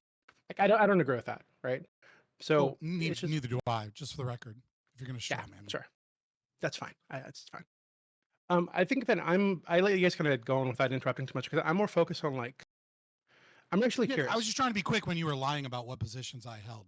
That's fine, Scott. I don't give a fuck. That's fine. That's fine. I know you're very sensitive. I know you don't give a fuck if you don't lie. That's so fine. That's fine. That's fine. That's fine. Maybe I should. So what I'm more curious about actually. So I think we all have a general agreement about the punishment for these people not being sufficient, right? Even for Purdue, right? These people, yeah, they're still billionaires, many of them. None of them got jail time, if I remember correctly, and they destroyed countless lives, right? So, like, when the government does say it has a responsibility to take care of the people, and it puts in laws that it's supposed to enforce to take care of the people, and it just doesn't do it, right? It just over and over and over and over again. This made me think of the fucking Epstein cases, right? And how they gave him sweetheart deal after sweetheart deal over and over and over and over again, right? To this fucking guy that they had evidence of him having sex with like I think like 2 or 3 dozen children, and over and over and over again, over and over and over again, just sweetheart deals. It's fucking crazy to me that this happened, right? But that just people just don't talk about that anymore. This Purdue thing, people don't really talk about it anymore. It just kind of it's news of the day, and then the media moves on, and nobody cares. So, like, what do you guys think? You know, from all the wild political perspectives, I think all of you are very different. How would each of you handle this? Like, what should we do to get the government to start actually representing our interests? As dumb as it may sound, more Luigi's. I think if more of these CEOs and these business owners were afraid for their lives, they would actually sit here and you would have to. What we have kids that get killed every other day due to school shootings. We don't do jack fucking shit. But the second a fucking CEO gets shot, we tote him around as a terrorist and go around and market him as major. Yeah, I mean. Clearly, they care more, and I think we should instill fear into the people that run this country a little bit. I like where your head's at, sociologic. Do you know how many children were killed in school shootings last year? I don't know, like 100. It's gonna be something like 100 or 200 or some low number. That's cool. Do you know how many were killed in crosswalks? I think this is outside I think this is school? how it's a really interesting thing. I think these political footballs they throw around, right? immigration, guns, fucking abortion, all these things that there's really no real movement on ever. No, not any real movement on. That are distractions, like you just said. So I think Ali's making a real important point, and you jump into with I gotta protect my guns. The Democrats coming after them. I wasn't even talking about guns. I don't give a fuck about guns. Ollie actually made a Grid point. was making that I point. like you know, Grid was Doobie. making that point, is that it's a wedge issue that we bring out and parade on the media instead of dealing Yeah, with it's actual problems. it's a matter of being factual and not emotional in what you talk about. Like if you're going to say, well, you know, we got to get rid of, we got all these school shootings. Well, hey, that's great. Do you know how many? 6. Or there were 6 kids killed. Great, Do you know all how of many this is people emotional. were killed You're in human. It's crosswalks? okay to have 90 emotion. Yeah, fucking but how, 2. wait, Do we wait, need how to many kids were ban shot at? Wait, how many kids were SUVs shot at? and the How women many who kids drive were them? shot at? How many kids were shot at? Hold on, Ollie. But what's interesting Not about how many this, kids died. How many kids were shot at? How many kids have to go to school and think about like, am I gonna get shot today? I don't fucking know. There's a weird kid in the class. How many kids have to live with or deal with the trauma of the bullshit? I don't really care if a kid dies. But 92 kids were killed in crosswalks in front of their classrooms. You don't give a Yeah. fuck. Who said I don't give a fuck? Why are you didn't you didn't mention it. I mean, or are we What do you banning want me to do SUVs? about- okay, do you Are we want me to banning remove suburbanite cars? moms driving their kids to school? Come on, dude, don't be said- fucking disingenuous. You meant a Whoa, very whoa, whoa, specific whoa, whoa. point, I and said, I'm calling you on that it. the government doesn't care when these kids are getting Right, they don't care because more people die in car crashes You're all of a sudden every trying to bring fucking this up day to than me and anything insinuating else, what the fuck and do you yet want me we to do don't about regulate it? if cars anything, more. he advocated for a gun rights position. Honestly, like if I'm really, and I really want to engage with that, Ollie. You know what? I'm so glad you said it because I've said it a lot of times. Everybody thinks I'm some patsy or an insane person, but as a Texas borderline revolutionary kind of guy, like you said, what I want a healthy fear, the government to have a healthy fear of citizenry, right? Yeah. You know what? And like I don't like the Luigi things personally. I think that maybe there's better ways to handle it. However, this is why everybody Should have went to needs jail, but I don't whatever- think you know. Hold on, imagine if he'd had a tank. He could have rolled in there and took out the whole complex. Guess what? We need the government to be afraid of its citizens. You're absolutely correct. I'm so glad you. I'm came not with the gun anti-gun. rights I don't know advocate. why Grid got it like all all gun defense. I'm You're not the even worst It's argument. not a Gibbs. matter of being gun defensive. It's a matter of when you talk about these things, you picked a very specific thing. Why do we talk about all of the people who die every year in car crashes? Because we assume that it's Because like you didn't give accidental. a It's not fuck. at the hands. It's not the hands of like a potential shooter that's getting into these schools, right? Now I don't Crazy necessarily. people get in cars every day, Ollie. Yeah, I do think people get into cars every day. People run over You're in every favor of gun fucking day. What are licenses, you Grid, right? talking You're in about? favor of gun licenses, Grid? Like license for a car? I mean, like you could like reduce car accident deaths by like somewhere between like 10 to 20,000 if you just made the speed limit everywhere 25. Right? It's a trade-off. Right? Like, we Yeah, that would suck, recognize that though. like we recognize that like our economy would grind to a halt, that like, you know, that things would get more expensive, that like people would lose jobs, that like people's lives would be miserable. So we accept, you know, 30,000 people dying a year based upon the speed limit that we have. Because it's a fine trade-off, right? I think obviously school shootings is a hyper kind of emotional thing that like I understand what you're saying, Ollie, and I understand what you're saying, Grid, right? And actually I think, Grid, you're probably more towards I mean, like I think you're actually making the point, Grid, which is that like, you know, nobody does anything about like this is a wedge issue. This is an issue we bring up to sensationalize things, right? Like in terms of the significant impact on American children, you know, gun violence in schools is, you know, from mass shootings specifically, right? Because if you take out mass shootings, those deaths go way up because the overwhelming majority of those deaths are like gang shootings, right? Where like, you know, teenagers in a gang go into the school and you know, take out another gang member, or they're like, you know, they had some issue with like one kid specifically. Whereas like, you know, the white kid that writes a fucking manifesto that, you know, had an FBI agent, retired FBI agent in his Discord server that helped him buy the guns and go commit a mass shooting is like, you know, pretty fucking rare. It's like, but like, I think when we're talking about like, what, you know, back to the actual question that Doobie's asking, it's like, well, like, what would we do to solve this issue? And the issue predominantly not being that fraud occurred or that these other things occurred, but the issue being that we all recognize that these corporations they have no fear, which is another thing I think sociologic. You're like, well, maybe we should give them the fear, right? Is that they have no fear, just like with Wall Street, right? Just like with when, we are the 99. Everybody knew I can be as risky as I fucking want because at the end of the day, chances are I'll get a slap on the wrist and I'll make a fuck ton of money. And some fall guy will go before Congress and do a mea culpa, and then he'll get fired, but he'll have a nice little fat pension after he gets fired, and we'll just keep making money, and the system will keep continuing. And so, I don't think more regulation is going to solve this, right? I don't think more government is going to solve this problem. When we look at the Bodies. FDA in their role, we look at the FDA in their role in the OxyContin situation.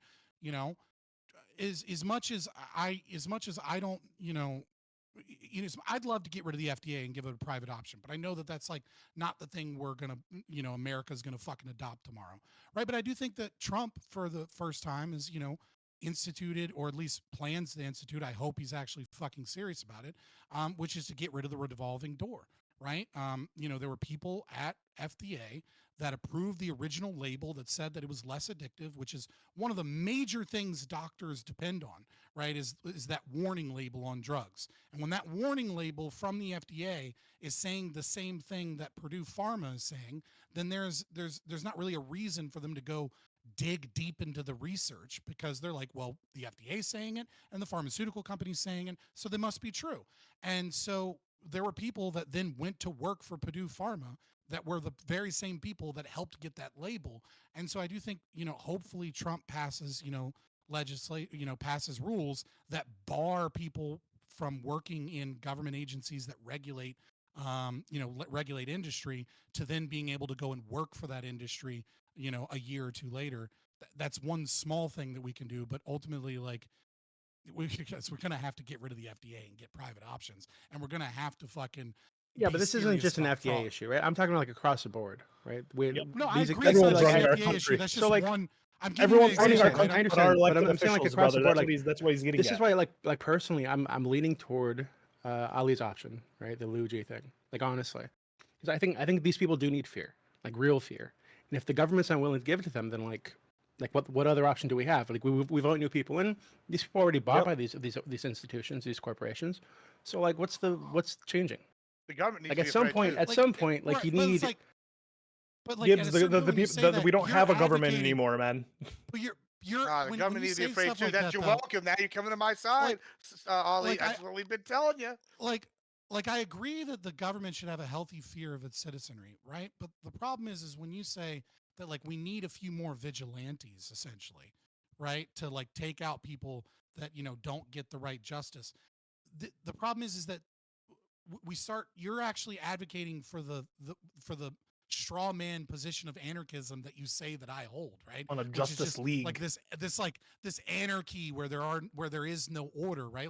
I don't want random fucking dudes assassinating rich people when half of fucking Twitter that gaslights people are straight up fucking communists, right? Because the moment we as a society start accepting, some random dude going and killing, a Sackler person, we get very, very, very fucking close to society thinking it's okay to just kill random people because they're rich. No, I totally disagree with that. So how do you disagree with that? Because the hatred it's not about them being rich. It's about the things that they have done. It's about the specific industry that they're part of and how they've affected that industry. So I'll give you an example. I agree. If we'd found out actually you're that mob after psychology of justice, hold on, Scott, I agree. Scott, I agree. Obviously, this is not ideal. Obviously, this can cause a lot of problems. But if somebody had killed Epstein right after the second sweetheart deal, I would have thought that was a good thing. If somebody had I'm not going to get too extreme, but the prosecutors, quote unquote, who led those sweetheart deals, they should have gotten some justice too. Honestly, I think there needs to be some fear at this point, because it's not. I feel like this is making people hopeless. Right? That anything. So hold on. Let me make sure I understand. But what's the difference? Just real quick, what's the difference between that, from your position, right, and the left-wing people that were really mad that Donald Trump dodged the bullet, right? Because I don't see a very significant difference between them saying, well, yeah, Trump did January 6th, and Trump is this, authoritarian fascist, and the entire media is saying that, he's just like Hitler and he's a fascist and stuff. So it's like when you start saying we need more people going out and doing vigilante justice, I agree that if someone would have taken out Epstein, right, that it would have been justified. I agree with that from an ethical position. I agree that it's justified. I don't think that we ought fucking encourage people to do that, because there are a lot of other social movements and people within our culture and our society get that. that would have celebrated. And what would have fucking happened if Trump took that bullet, dude? Like, we would be in a very fucking different. Yeah, well, this is why I'm asking you guys for like another option. Like that's why I'm asking you guys all for like, what if that's I understand that that's not ideal. I wouldn't prefer that, but realistically, like, what else is there? I'll engage with that topic with your question in a second as well. But we'll go to Grid, we'll go to Corey, and then I'll try to answer it. Yeah. Okay. So and Gibbs as well.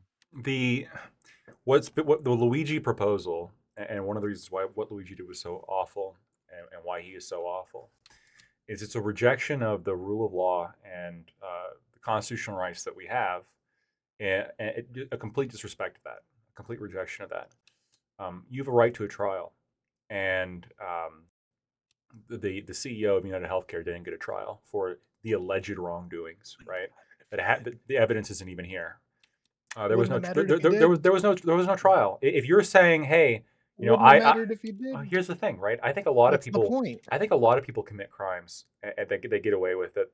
They probably shouldn't have, or the punishment's not nearly enough. The solution to this, unironically, is mandatory minimums. If you are convicted of this crime, you must go to prison for 10 years. That's how you do it. That's how you address the problem you guys are proposing. If you are caught committing fraud and you're like in this XYZ circumstance that would fit the Sackler family, they absolutely cannot get out of going to prison for 10 years. And we can implement mandatory minimums for all crimes. In fact, we could say, hey, you commit murder, you must go to prison for 30 years. You must go to prison for 40 years. We're not going to. So like, well then vote it in. We can say that all day, but they killed millions of people and got away with it. So it's like we're not going to, which is like the point. And 4/5 of Americans disagree with you. Like even that wouldn't have done anything but Epstein, because they just gave him a non-prosecution agreement. They just chose not to prosecute. They killed him. Allegedly. Yeah. But we know if they did kill him, we know why, right? We know because it was all these people implicated and what the fuck he was doing, all these videos that he had. So we know. Yeah, so like, you're right. We need to be voting in people. So that's another example of like this fucking open secret that everybody knows. Voting in people doesn't do anything. It does.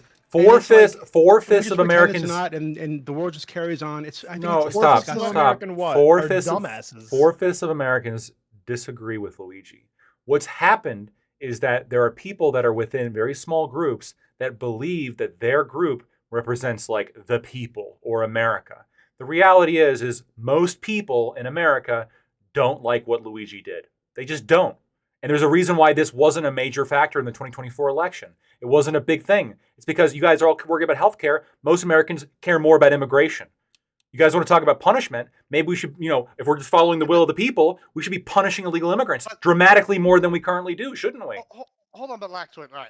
This is the kind of the question though that I have, like on one hand, as on the capitalist side and the ultra capitalist, like I almost don't have a problem with what the CEO is doing, right? However, and that's why I'm more on the 4/5 side. However, on the opposite side, from the political side, like I've sat here and I've advocated for, hey, everybody needs guns. We need the government to be afraid, right? So like there comes a point where like if say like Trump really was Hitler and this guy shot Trump, there comes a point where in my mind, like you are justified in political violence. And like what Kadubi I kind of think is saying is that what is that point, right? Like these people feel that no matter what happens, this guy's gonna get off scot-free or not enough of a punishment. So they took it into vigilante justice. At like what's the next level for political like justice? If they're like this is gonna happen. The problem here's the problem. The problem is that I simply don't trust I don't trust when it comes to like when it comes to political.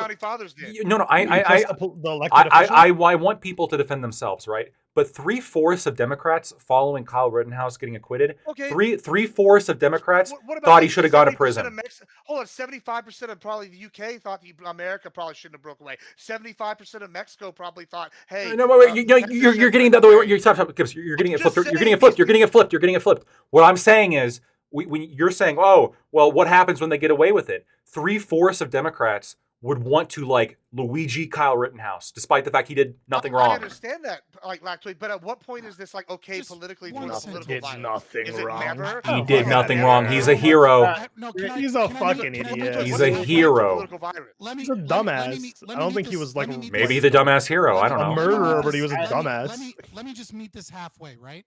I think the question you have to ask yourself when you're saying, like at what point, right? I agree. I agree. I'm a fucking anarchist, right? Like I agree. The question you have to ask yourself is the cure worse than the disease, right? And so the question is whenever you start saying, okay, it's time to grab guns and start offing people, you need to be prepared for what the world looks like after that. I agree that there are evil motherfuckers that get away with killing people in America.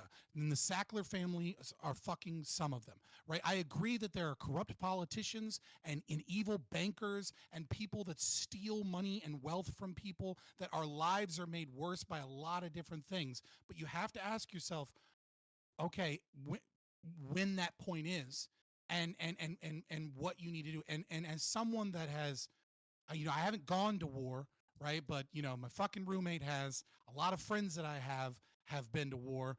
Some of them, luckily, none of them died in war, but some of them, a piece of them died in war, and they came back and they killed themselves, right? Like, and I've seen what war has done in interviews with a lot of people, coming back from war. Like, I think often people are ready to embrace a chaos and they don't realize just how crazy that chaos is going to be. One last point. And so is the cure worse than the disease? That's not the only question. You're right. The cure being worse than disease, that's an important question. But the other problem is I see a lot of people, and we saw this especially with the Kyle Rittenhouse trial, we see a lot of people who will think, oh, this is an injustice, when in reality, they're just ignorant as to the process. They just haven't paid attention to this. They still believe that it was 3 black men that were killed. They just don't know anything. Like they're an ignorant mob and they're below us, and here they are like coming up with these like crackpot ideas as to like what the chemtrails are poisoning our brains. I don't want these people thinking it's okay to kill people. Right. Let's go that's to what I the, mean. That when I say is the cure worse than the disease, let's go to is Grid. those people get activated. Let's go to Grid and Corey. Yeah, thanks. So while I 100% agree that there's a lot of people out in the world that need to be promoted to chalk outlines, that's a good one. I like that. At the end of the day, you can't decide. I mean, how do we decide that? We said, well, the rich people need to be punished. Well, they think the poor people need to be punished. Why? Where is this all? Where does this all melt down to? Where? How do we distill this down? Do we no longer trust our system of laws, checks and balances? Okay, well, work to make it better, because that is the only thing that we can do. Because none of us are going to lead a revolution. None of us are going to stand out in the middle of the street in armor and say, "Come at me, bro." It's just not going to fucking happen. You can grab a few grand and move to Prospera. Sure. I mean, that's another option too. I mean, there are a lot of options, right? You can move to New Hampshire, for example, and the Free State Project is doing great things, bringing Liberland to that state. Nobody lives in. Okay. But at the end joking. of the day, yeah, you could have a conclave somewhere, but at the end of the day, we live in a nation of laws, and those laws, in this case, don't apply to everybody. Yeah, they kind of did vilify everybody. They did. Let's go. Let's. I'm gonna let it in. Corey. Then I'm gonna jump in. Then we'll go to Gibbs and all that. Well, actually, so I pretty much. So you're asking, I think, a great question, Doobie. That I don't know that I have a really great answer for, but I agree with some of the recommendations that Lactoid said in terms of probably like mandatory minimums for some things. And I think also, well, I'm agreeing with this, and I think Lactoid has brought up before, potentially removing limited liability protection. I think that is an issue also at play. I think it's one of the reasons why potentially like the Sackler family is pretty much in the position that they're in. And I don't think that's a good thing. But like, yeah, it is a difficult question to answer. But at least that's for me a starting point. That's pretty much all I have to say. I agree with that. Like corporate fictions are a bizarre concept. The only real problem with it is ideally we would get rid of all corporate fictions and the shareholders would be like directly responsible for any and all conduct of the company. The only problem with that is I don't think people would want to invest in the stock market if they're going to get hit with a lawsuit. That's like the one concern I have. And maybe we could work out some kind of way around that. I'm sure we could. And it could be that these public companies have so much capitalization that lawsuits they get hit with like really aren't going to be a big deal for their stockholders anyway. But that's just like one little concern I have. So, I want to try to engage with what Doobie said and what a lot of you have already touched on. Shout out to Scott there. Like I like what he was saying, talking about like what does the day after look like, So yes, we can cheer on Luigi. I don't have a lot of negative feelings toward Luigi, but right, like Luigi would be my particular champion, right? Well, someone else's champion looks differently. And if we go down this road, right? Well, first of all, eventually it's going to go down to the Jews, right? Like it's like, well, the Jews who are the problem. It's already there. I mean, yeah, exactly. But I mean, Something. in terms of like actually, now if it's open season, if we can kill our political opponents, right? We'll start with the Jews. Pick a powerful Jewish family, and we'll start with them. But beyond that, it's like uh, that vigilante justice ends up with mob justice. And shout out to our friend Lactoid too, right? Like I think what he was saying there is correct. Even when talking about the disgusting Kyle Rittenhouse, right? Like it would have been wrong if someone had gone up and killed him as well. But Doobie's getting They did. That was the whole case. They did try. They did try. They just failed at it miserably. What Doobie was getting at is that okay? Well, these other paths of fit, like you can say, well, hey, you should change the system, but I think that what Doobie's getting at, and he can correct me if I'm wrong, right? Is that at some point people have tried. They even know the history of these movements, and they're like, well, okay, we've done all that. We've put the effort. We have tried to elect the individuals who have lied to us, right? And I would say that on both sides, right? I'd say that about Republicans. Think Trump is a false populist. I think Obama came on with hope and change, and he was a fucking liar. I mean, no, he was status quo. As well as Biden, right? That people as well as fucking Trump. Yeah, it's Trump. Yeah. As much as Trump has like a few populist ideas and shit, right? It's like I'm just saying, like I love this recent, Jimmy Carter funeral where like you have him you have George Bush gut tapping fucking Barack Obama and like them giggling and like the only and you have Biden. Sorry, so you have Bush, you have Trump, and you have Barack Obama all laughing and giggling like schoolgirls, and the only person not invited to the conversation is Kamala Harris, who's like clearly like upset. And it's just like, yeah, this is your like champion of like getting rid of the evil Democrats. They're all fucking friends. Yeah, I mean, like we can go a little farther than that, like because apparently, what I'm understanding is, tonight, right, like a few hours earlier, what Joe Biden did, he named an aircraft carrier after George W. Bush, right? Joe Biden named it like. I don't think some people might understand like how perverse. Now it's true he has dementia. That's a clear sign. They're allies now.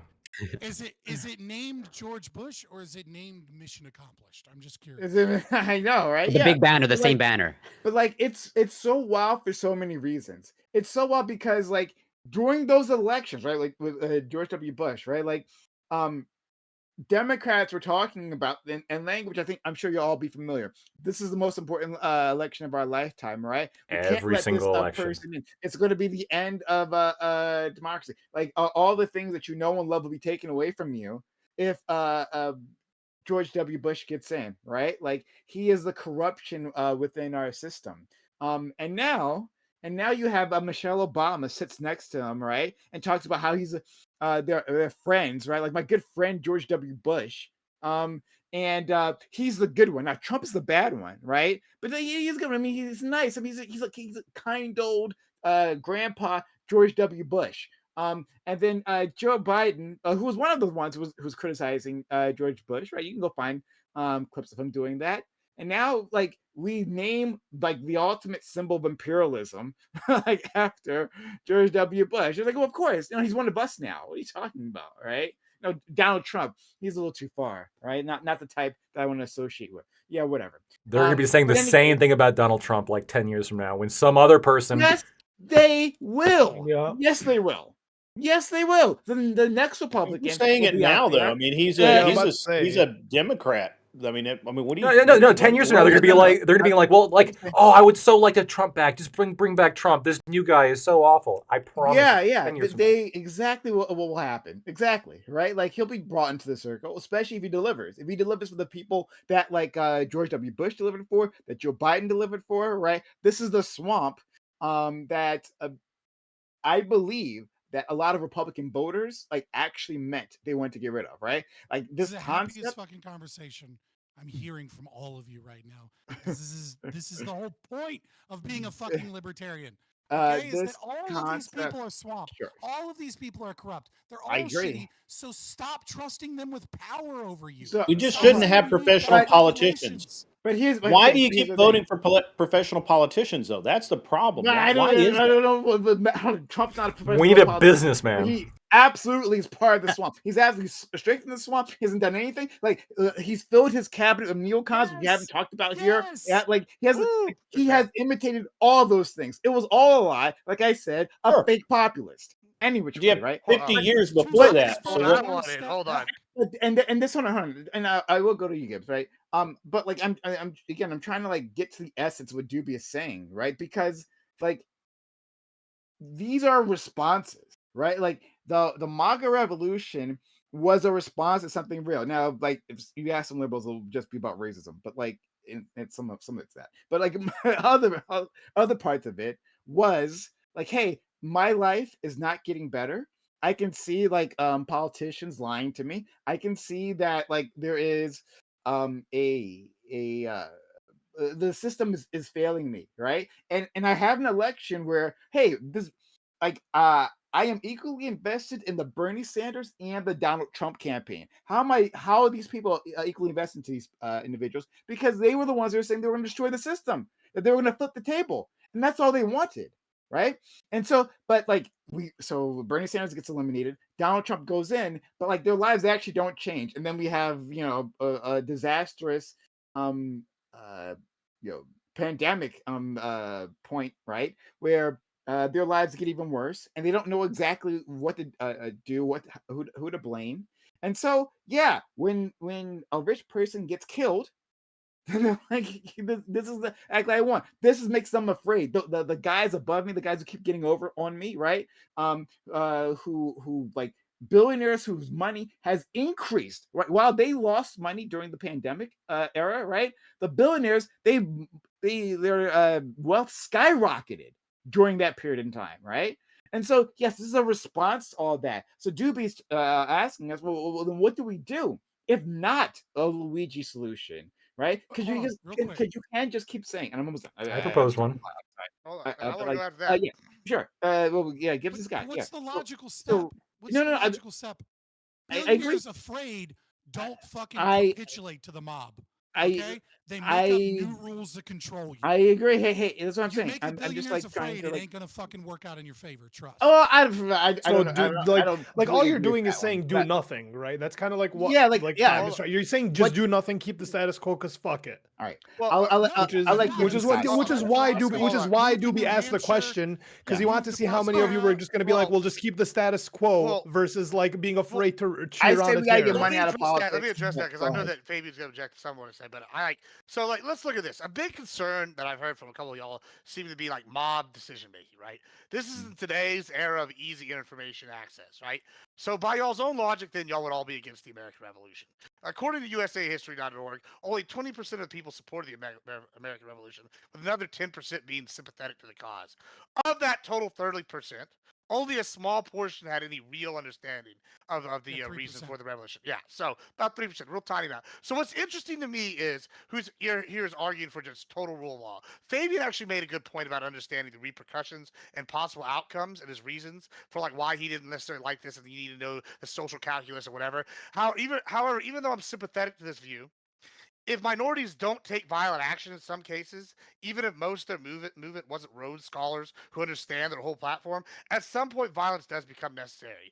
If you or a group feels like a justice or a government isn't working for you. This has been the whole argument for like 2A lobbies for decades. We don't know what that line is, but when it happens, you're going to want those guns to protect you from government tyranny. If you truly believe in the fact that you're arguing what the line is, truly believe that, then you're arguing over what the line is. I might not have the same line as say Doobie because I don't think the CEO should have been shot. But what I do agree with is that there's a large portion of Americans who think this way, and now because of this shooting, we may get change, which is the end goal of political violence in general, right? Is either you get change or the other outcome is the government cracks down. And so, basically now we are having the social calculus being happening that like nationwide where the government's either going to make new rules or the violence can continue until new rules are made, or there's going to be some kind of giant crackdown. And that's like, it's really a catalyst. And like, at some point you have to have political violence or, you don't really represent anything. But before Scott deals with that part, Scott, like you said, like at some point, like making billionaires afraid isn't enough. Well, I guess I would agree with you there, right? But here's where we disagree: is that like we shouldn't have those billionaires in the first place? That like this this it's like an extra concentration of, fear, of wealth, right? Well, this concentration of wealth creates these dangerous individuals because, like, I guess I think you would agree. Like, so billionaires are afraid. What do billionaires do? Billionaires are going to use their power within the government, right, to get those extra rules, right? And those extra rules are going to look like state violence being used against the rest of us because they have so much influence. Well, if they didn't have that money, then they couldn't have that influence. Well, so like there's two not ways, that they can't be multimillionaires, right? Or many multi. To do with that. Yeah, go ahead. So there's two ways to deal with that, right? So number one, you can reduce the power of the state, and then their money is less valuable in terms of what it purchases, right? So if the state has power over you in certain domains, and then you get rid of that power, then it doesn't matter if if a politician can be bought if the politician and the government doesn't have that much money over you. That's billionaires one way, can also right? buy private armies, just to be clear, right? They can just buy like a private militia and also do this do some other things like on a smaller scale. Fair, can't. but sure. As of right now, they can't, right? Because of the government, though. Well, yeah, the government has a monopoly on power and violence, right? Like that's kind of the last thing to go if you're trying to create an anarchist system, right? I think even most libertarians, like small L libertarians, like Lactoid, are like minarchists that say, look, the government should enforce contracts. Take that, the government Lactoid? should enforce private property rights. Called you lowercase. The government should enforce trade, and the government should like protect its citizens, but like the government shouldn't do anything else.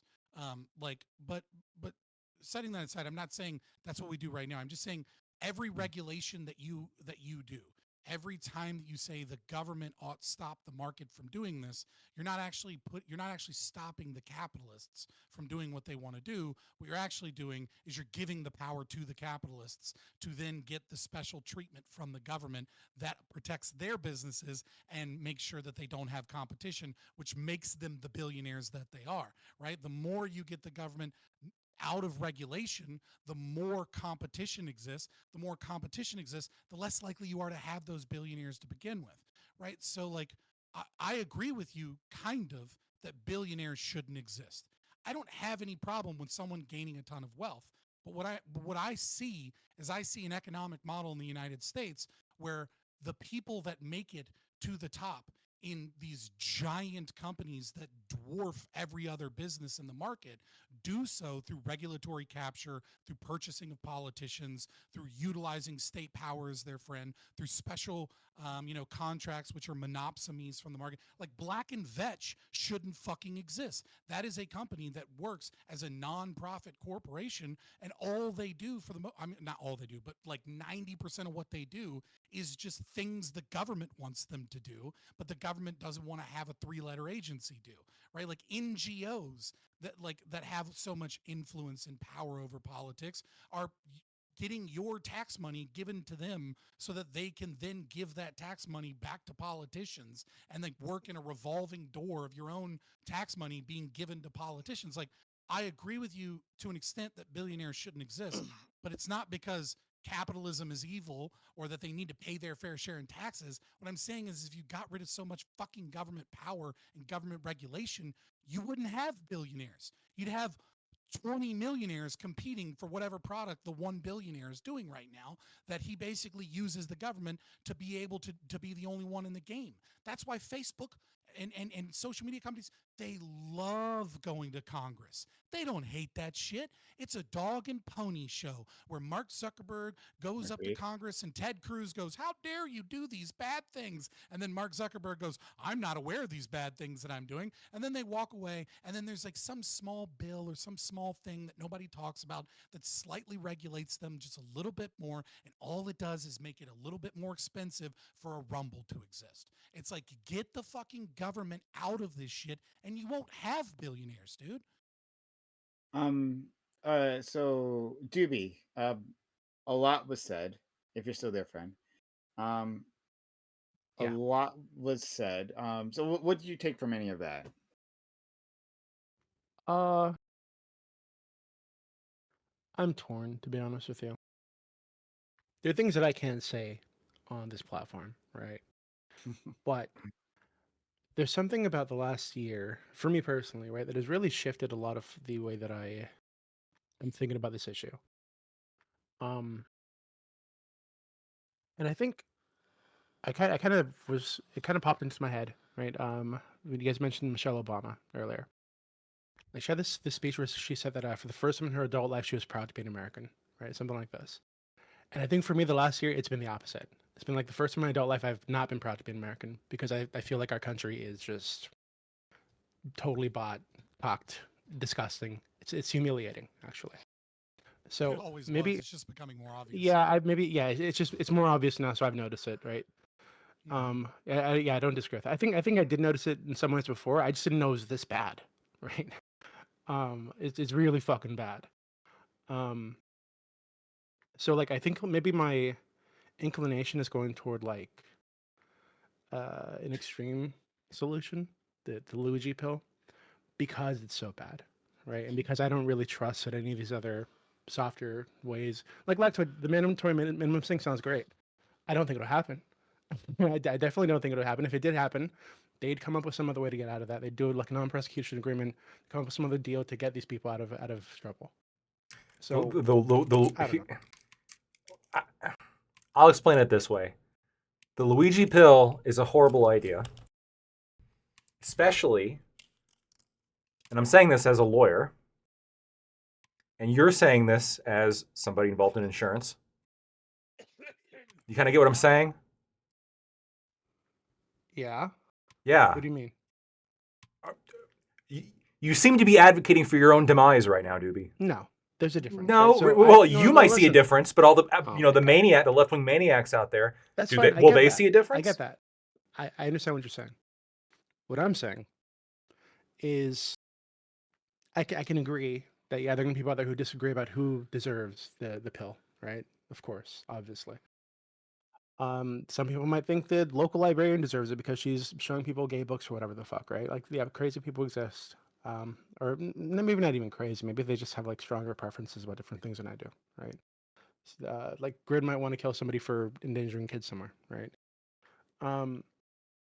So yeah, I understand that that's a possibility, but I think that even thinking of that, right? Even thinking about that possibility, the short period of like fucking chaos, right? Where there are like people getting shot all over the place. perceived wrongs, right? Real or fake, real or imaginary. Long term, to me, that seems like it could work out in a positive way, because you'd remind the politicians, remind the people in charge that there is a consequence, that they aren't immune, right? They can be hurt. There is no endpoint. When you say long I think term, my headset went off. 1 second. there is no endpoint. Like, look at the French Revolution. Can I There is no make a endpoint. point really quick? I'll make. They will eventually come from for Robespierre.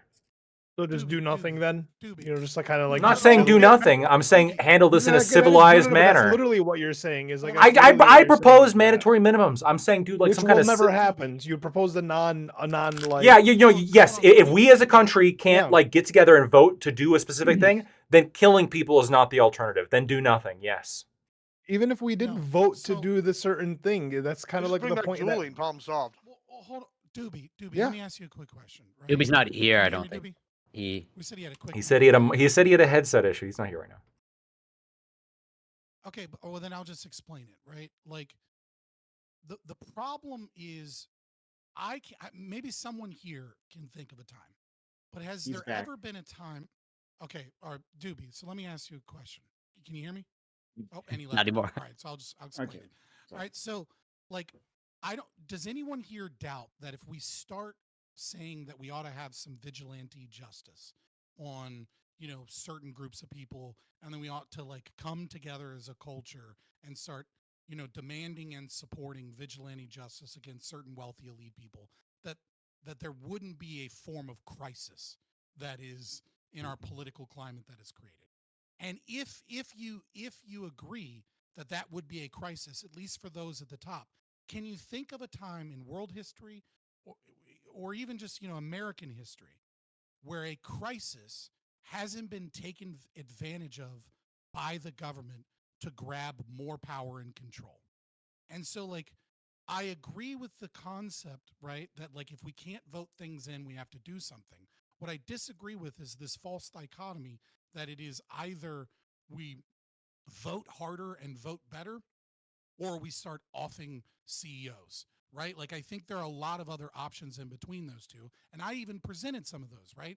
The New Hampshire, the Free State Project in New Hampshire, there is, spreading, a philosophy and having local communities, right? Like, the point about an armed citizenry is not, it's like people misunderstand why the Second Amendment exists, because it's not there so that at any moment, a ragtag group in your neighborhood can go overthrow the US government. It's there because of the United Kingdom and the Rotherham Report. It's because when you have a population of people that are armed, they do fear backlash to a certain extent. These things do occur, and it's not in the vested interest of DC to like nuke places. What they want to do is they want control, because they need you as a wage slave. They need your taxes. And so when you are armed and when you start pushing back a little bit, and when you collectively get together in groups of people that say enough is enough, we have won. Look in Oregon. There have been farmers in Oregon. There have been instances in Texas. There have been instances in Tennessee where the government wanted to come in and wanted to take farmland or put people in jail, and they said, fuck you, we're going to grab a fucking federal building, we're going to hold it with guns. And then the government didn't say, we don't have the power to kill 20 dudes with guns. We said, this is too much bad press, and this would cost us too much money to kill you, so we're done. We get it. And they back off. Did I skip you good at some point? Yeah, well, I just let Scott go because he had a point to make. Okay, I'm sorry. And actually, I just wanted to make a couple of points that Scott. I actually thought Scott was going to cover. He kind of touched on it, but you can't name a modern civilization that's had a civil war that's been successful. You can't name a single country where they have an ongoing conflict among citizens that has been better for the populace and made poor people richer and rich people poorer. Exact opposite happens. Rich people, they have the guns, they have the private armies, as somebody else mentioned, and they will come in and clean house. It always happens that way. Venezuela, Nicaragua, El Salvador, Haiti. Just pick a conflict. America, yeah, same. Yeah, and so just pick a conflict. That's the way it goes. Anything else is delusional. As far as it's always an interesting discussion because I actually am from Tennessee, and I have read all of that history that Scott's talking about, including the Battle of Athens and all of that. So it's a very interesting discussion. Wait, what about the But Russian Empire? Sorry. What about when the communists took over the Russian Empire? Like, that kind of disproves everything you just said, right? Well, they did kill all the well, they ate the rich technically. But yeah. How about when like and look how it worked out for them. Yeah, it didn't work out so well. Well, but hold on. I can name a the lot of entire examples where the wealthy groups class took over. wealthy. It made an entirely new wealthy class. It impoverished all of the middle and down. Absolutely destroyed them. So at any rate, it's just an interesting thing to hear this kind of rhetoric. But I'll, it's I mean, it's just interesting to me. One of the things that's really interesting for me is when we start talking about when people start talking about all of this, they don't really think about all of the other things that go along with it, and you can. We haven't. I mean, I don't know, man. I'm having a problem getting my thoughts back together because what Scott said was very effective, and he's pretty. He's pretty much right. One thing I will say is that when you look at a company like, say, BlackRock, for example, right, which is a bunch of individuals that are invested in that company, they actually invented a tax strategy that I wish I had thought of, where they wrote off something like $7 trillion. Not only did they write it off on their against their $9 billion in profit that year, they also were able to depreciate the real estate value that they held to the point where they qualified for some benefits there. They refinanced it through the bank. They got paid 3 times on the same deal. It's an excellent strategy. I wish I'd thought of it, and I will use it in the future at some point. I just don't get I mean, I don't know. It's an interesting dichotomy for me because on the one hand, I wouldn't mind being a billionaire, and I'm working towards. I mean, I got a long way to go, but if I can accomplish it, I'd love to do it. I'm stuck I'm stuck in at a specific level right now. This seems where people get stuck at, but I don't know, man. I hear this stuff a lot though, but you know how you tell if the boog is really going to pop off? The boogaloo, that's what we call the uprising, the boogaloo. You know how? So what you do is you get all your kit on, you get your body armor on, you get your your weapon, you strap up with your knife and your backpack and all that stuff, and you walk down to the end of your driveway. And you look left, and you look right. And if everybody isn't dressed like you, it's not kicking off yet. Yeah. So go back inside. So basically, you just like your whole thing was like you're stuck in a grip because you don't want to punish the billionaires or have the billionaires suffer because eventually you want to be one of the billionaires who can exact the type of bullshit that the billionaires are. Well, I can actually see exactly why. But I can actually like, see becoming a billionaire, right? Like I can see it. I can't. I don't know that I can do it, but I can see. You can see that you're going to be a billionaire. Why could I not? Because everyone can. Like there's always the dude that's sitting in his basement. It's like, no, listen, I don't want to tax the rich because one day I'm going to be one of them, dude. I'm going to be one of the rich. It's like you're not going to be a billionaire. I can't I'm not trying to discredit taxes. you. Can't stand. I understand that you can't stand taxes, but that's the system we live in, right? And like your whole thing is like, no, I don't want to affect this group of people because one day I might be part of this group of people and I want to do the same bullshit that they're doing to everyone else. So no, I don't want to affect them with anything, which is kind of hold on. That's fucked up. That's how we know Grid 1 isn't a billionaire, is because billionaires don't fucking pay taxes because they don't fucking have income. They have wealth. I know he's right. And that's why I know he's not a billionaire because he's here with us on a Monday. I'm just saying. There's a bunch of reasons why we're not wait, that's something a billionaire would do. Come hang out with us on a Monday night. Yeah, Elon plays video games. They're a billionaire through Scott. Corey, that Elon drama is pretty wild. Yeah. But like, the greater point is like what Doobie was bringing up. Now I can't tell who's talking. All the points that everyone brings up just seems to be like, yeah, do this type of regulation or that type of regulation, which is like nothing, which like won't happen, but which kind of gets to the same point, which is keep the status quo. Nothing's going to change, and like but like Ali, I'm gonna tell you. What else do you want people to feel? I'm gonna tell you how magnanimous the right wing in this country is. How fantastic, how incredibly moral and ethical. Okay. Yeah, Kyle Rittenhouse is your guys' hero. Hold on. Tell me about it. Oh, for sure. Yeah. And I want to point out something. This is something that actually Kyle Rittenhouse is an example of. Oh. Can you imagine, like, between the group that is heavily armed out the fucking ass, they're the ones. Yeah, maybe we shouldn't have violence. Let's let's not like kill people randomly. And then we have the group of people that doesn't, has like maybe a butter knife on average, right, in their drawer. Oh, we gotta kill it. We gotta kill the CEOs. Gotta take our country, et cetera, et cetera. They're killing us randomly. Wait, it's like killing us. Why are we okay with CEOs killing us? What I'm saying is like.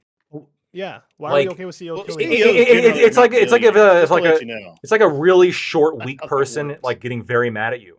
Like you have to understand like what this means. You don't challenge like the most heavily armed demographic in America to a firefight. You just don't do it. And you don't. I understand you don't. You just shut the fuck up and sit the fuck down and accept what's happening to you. But like, for example, like all these wildfires in California. I heard something to the tune of social logic, dude. Yeah, I gotta ask, man. How much do you think a CEO at Goldman Sachs makes every year? I don't know, $20,000, man. Every year. The point you want to say. Just make the point you want to make, bro. You, I don't know what their annual salary is. It's probably about $750,000 a year.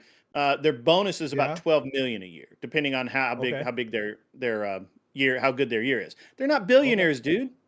I don't give a fuck if they're billionaires. Okay. If what they're doing to make a bunch of money fucks over my common fellow American, I have an issue with that. And the fact that like you're just over here like, Goldman Sachs bent you over a rail today? They just make $12 million a year, bro. They're not even billionaires, you dumbass. It's like that. You keep saying billionaires and it's CEOs. Wasn't the own you thought it was. You're completing the two. I want to object. Wasn't the own you thought it was, man. Hold on. So y'all, I want to object from a conservative side because y'all are actually kind of dismissing what they're saying a little bit. And as a conservative who's super pro gun rights and pretty pro, history where there's a lot of revolutions that take place where the little guy wins. I gotta sit here and I gotta go. Y'all are just acting like they don't have a valid concern. So Lactoid, you just argued. All right, we're magnanimous. We have all the guns. How nice of us not to go and run over there and beat their ass. Yeah, we're advocating for peace. Sure. You're right. Absolutely. However, here's the deal. There's a point where even like us are gonna go. We're gonna go. Hey. We don't want to advocate for peace. Right. And I can give you an example. Americans have just pathetic. And it's not going to be a healthcare CEO who is allegedly doing something wrong. Hold on. So my point is, like, okay, in Texas, for example, I'm going to use Texas because I'm familiar with it. Battle Gonzales. We told, like, the Hacienda owners and Santa Ana to go fuck themselves over a cannon. All right, cool. That seems like a pretty minor thing, although there's other mitigating factors to go. So all they're arguing is slavery. Saying, hey, sure. Was slavery one of those factors that Texas was? No, it was not one of the factors. We've already gone over this. Texas had way less slaves than any other state for a variety of reasons. Namely, one of them being I don't know what you have a lot of cotton. Well, yeah, that, and I don't know if you know anything about ranching, but it starts in South Texas, and then you have to walk 900 plus miles to Fort Worth, and I don't know if you know what happens when you put a slave on a horse in the wilderness, but they're gone. It's pretty simple. Like, so, it doesn't work too good. So my argument here is, when I sit here and see like a little flashing tipping point, they like Doobie and Sociologic are absolutely right, and you can't pretend to be a gun rights advocate or a conservative if you don't think there is a line where we need to go, hey, daddy government, time for your ass whipping, and go and beat them and fight them. Like you got to tell, there's got to be some line, whatever y'all think it is, that we're going to go and do that, and they're just saying this is their line. Now I get where y'all want to sit here and go, oh, rule of law is cool. We want to sit here and obey rule of law, but sometimes. Fuck rule of law. We fought a war of independence over a 3% that's tax. not my argument. These guys are killing. I know that's not your argument. That's not true. But that's what Lactoid and Grit are arguing, basically. Yeah, rule of law. People. Everybody underestimates and doesn't, I guess, appreciate how critical rule of law and stability is to everyone's well-being and the proliferation of all things good. Right? There's a reason why Haiti is a bad place to live in. There's a reason why Sudan, you don't want to live in Sudan. That would be American imperialism. But, or you can say all this, but the reality is there's no stability there. There's a reason why you don't want to Because live in no, Somalia. but you have to give the reason. No, to why no, there's no, no, stability. you You're don't. painting- the way- the reason- It could you're be. painting No, it could be you're because they painting all it woke because up. These people, as if these people just were fucked. That's by the not. sound That's of not. no That's not how I'm painting it at intervention. all. That's not how I'm painting it at Okay, all. That's That's what not the how I'm painting it. implications are. Look, That's what the not. implications are. No, that's not. Look at No. the Middle East. Look how Wait, barbarous the stop, Middle stop, East stop, is. stop, It's stop, like, stop. we get it, I'm dude. not making the point you think I'm making. Okay, I'm not saying that like this is their fault. I'm not saying et cetera, et cetera. Sure, the U.S. is always bad. Whatever. Okay. What I'm saying is that it is a bad place to live because it is unstable. Regardless of why the instability occurred, people dramatically underestimate how important stability is.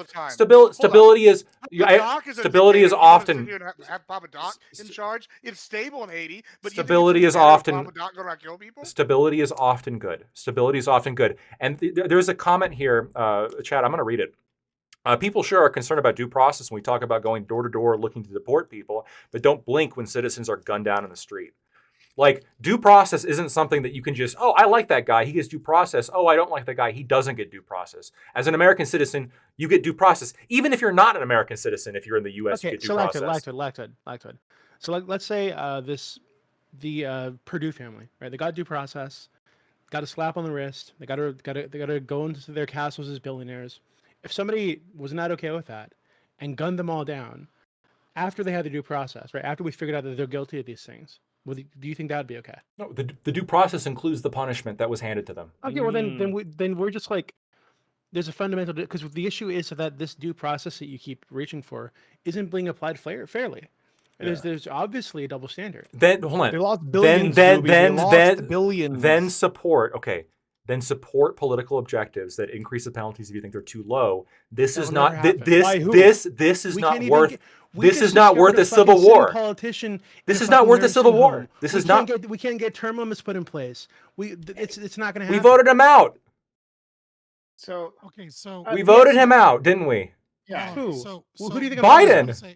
That's not who I'm talking about. And we put in a very sharp young man in his place. Okay. That's what I'm talking about. It's that kind of defense, though. It's that kind of defense that where people are like, you just like bootlicking all these people because like you either want to eventually bootlicking. No, I don't. I'm never gonna be a billionaire. I'm never gonna be a billionaire. I just don't want a civil war. This is not worth a civil war. Yeah, because Americans have become pathetic. They just want to. No, it's because things aren't as bad as you say they are. It's because most of us live pretty good. It's not that big of a deal. Guys, for the love of God, stop trying to get in like one-liners, okay, and have an actual fucking. We're having a back and forth, Scott. Stop. No, we're not allowed to, Lactoid. No fun. No fun. Only philosophy and logic. I need to say something. Only philosophy and logic and 45-minute rant. Again, no, it's not a 45-minute rant. It's just that listen for just a second. Say it fast. This is one of the things that like the communists are descriptively correct on, despite the fact that they arrive here on completely false axioms, right? Is that we have in this country this false concept of this social contract, right? Where the government is run by us because we live in a constitutional republic, and because most of us agree from one politician to the other that they have consent of the governed. And that's just not true, right? Half of the people don't vote for the politician that gets in power. Half, another, let's say a third. Another third are so fucking checked out they don't even vote. And even still, when the politician does get in power, they only represent like 10% of the shit that people that elected them for anyways. And the other 90% of the shit they do is horrible. What we actually have in terms of this concept of a social contract is people are willing to go along with the system so long as the material conditions in their life seem relatively stable, and so long as it seems like they have some hope of achievement and growth in their life. Okay? And where we are at right now in American history is people are starting to realize that the dream of that social contract is whittling down a little bit more with each generation. That like the baby boomers absolutely lived in a world where their material conditions were consistently improving, and where if they put in effort, they could achieve great things for their family. And a lot of people are looking at it and going, I'm never going to be able to afford a house. I went to fucking college, and the degree I got that was supposed to help me is nothing but fucking burden of debt. And the problem that you guys have, and that you guys keep circling on in terms of this fear of politicians, is exactly what Grid Motorsports said about the like, when do you know the boogaloo is actually kicking off? Is that you start killing, you start bringing the civil war. You bring the fucking civil. You go past that precipice, and it's a cliff. Okay, you don't get to take a step back from the cliff. You either step off the cliff or you don't. And despite how bad things are, I promise you, civil war is a lot worse. Nobody on here is growing their own fucking food. Nobody in here, except for maybe Grid does, maybe Admiral does. Grid would be the kind of person to do that. Knows how to get clean. You got a basement full of MREs, don't you? Like, nobody here knows how to power their fucking devices or has the system set up to actually power. None of you fuckers are self-sufficient. Okay, almost everyone here is living in a city, and a good portion of their life is spent online, and and almost all of your life is dependent upon an infrastructure that is made stable by this system. And woe is the motherfucker that thinks that you're going to pop off a civil war, and the rich and the elite aren't going to grow from this. Oh, but I'm not saying you sit and do nothing, and I'm not saying just vote harder. What I'm saying is that great men plant seeds for the trees of the shade of which they will never sit in. You have to start fighting for a change in the philosophy, and you have to start moving your family and moving your communities to be self-sufficient, and you have to start doing things like the Free State Project, and you have to start getting off of the grid, and you have to start having things like Bitcoin or other cryptocurrencies as a reserve. You cannot be completely dependent upon this system and then just be like, well, let's take out a few CEOs. Everything will be fine. No, it fucking won't. A war is going to pop off, and you're going to be the first one dead. So my I think problem. this idea that a war energy, pop but- off to protect CEOs is fucking crazy to me. To protect billionaire CEOs who like fuck over God knows how many people. Yeah, who cares? Scott, I'm sure that's crazy. Dies, no. You're But if you just start, as a society, fucking supporting and like doing everything we can to push in that direction, you're asking for the snowball to go down the hill that absolutely goes in that direction. Yeah, I think it should start rolling in that direction. I think it needs to get to the precipice, and then it needs to be really hard to pull it back for these people to wake up. Because I can't imagine everything else you guys have laid out. It's nothing. I don't know what your problem with CEOs is. It'll get worse. You know, I have a whole. I have no like, issue with CEOs. Yeah, don't you've try literally to said psychoanalyze me on that. like I have no 4 issue with times. CEOs. My issue is that there are people in this country with influence and power who are fucking over everybody else and not getting punished for it. That we have laws, we have the rule of law, but it doesn't really apply to them in the way that it does to everybody else. If I had groomed dozens of children and raped dozens of children, I'd be in fucking prison for life. Jeffrey Epstein did that shit, and they gave him a non-prosecution agreement. It's fucking crazy. That's unacceptable. Well, he's dead now. On So Twitter and saying kill the CEOs. The answer is growing your own fucking food, getting in a community of right, like-minded yeah, individuals, and getting armed. Brother, getting they keep doing all this evil shit to everybody who's not in that situation. They continue fucking everybody up. They continue exactly why. Dude, what are you talking about? This is nostalgia. Your solution is give the solution, which is just not my problem. I'm just going to do my own thing. I actually have to dive off. It literally just really quickly. You're glad y'all are figuring that out. Scott, I like what you're talking about. That's why I live where I live, is because I can do all of the things that you have said. I have to dive off, guys. It's been great. We kind of devolved into a circular argument, and I need to go somewhere else and do some other things.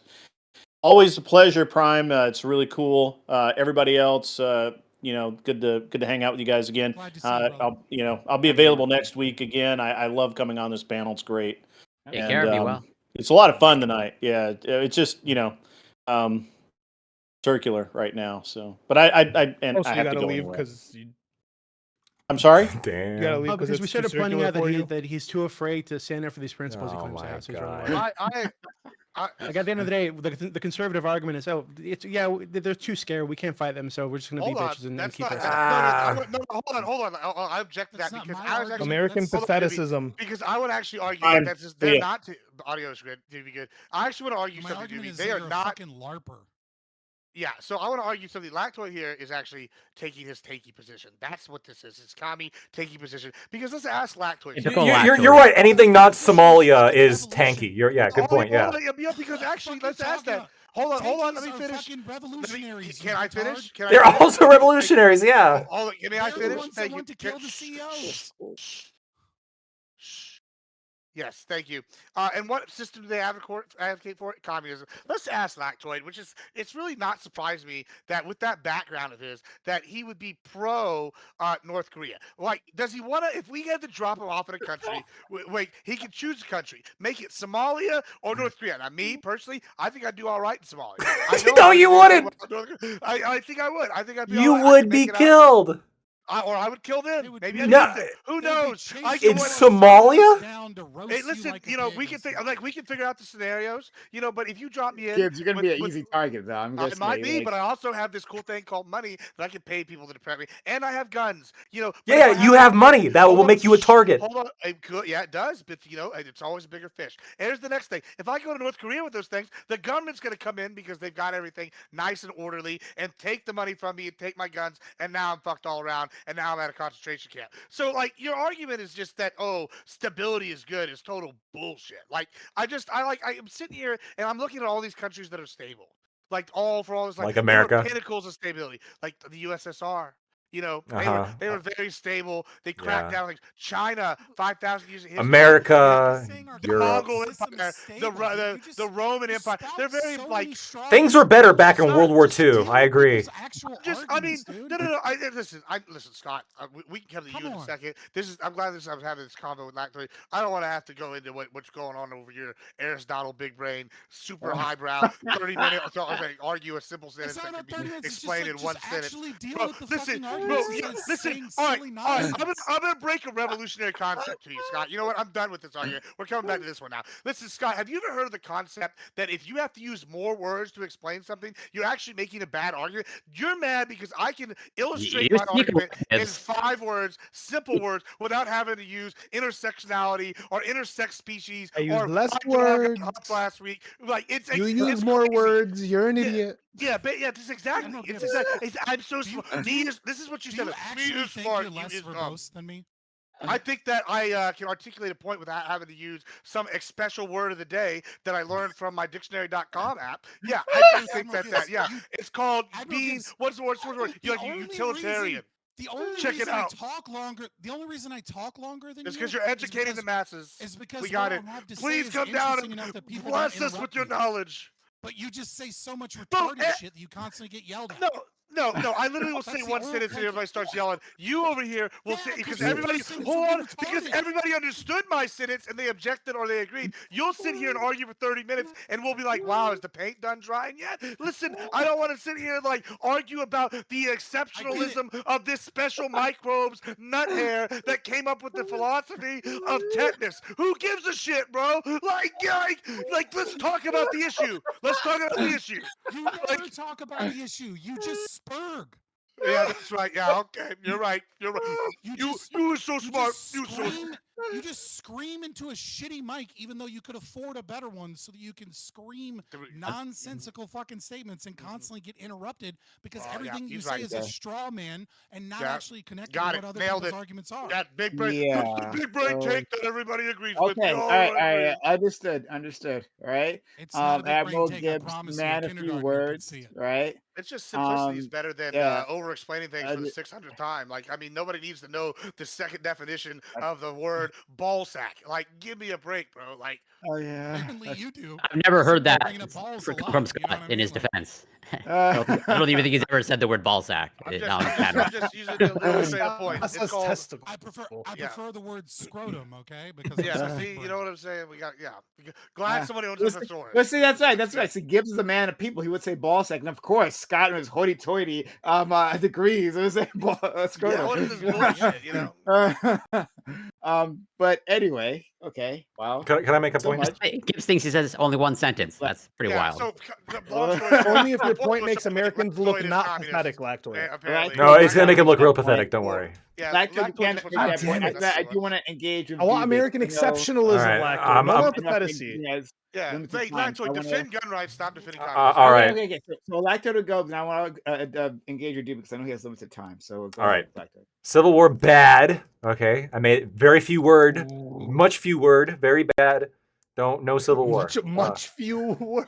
That was articulate. Now, the other thing I want to point out is that I feel like a lot of motivation from the people who are like wanting civil war, and political extremists generally, is either like an aspiration to some kind of glorious future or an idyllic past.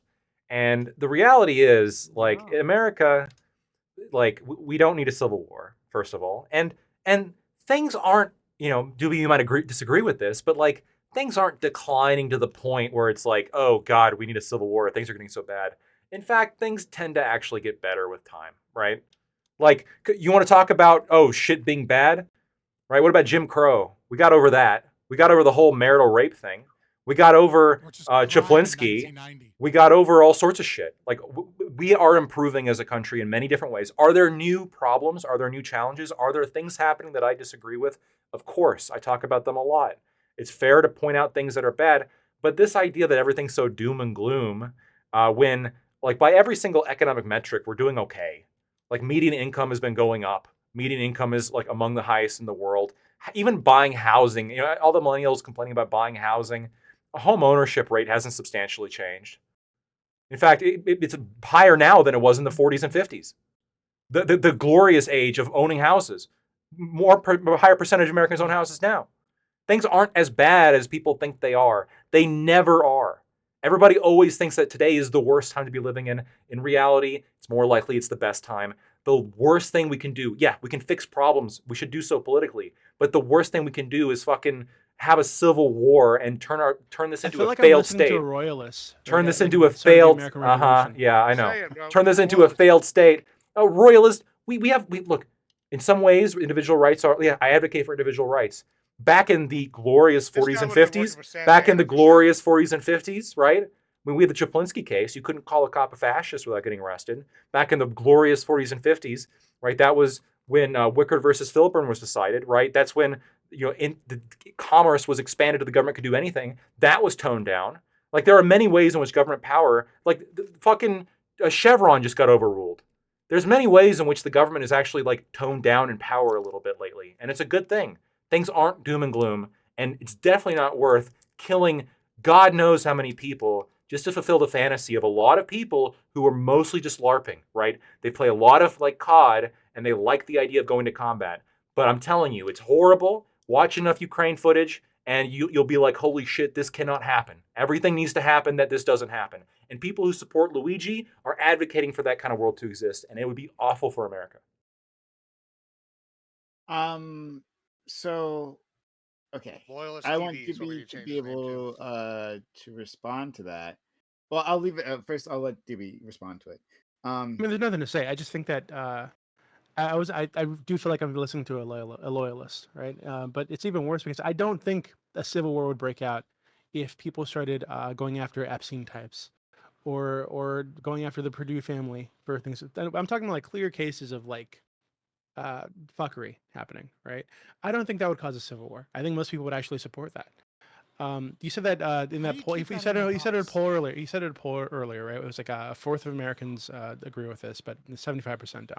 Well, that's like only 1 out of 5 Americans agree with Luigi. Hold on, but this is the older generation, which is extremely cocked because they've been conditioned to be cocked for a long. Their hopes and dreams about this country have been ground down to a pulp. Right? No, it's because they appreciate stability. The younger generation is the opposite. I think it's like almost 90% of them. No, it's half of Gen Z. It's half. Yes, it is. No, hold on. But 90% of them had like a sympathy with him, right? And I think it was like 7% or something. No, with half of Gen Z did not agree with Luigi. They did not have sympathy for Luigi. I don't know where the fuck you're getting. And that was the demographic that had the highest support, and that was about half, which is ridiculous, by the way. Okay, I'm gonna have to pull this up because I saw like literally the opposite. Pull it up, and then you have to admit that I'm right when you see the data. Okay, deal? Deal. Okay, good. Yeah. So, before I was gonna say something to DB, but before I do that, someone gifted 100 bits. They want Corey to say something. Whatever you like. Something. ban intellectual property. Ban football. Abolish intellectual property. Those are my positions. Vince, thank you for the 100 bits. You want to hear Corey speak. And he has beautiful voice, so it makes sense. So, yeah. Okay. Okay. Well, just really quickly. So lactoid is unfortunately correct. Okay, so it's 81%. I'll put in the group chat. 81% had an extremely or somewhat negative view of Thompson, the victim, quote unquote. And what was it? 45% sympathized more with Luigi. 17% chose Thompson. 37% said neither. 48% said that they view the killing as totally or somewhat justified. So we're making progress on that. That's good progress. So bump that up a few more points. Really No, not that wrong direction. It's gotta go down. We want that percentage you gotta down. keep in mind that's with all the negative press around. I mean, I watched a mini doc, like a TMZ mini doc about Luigi with my wife the other day, right? For some fucking reason. Hulu? Was it on Hulu? I think it was on Hulu. Yeah. And Hulu be quick with the docs. They presented him as like some fucking like they call him a sociopath, psychopath. He's insane. He's a lunatic. He's a vicious murderer with an evil ideology. Yada, like all this shit, right? So, and that's kind of been the temperature of a lot of the media coverage on him. It's all bad. Everything's bad. He's evil. Yada yada. So I think that even still, even with all that press attention on him, that negative press attention on him, still you have a very large chunk of the population supporting this guy. So I think there's and I think we've talked about just a handful of cases tonight that demonstrate a real need for something tangible to change, right? Maybe you don't think Epstein's a big deal. Maybe you don't think that's a big deal. Maybe you don't think that the Production is a big deal. I do. I mean, I think that the fact that these things are allowed, and again, this is just a handful of the shit that we know about. I'm sure there's a ton of shit we don't know, but we never find out about. So, and I don't think any of the solutions you guys have presented are like, I don't think they're I don't think they're meaningful at all. Lactoid, I think the mandatory minimum thing would be good. But like I said earlier, we found there was a congresswoman who was missing since like July or some shit, and they found her in a nursing home. Texas one, I think. Yeah, just in a fucking nursing home. And even so, I guarantee we're not going to get mandatory minimums passed. I'm sorry, term limits passed in the Senate or Congress. It's just not going to happen. How do you keep it in that box? That's my question, right? Like, because I think I think the major difference between our two positions is that, Lactoid and I believe that if society starts at large supporting vigilante justice towards wealthy elite people, that we're going to get crazies, we're going to get a lot more crazies, we're going to get a lot of problems, and then we're going to get either, a snowball effect, or we're going to get like a serious crackdown on our civil liberties to stop this problem. And you're working under the assumption, and please correct me if I'm wrong, that like we as a culture can encourage vigilante justice against those that have been outside, have not been taken care of by the justice system.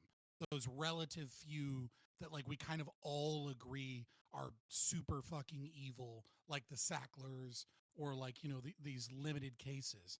And I'm wondering, just genuinely wondering, like, and not even trying to be a dick, right? Like, why is it that you believe that that we can like keep it on guardrails like that? That like we can have a culture that starts overwhelmingly supporting vigilante justice towards those, and like all of these other crazies that are already calling for vigilante justice, like Eat the Rich, or like all of these other groups, or like the growing kind of like right wing people that are like fucking it's them, like it's the Jews. Like how do we increase it to such a degree that we get those people taken care of, but we don't have like a lot of spillover effect that causes the problem that we see is fairly inevitable? Like what?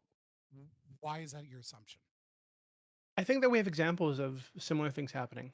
Like there are examples of throughout our history of vigilantes getting support, vigilante groups even being put together and getting popular support within the country, and it remaining within the box that they were like specifically focusing on. Like there's one on the top of my mind. They made a movie about this group, the Deacons, like the Deacons for Defense, I think it was something like this. That were like Tombstone. Is that what I'm talking about? I'm No. not sure if it. Oh, but it falls in your category, vigilante justice, for something very specific. Yeah. So basically, the idea is that Y'all never seen Tombstone? Yeah, great movie. No. I think I saw it like a long time ago. Kurt Russell. Yeah. Yeah. Making sure.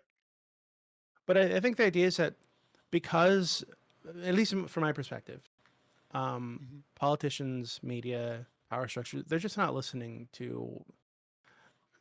There's a layer of immunity that they think they have, right? Or they do have currently. They have immunity from a lot of these things. Sure. And I think the way to get them to start behaving in a somewhat reasonable way is to break that aura of immunity, right? And which is why I think that there were a lot of people shaken up over the Luigi thing, right? It wasn't just because he killed a guy; it was because one of these untouchable people was touched, right? So I think that when you break that aura, I think it might force people within that strata to actually change their behavior, to realize, hey, yeah, if we go too far, there are going to be actual physical consequences for us. So It's true. Let's assume It's it true. works out that way, right? Sure. So my follow-up question, right, is if it is true, would you not say that there's another kind of context-dependent thing here, which is the how well the country agrees on its shared values? Because yes, what I see as a big problem to this like assumption that like the fear will get everybody like to kind of like point towards a single goal, a single problem, and kind of like recognize that we have a problem and like recognize that we need action towards these people, etc. What I see is like a big kind of like hitch in that giddy up, if you will, is that we are in like we haven't really been this politically divided since like civil rights era, and then before that would be civil war, right? Like I don't know that you get that reaction automatically, like just looking at it from like a anthropological perspective, right? um I don't think the culture can uniformly react if the culture doesn't have a shared set of values. And with multiculturalism, with immigration, with political division, with the fact that for the first time in world history, a demographic of like white liberals have out group preference, whereas like everybody else has in group preference. Like we're seeing a lot of markers of like drastically different, kind of groups in society that do not have shared values. And as much as the left went crazy starting like in 2014, where the far left really started pulling the left further left, we're also seeing the right kind of slowly catch up to what the left did. It doesn't seem like the right maintain that, well, we'll just stick together as the center right, but it seems like there's a lot of influences that are like, we just will go further right. And so would you at least admit that like even if that is possible, that people can do that, that our current political landscape is not ripe for that reaction, but more likely ripe for the reaction that Lactoid and I think, which is that we end up with vigilantes on both sides going after their own people, and not necessarily like uniform group of like people that we really kind of all agree deserve it. Yeah, I think that's more likely to happen right now, for sure. But I do think that the culture issue is a big one. I don't agree necessarily that it's about like immigration or immigration or any of these things. I think that is primary that issue is primarily the division that you're referring to is primarily driven by media, politicians, these same corporations intentionally to point fingers at everybody else and keep the fingers off them. Yeah. I mean, a libertarian perspective would just say that it's being pushed by government and socialism, but it's fine. Even if I accept that, right? It's still a reality of the ground, right? It's an is. Yeah. Here. So I think that is something that we're in. Why should we start like that? Now's not the fucking time for that. Like we have to have shared values before. I'm torn on that though. So how do we get there? Yeah, but aren't you arguing like what the line? Like, So- okay, Scott, just real quick, I'll turn it back over to y'all. I just like I'm real confused here, right? So like, I get what like y'all are sitting here going. The argument though, like I feel like Doobie's been making this whole time is like they see what they perceive as an injustice. They don't think there's any way to fix this, and they're choosing violence. Okay, right? And now, as a conservative, I've been kind of shocked to hear our two libertarians sit here and like basically defend statism and say there's no line that like or well this is like so, okay, cool, because like it sounds like y'all like basically the reason why I think Doobie was accurate was with the like loyalist lactoid is because he sat here and goes, oh, stability. These things are bad. Now, like, I get where you're coming from. You have a healthy fear, due to like your life experience. These people killing themselves, war is hell. Like, and yes, there's a lot of LARPers. And like, I'm not advocating for a civil war either, but I'm saying it's better to be ready. ready. You're not ready to start pushing for Right. accelerationism until you're growing your own fucking food. Well, and you're in a I mean, community So we're of never going to like-minded be ready. people that are all So we're armed. never going to be ready. So like, okay, Some of us are. if it's not it's even not then. always violence, right? I mean violence. So like for example, the California wildfires. I heard something like some insurance company canceled X amount of fucking tens of thousands of policies for fires, and it's like now none of these people are going to be covered. That was the government's fault. I mean, whoever's fault it may be, it doesn't matter. But like, wait, how is it the government's fault that this private insurance company? The quick one. Yeah, no, just the government put in regulations regarding like the caps on prices and price control, and they're like, hey, we can't afford to insure you against fire at this price, so they pulled out because the government made it illegal for them to charge too much for fire insurance, so they just pulled out and people couldn't get fire insurance. Oh, yeah. So like, if all these people then like were to revolt against the government, then they realize, okay, this was a government thing. They revolt. This is like a negative thing. It doesn't always have to be like an individual vigilante, or like Scott, to your point, if there is like a few people in a movement who like take it upon themselves to be like leaders of a movement. Like you have a V versus Vendetta, whatever the fuck like action happened where this person builds a philosophy and builds a community of people where there is like a revolt. Like I understand that you guys are saying that you won't win the revolution if you start one, or you won't win like you're just, these are just kind of empty words because the people that are like wanting it can't grow their own food and don't know how to shoot the gun or do whatever the cause may be. But like, your arguments are just telling them to do nothing and kind of just accept the status quo. Whether or not them, that is your argument. But please stop saying that my argument is do nothing when I said get to fucking New Hampshire, be a part of the free Getting to state New project, Hampshire is doing start nothing. growing That your doesn't own- do anything. That's not doing nothing because New That's Hampshire literally doing is nothing. the most. It's even despite the fact that it was a blue state, it is now the most libertarian state because of the But you free still state have to have project. insurance and live with these people and pay these mortgages and do whatever the fuck it may be. Like you still have to deal with the system that you live within. Like New Hampshire is right. It's fucking 2 hours away from me. It's not much different. I've been to New Hampshire. It's not really all that crazy. Like New Hampshire is just another fucking place. Oh, you just come on down to Texas. We got the ranch. We got the arsenals. Yeah. We read it down here. Realistically, the argument would be to move to Texas. Yeah. Realistically, the argument would be to move to Texas. But I'm saying that like for example, a couple weeks ago we had the argument where like Scott, you were like adamant, this guy's a terrorist. You have like Lactoid right now who's like shooting down Luigi, right? Like you completely downplayed him because it was like, well, why? Because what he did was wrong. But like what we're saying would like to me and do is like he didn't do what was wrong. We see these CEOs of these like insurance companies, at least we feel, right? Could be feels over reals. Like it's not like I said, if this person is did do the things he's accused of doing, right? In terms of utilizing AI and committing fraud, then what Luigi did would be justified.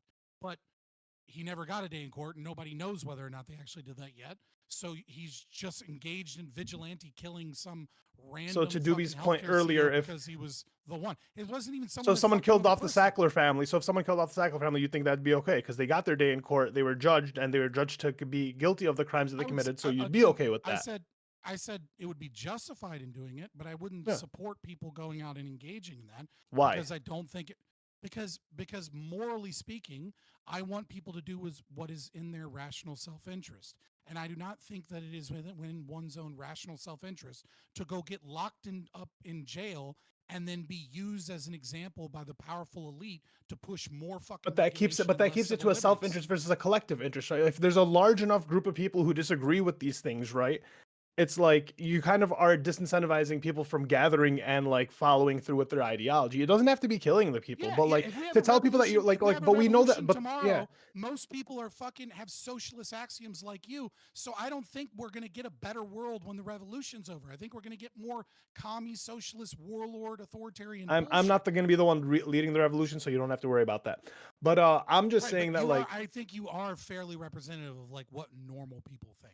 It's why I like having you on these panels. Yeah. Because you're not an ideologue in terms of like libertarianism or communism or Mhm. being like a conservative tribe.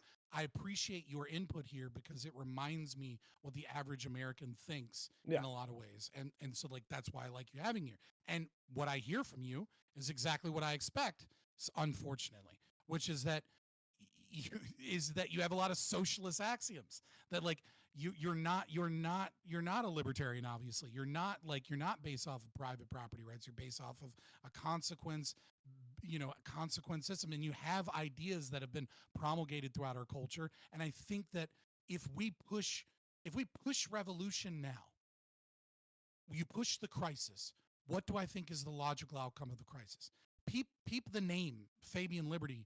But my channel has always been about incrementalism, right? So Mhm. this shouldn't shock anyone. It's in the fucking name. Is that I don't think the boogaloo is going to solve any fucking problems. I think a bunch of people are going to die, and what the system gets replaced with isn't guaranteed to be any better, and I don't think is likely to be any better. Look, I think the state does a lot of unjustified things, obviously, but I think the most effective way to fight the state is not to try and cause chaos and turmoil, because people in power love chaos and turmoil.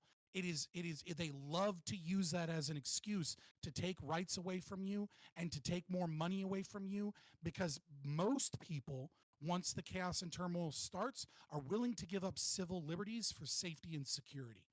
And so what I am saying is move somewhere and push in the local group. Get somewhere where you're more self-sufficient. Get with a group of like-minded individuals, because the spiral is already started. I do think that we eventually get to the collapse, but I want more people to be in like-minded communities that work together, that are self-sufficient, that have the same ideals, that can actually meaningfully survive when that thing occurs, not people that are just off trying to push that collapse quicker because the status quo is bad, I because think I just don't think it leads to anything good. I think where me and you disconnect, and this is just like a me thing, is like I'm doing my own thing. I am doing the self-sufficient thing. I am like moving, like building my community, doing and so forth. But I fucking can't. There's something in me I can't get over that. Like I feel like my this is a new thing. Like my fellow Americans are getting fucked over like continuously, and I just see that like it's like I feel like the average American is either in a place where they're so overworked or tired that they're ignorant. Most Americans are just fucking ignorant to everything that's going on. They're in this fucking loop, and I feel for them, right? That's and the it's just problem. like I That's can't the be issue. I can't be selfish like for much longer. Like I live within But it's not about being communities. selfish. It's like I'm saying. Yeah. What I'm saying is that our current system, unless it collapses, right, is Mhm. democracy of the people, Yeah. by the people, and for the people, and the people are retarded. That's Like, what let's it's just supposed say to that. be.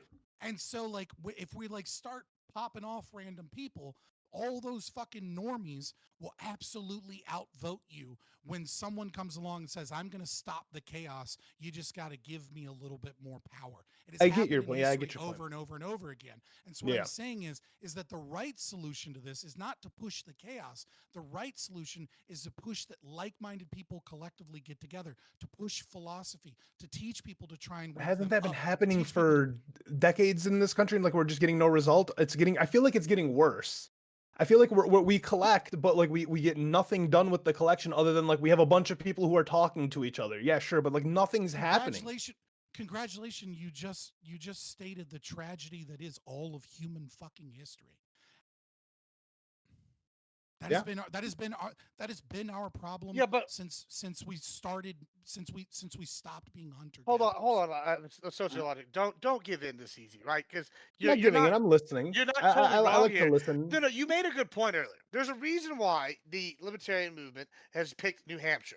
It's because there is a government system in place, as opposed to what I just posted in Discord, which is like the largest area of unclaimed land in the world, Bir Tawil. Excuse my pronouncing or whatever it is. But basically, it's this area in Africa between Egypt and its southern neighbor where nobody claims it, and it's just totally lawless. You know why they don't start their little communes there?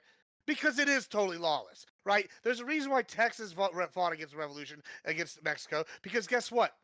We had the guns, we figured out the cause, we got behind something, and we did it, right? There's a reason why the libertarians here, they can't find enough people principled to admit that they're not statists. And this is what they're arguing for, is statism. There has to be a line where eventually what you're saying, sociologic, is right. Where if you keep seeing what you see as injustice continuing and over, then violent like political violence is the option. And like I think the big disagreement is like maybe where like more Doobie and I disagree is what that line is, right? But like if you advocate for gun rights, then you can't have the take that Lactoids had the whole night, which is stability good, guns bad, because you actually don't care about gun rights. Because basically, then you're just over here bending over for the government. You don't have to admit that at some point, hey, the tyrannical government comes up, then maybe you know what? That's my line. Time for political violence. You know, That's my maybe it's debate tactic. We are against not it. in a maybe it's tyrannical I government. just have to get. I just have to get to the you, right of these, Lactoid, and I usually Well, no, like. we are. Usually, he becomes a leftist. yeah, I it's agree. I've learned this. crazy. Just Lactoid, It's the communism, bro. It's the It's me Lactoid hates communism. specifically. guns. I If feel there's like one I thing that just want he's to point been out. I trying just to want to point impress out on very us is quickly. Lactoid can't stand Prospera guns. exists. Okay, Prospera exists, and even though people aren't living there, people are fighting for it. As Corey Campbell brought up, Lieberland does exist. The reason nobody picks that area is because it's landlocked and there's almost no resources there. And it's kind of the same reason why people It's haven't actually a moved to resource-rich Lieberland. area in Africa. It's not. But nevertheless, Prospera does exist. Okay, there is an anarcho-capitalist community that has been growing. where? Okay. It's in Honduras. So it seems like It's that mostly the pharmaceutical research and like resorts. They grabbed a bunch of like resort land during like COVID because they were able to buy it up and they've been growing. You just go there. I mean, they have very it's voluntary system. You have very minimal tax there because that tax has to be paid to the Honduran government as part of like a UN contract deal. But they have rights over all self-governance and it's all rights enforcement agencies. You pick out your insurance policy and those are the laws that you follow. Okay. That seems to be, and I have issues with some of the things that have been said, but I don't know if I have time to express all that and go back and forth. Um, so we'll end the closed panel here. But I'll stick around to see if people want to talk and have a bit of a conversation. But yeah, this has been great. First of all, to my audience, guys, if you've been enjoying this content, consider supporting it so that I can keep doing it. I do need your support. We haven't gotten much support today, so subs to the channel, give bits, or give subs if you're out there. Super chats, like if you ever are on YouTube, on our YouTube channel, are a great way because we can respond to whatever you say. If you want us to, if you want Corey to respond to something, they give to like to snap him out of his stupor. And get him to respond to something. Super chats are a great way to do that. So consider helping out the channel if you can. If you have Amazon Prime, Prime Gaming, consider using that to keep us up and running. So this is a help us out this month for our leaderboards. We have our friend Black American Mate at the top with 6 gifted subs. And there's not much, so you can also make it to the top of that board pretty easily. But consider helping out the channel any way you can. Thank you, Nubbins, for that 100 bits previously. Okay, so I'll give an outro to all guys, but before then, okay, indulge me, okay? Indulge me very quickly, all right? So, that show that I've been watching, Silo, is fantastic. And you all need to be on top of it. Look, Silo is it's wrapping up. It's like so. I've caught up now. And the only the last episode left is the season finale. It's coming out this week, so you'll have 2 full seasons to watch, and it is fantastic, guys. Check it out. It's about. Is there going to be a 3rd season? Is it about corn? No, it's not. Why did you think porn? Silos aren't silos the big ass things that they put corn and wheat in and Oh, whatever? you said. Oh, I thought you said porn. That is. I thought. Did anyone else hear porn? No, I know. I heard porn. I heard I know porn where too. your brain is at. It's just you, Prime. Okay, fair enough. Okay, so yeah, like what's it about? It's about farmers, and farmland. Oh, okay, But no. It's about there is these people. It's like it's less a corn silo, more like a missile type silo. You know, like an underground silo, right?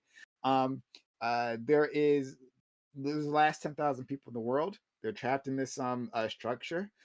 Outside is dangerous, right? For whatever reason, unsurvivable. but they don't know why they're there, why they're inside, what happened outside, right?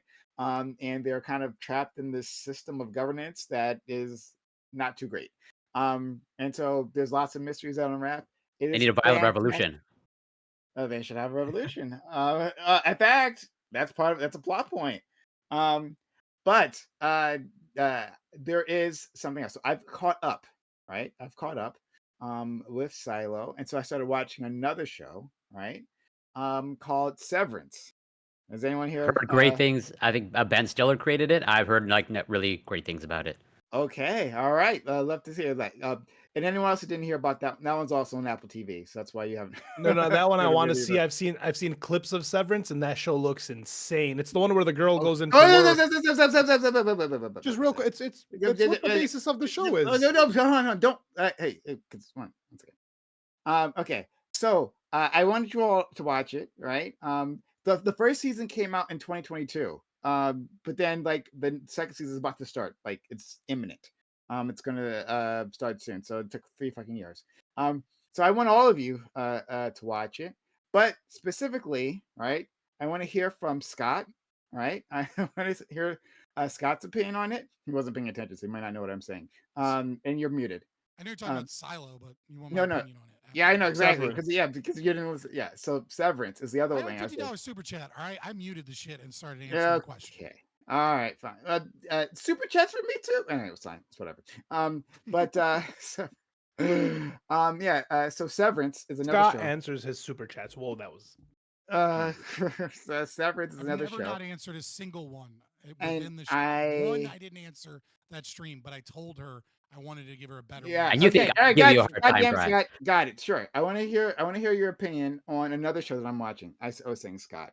Called Severance. And right, so I want to hear Scott, but more importantly, more than Scott, I actually want to hear Lactoid's opinion on. Never heard of it. Yeah, I know you never heard of it. I'm telling you'd you love right it.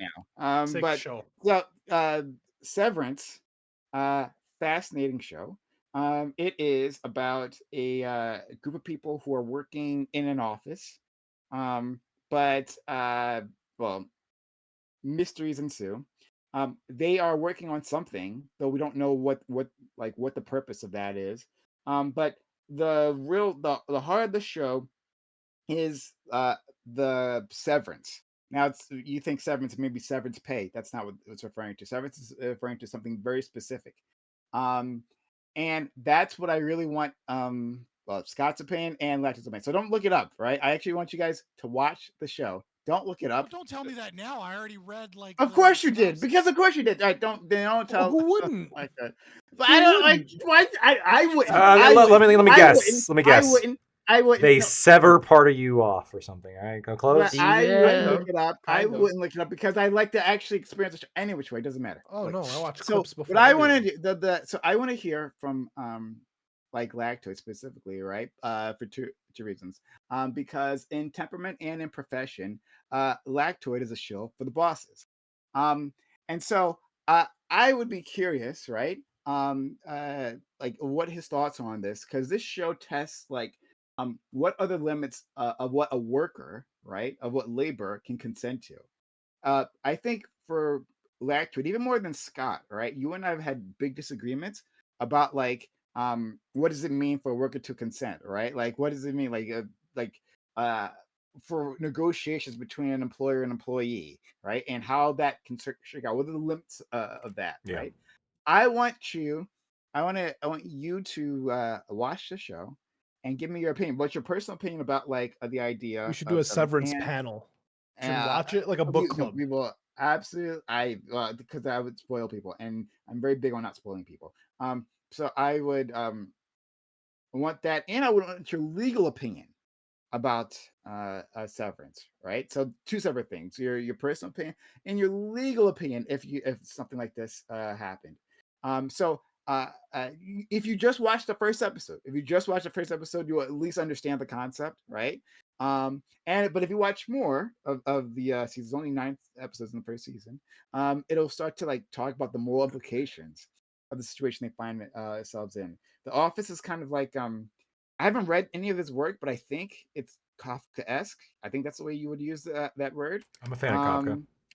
Yeah. So like, I hopefully I'm using that correctly. So yeah, here's what I'm going to do for you, right? Because I love you all. All right. Like I am going to. It says only 9 episodes. He failed to mention each episode is between 40 and 57 minutes. Is that a big deal? That's about normal for an episode. Yeah, it's not a big deal. That's Whatever. pretty standard for like a limited series. Or See, I'm used to Aqua Teen Hunger Force. It's 10 minutes each, and I just power through them, drunk off my ass. The TikTok generation. That's what you let it. Fucking anime that's like 23 minutes. Is there Subway Surfers in the top that I can? As everyone here knows, right? Prime has never broken a law ever, right? However, I have a friend who did break a law, and he sent me these links, right, to these places where some individuals can get their hands on these shows. So I put it in the group DM. Now, I didn't use these things, but my friend used these links. I won't use them either. I wouldn't. And I'm sure Lactoid wouldn't either. But there's some of you who are criminally minded, right? In the group, I don't judge. I kind of do, right? Because you're filthy criminals. But if you'd like, you can use those links to check out the show. So I wouldn't download a car. Like, I wouldn't download a movie. Lactoid, we could talk. I would definitely download a car offline. We don't have to do it on stream. Because I don't want to spoil it for everyone else. Everyone else too. You should watch it. Should watch it as well, right? Because Severance is a really fucking good show. I love it. I'm only on the 5th episode so far. So I don't know, like the mystery hasn't. You have to download anything at those links you posted? Because the one I posted, you don't have to download anything to use it. Do whatever like or something. What you should do, whatever the legal option is available to you. All right. So anyway, I just DM'd you something, Prime. Okay. Don't worry about it right in a second. All right, so we'll leave it there. Which reminds me, Scott, did you look at the DM that I sent you on the 7th? On the 7th? Oh, fuck. You can check that out. But anyway, so I'll give an outro to all these great individuals. We'll start with our friend. Yeah. I gotta get on that. Sorry. Yeah. No worries. I actually have to get going. Oh, well, I'll start with Doobie then. Doobie, thank you for being here. I want to hear what your opinion. You're a boss, Doobie. I want to hear your opinion on Severance too. What would you do if you had that power? Doobie. Everyone except me, Corey, and Gibbs. You guys don't own capital, and you don't. Well, Gibbs actually does ship for capital, so actually, him as well. But anyway, Doobie, thank you for being here, friend. You were great. Shit about our opinions. So much of the conversation was about you, Doobie. So I really appreciated that, and thanks for coming on. Hopefully, we can have you again next week. Great. Talk to you guys later. Talk to you later, friend. Take care, Doobie. Yep. And then let's go to Lactoid. Lactoid, thank you for coming through. Would love to have you again. I mean, I guess that's true. Yeah. Thanks, friend, for being on. Yeah. So, no, I appreciate you having me. I appreciate all of you for talking to me. I'm unfortunately not going to be able to power on through the open. I'm definitely. It's time for bed, and I'm gonna be fully 100% next week. But you know, we're making it through. So really appreciate it. If you like what I had to say, you can find me at Lactoid TV on Twitch, Twitter, and YouTube. Okay, thank you, friend. Next, Scott. Scott, still watch the show, even though you spoiled yourself because it's so weird. Why would you do that? So I don't understand that mindset, but you know, you and I disagree on lots of things, so it's okay. I'm not reading. It's not like I'm reading like fucking whole pages. I just read like the summary thing of like what the show is to see if I want to watch it. Like I don't fucking. My time is valuable enough to where I'm not going to be like, let me watch 3 or 4 episodes. I am giving you the summary. All the things I'm whetting your appetite as we speak. You're like, let me search for it. Okay, whatever, it's fine. But Scott, so I do want to hear your opinion on it later on. Actually, I'm curious.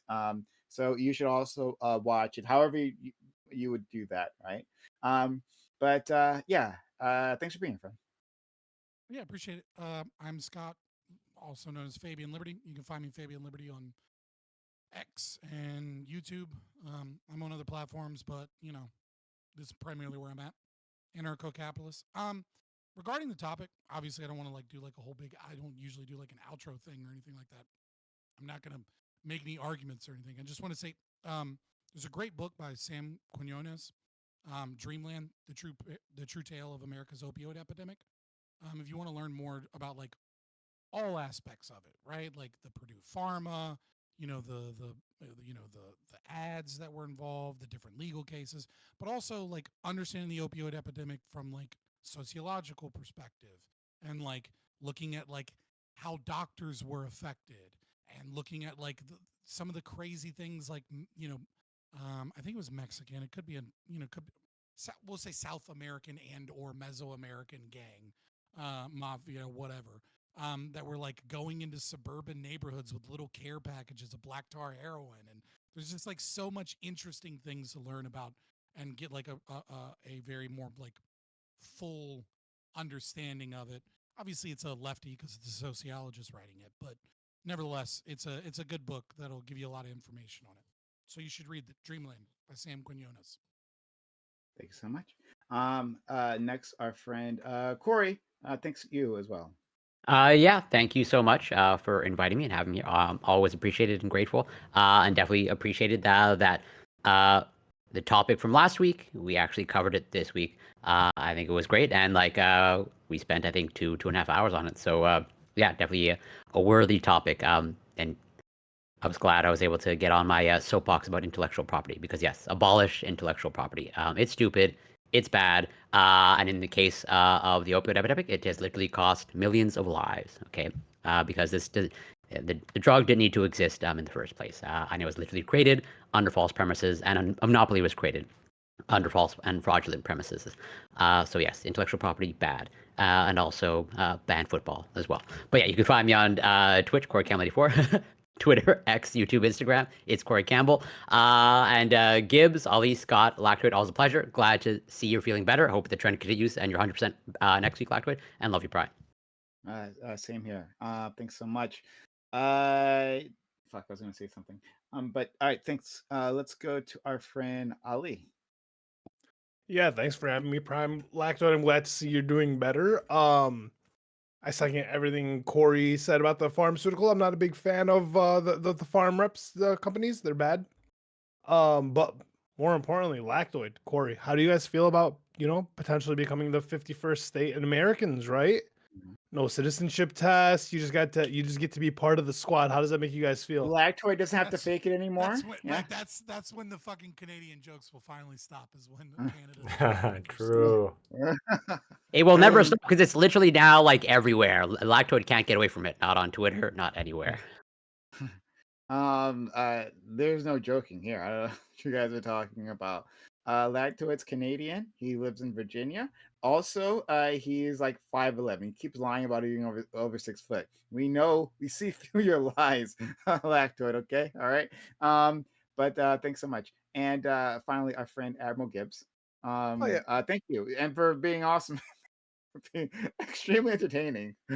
I'm glad that you enjoy the presents. I enjoy coming. It's always fun stuff. I'm Admiral Gibbs. Hopefully, in closing, we can one day convert Lactoid back to conservatism and away from his communist leanings and argue for statism. I would be nice because it's hard being the only conservative fighting for gun rights on all these panels. I'm Admiral Gibbs. You can find me everywhere as Admiral Gibbs. I guess I'll stick around for some of the open here. Speaking of Lactoid's going to be on my show Friday. We're going to be having Debate Championship Series semifinals going down against Ico Rich. So it should be a good one. I'm excited. Hopefully he'll defend the right on that panel. So, Fabian, I want to have a discussion one day. I'm trying to figure out where my political standings actually are, and you seem to know a lot of definitions. So if you're down to have a conversation one day, and we can definitionally figure out where I'm at. Just DM me. All right, cool. Hell yeah. We'll do a political tier list together. How about that? I'm down. Instead of having a conversation about it, we'll go through every political ideology, and then we'll vote on the tier list, and then we'll create 2 tier lists and compare them. All right, let's do it. Okay. All right. So then I'll leave it there. I know some people got to drop off. I want to keep the panel going and let some other people in who wanted to join in, right? And Gambit's one of those people. He wants to say something quickly to the panel. He wants to give you thousands of dollars, Prime. He wants to give thousands of subs. That's what he's here to do. Yes. No, so join with video Gambit. I can't. Oh, actually, never mind. That's too much work. Never mind. Yeah. So problem. What I was gonna say is, and somebody was even saying this in chat while I was about to hit you up. I think it's okay for you to do a spoilers panel. I think you should set a date in the future and say, hey, we're going to talk about Severance on some random Tuesday in February. It gives people time that want to watch it to watch it. And then have a conversation about it. I'm interested because it just sounds like a lot of y'all care about the show. So I'd be interested just to hear. So, like, some people like spoilers. So, just saying that could be. Okay. Fire content. Could be a new show. Start a book club. Or I will send show you the links that only criminals use. So I'm not sure if there's any use to you. But you have those links as well. But okay. Yeah, this is an open space where we can talk. You want to? If you got to go, I know Lactoid, you have to go. So I'll see you later, friend. Take care, Lactoid. Feel better, brother. Catch you guys later. Yeah. See ya. So if others want to join in, you can as well. And our friend Gambit, of course, is going to. Thank you guys so much for tuning into today's episode of Lactoid TV. For all of you who gave bits and subs, thank you so much. For all of you who gave follows and were simply active in the chat, really appreciate you as always. We're gonna raid on out into Prime, so you guys can enjoy the open panel. And I will see you guys next time.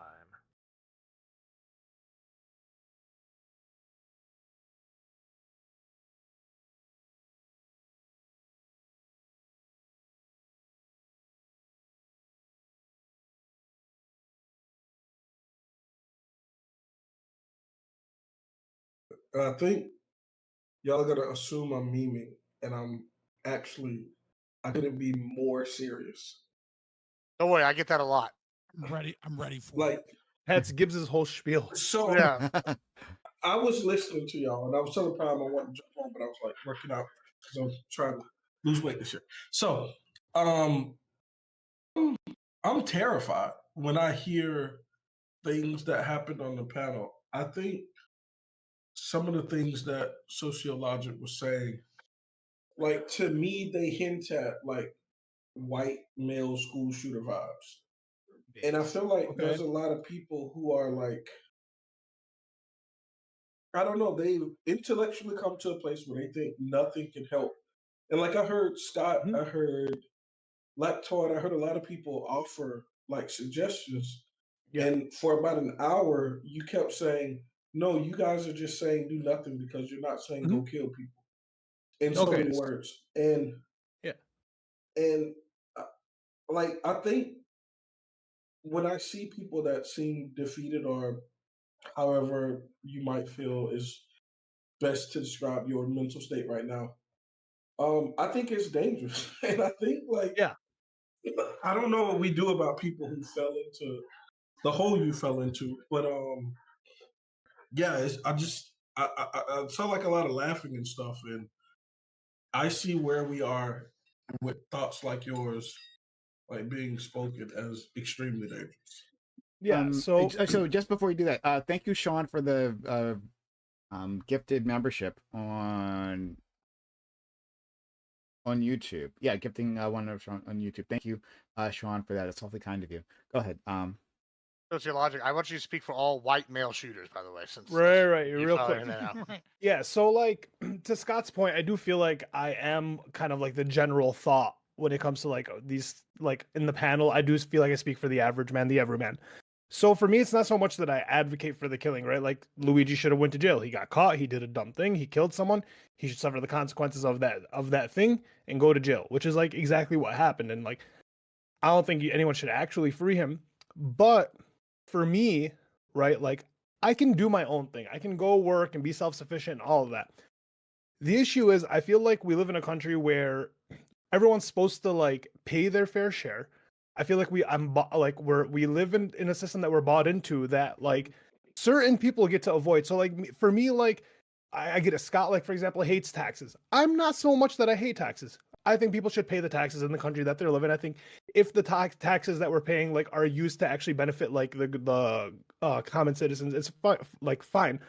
So for me, it's not so much like eat the rich, but it's like they won't even pay their fair share in taxes, and I feel like it won't benefit. Like it's not benefiting the greater people. While without us, they wouldn't be as rich as they are. And that's kind of like where I'm at. And I feel like right now we're in a point in time where the common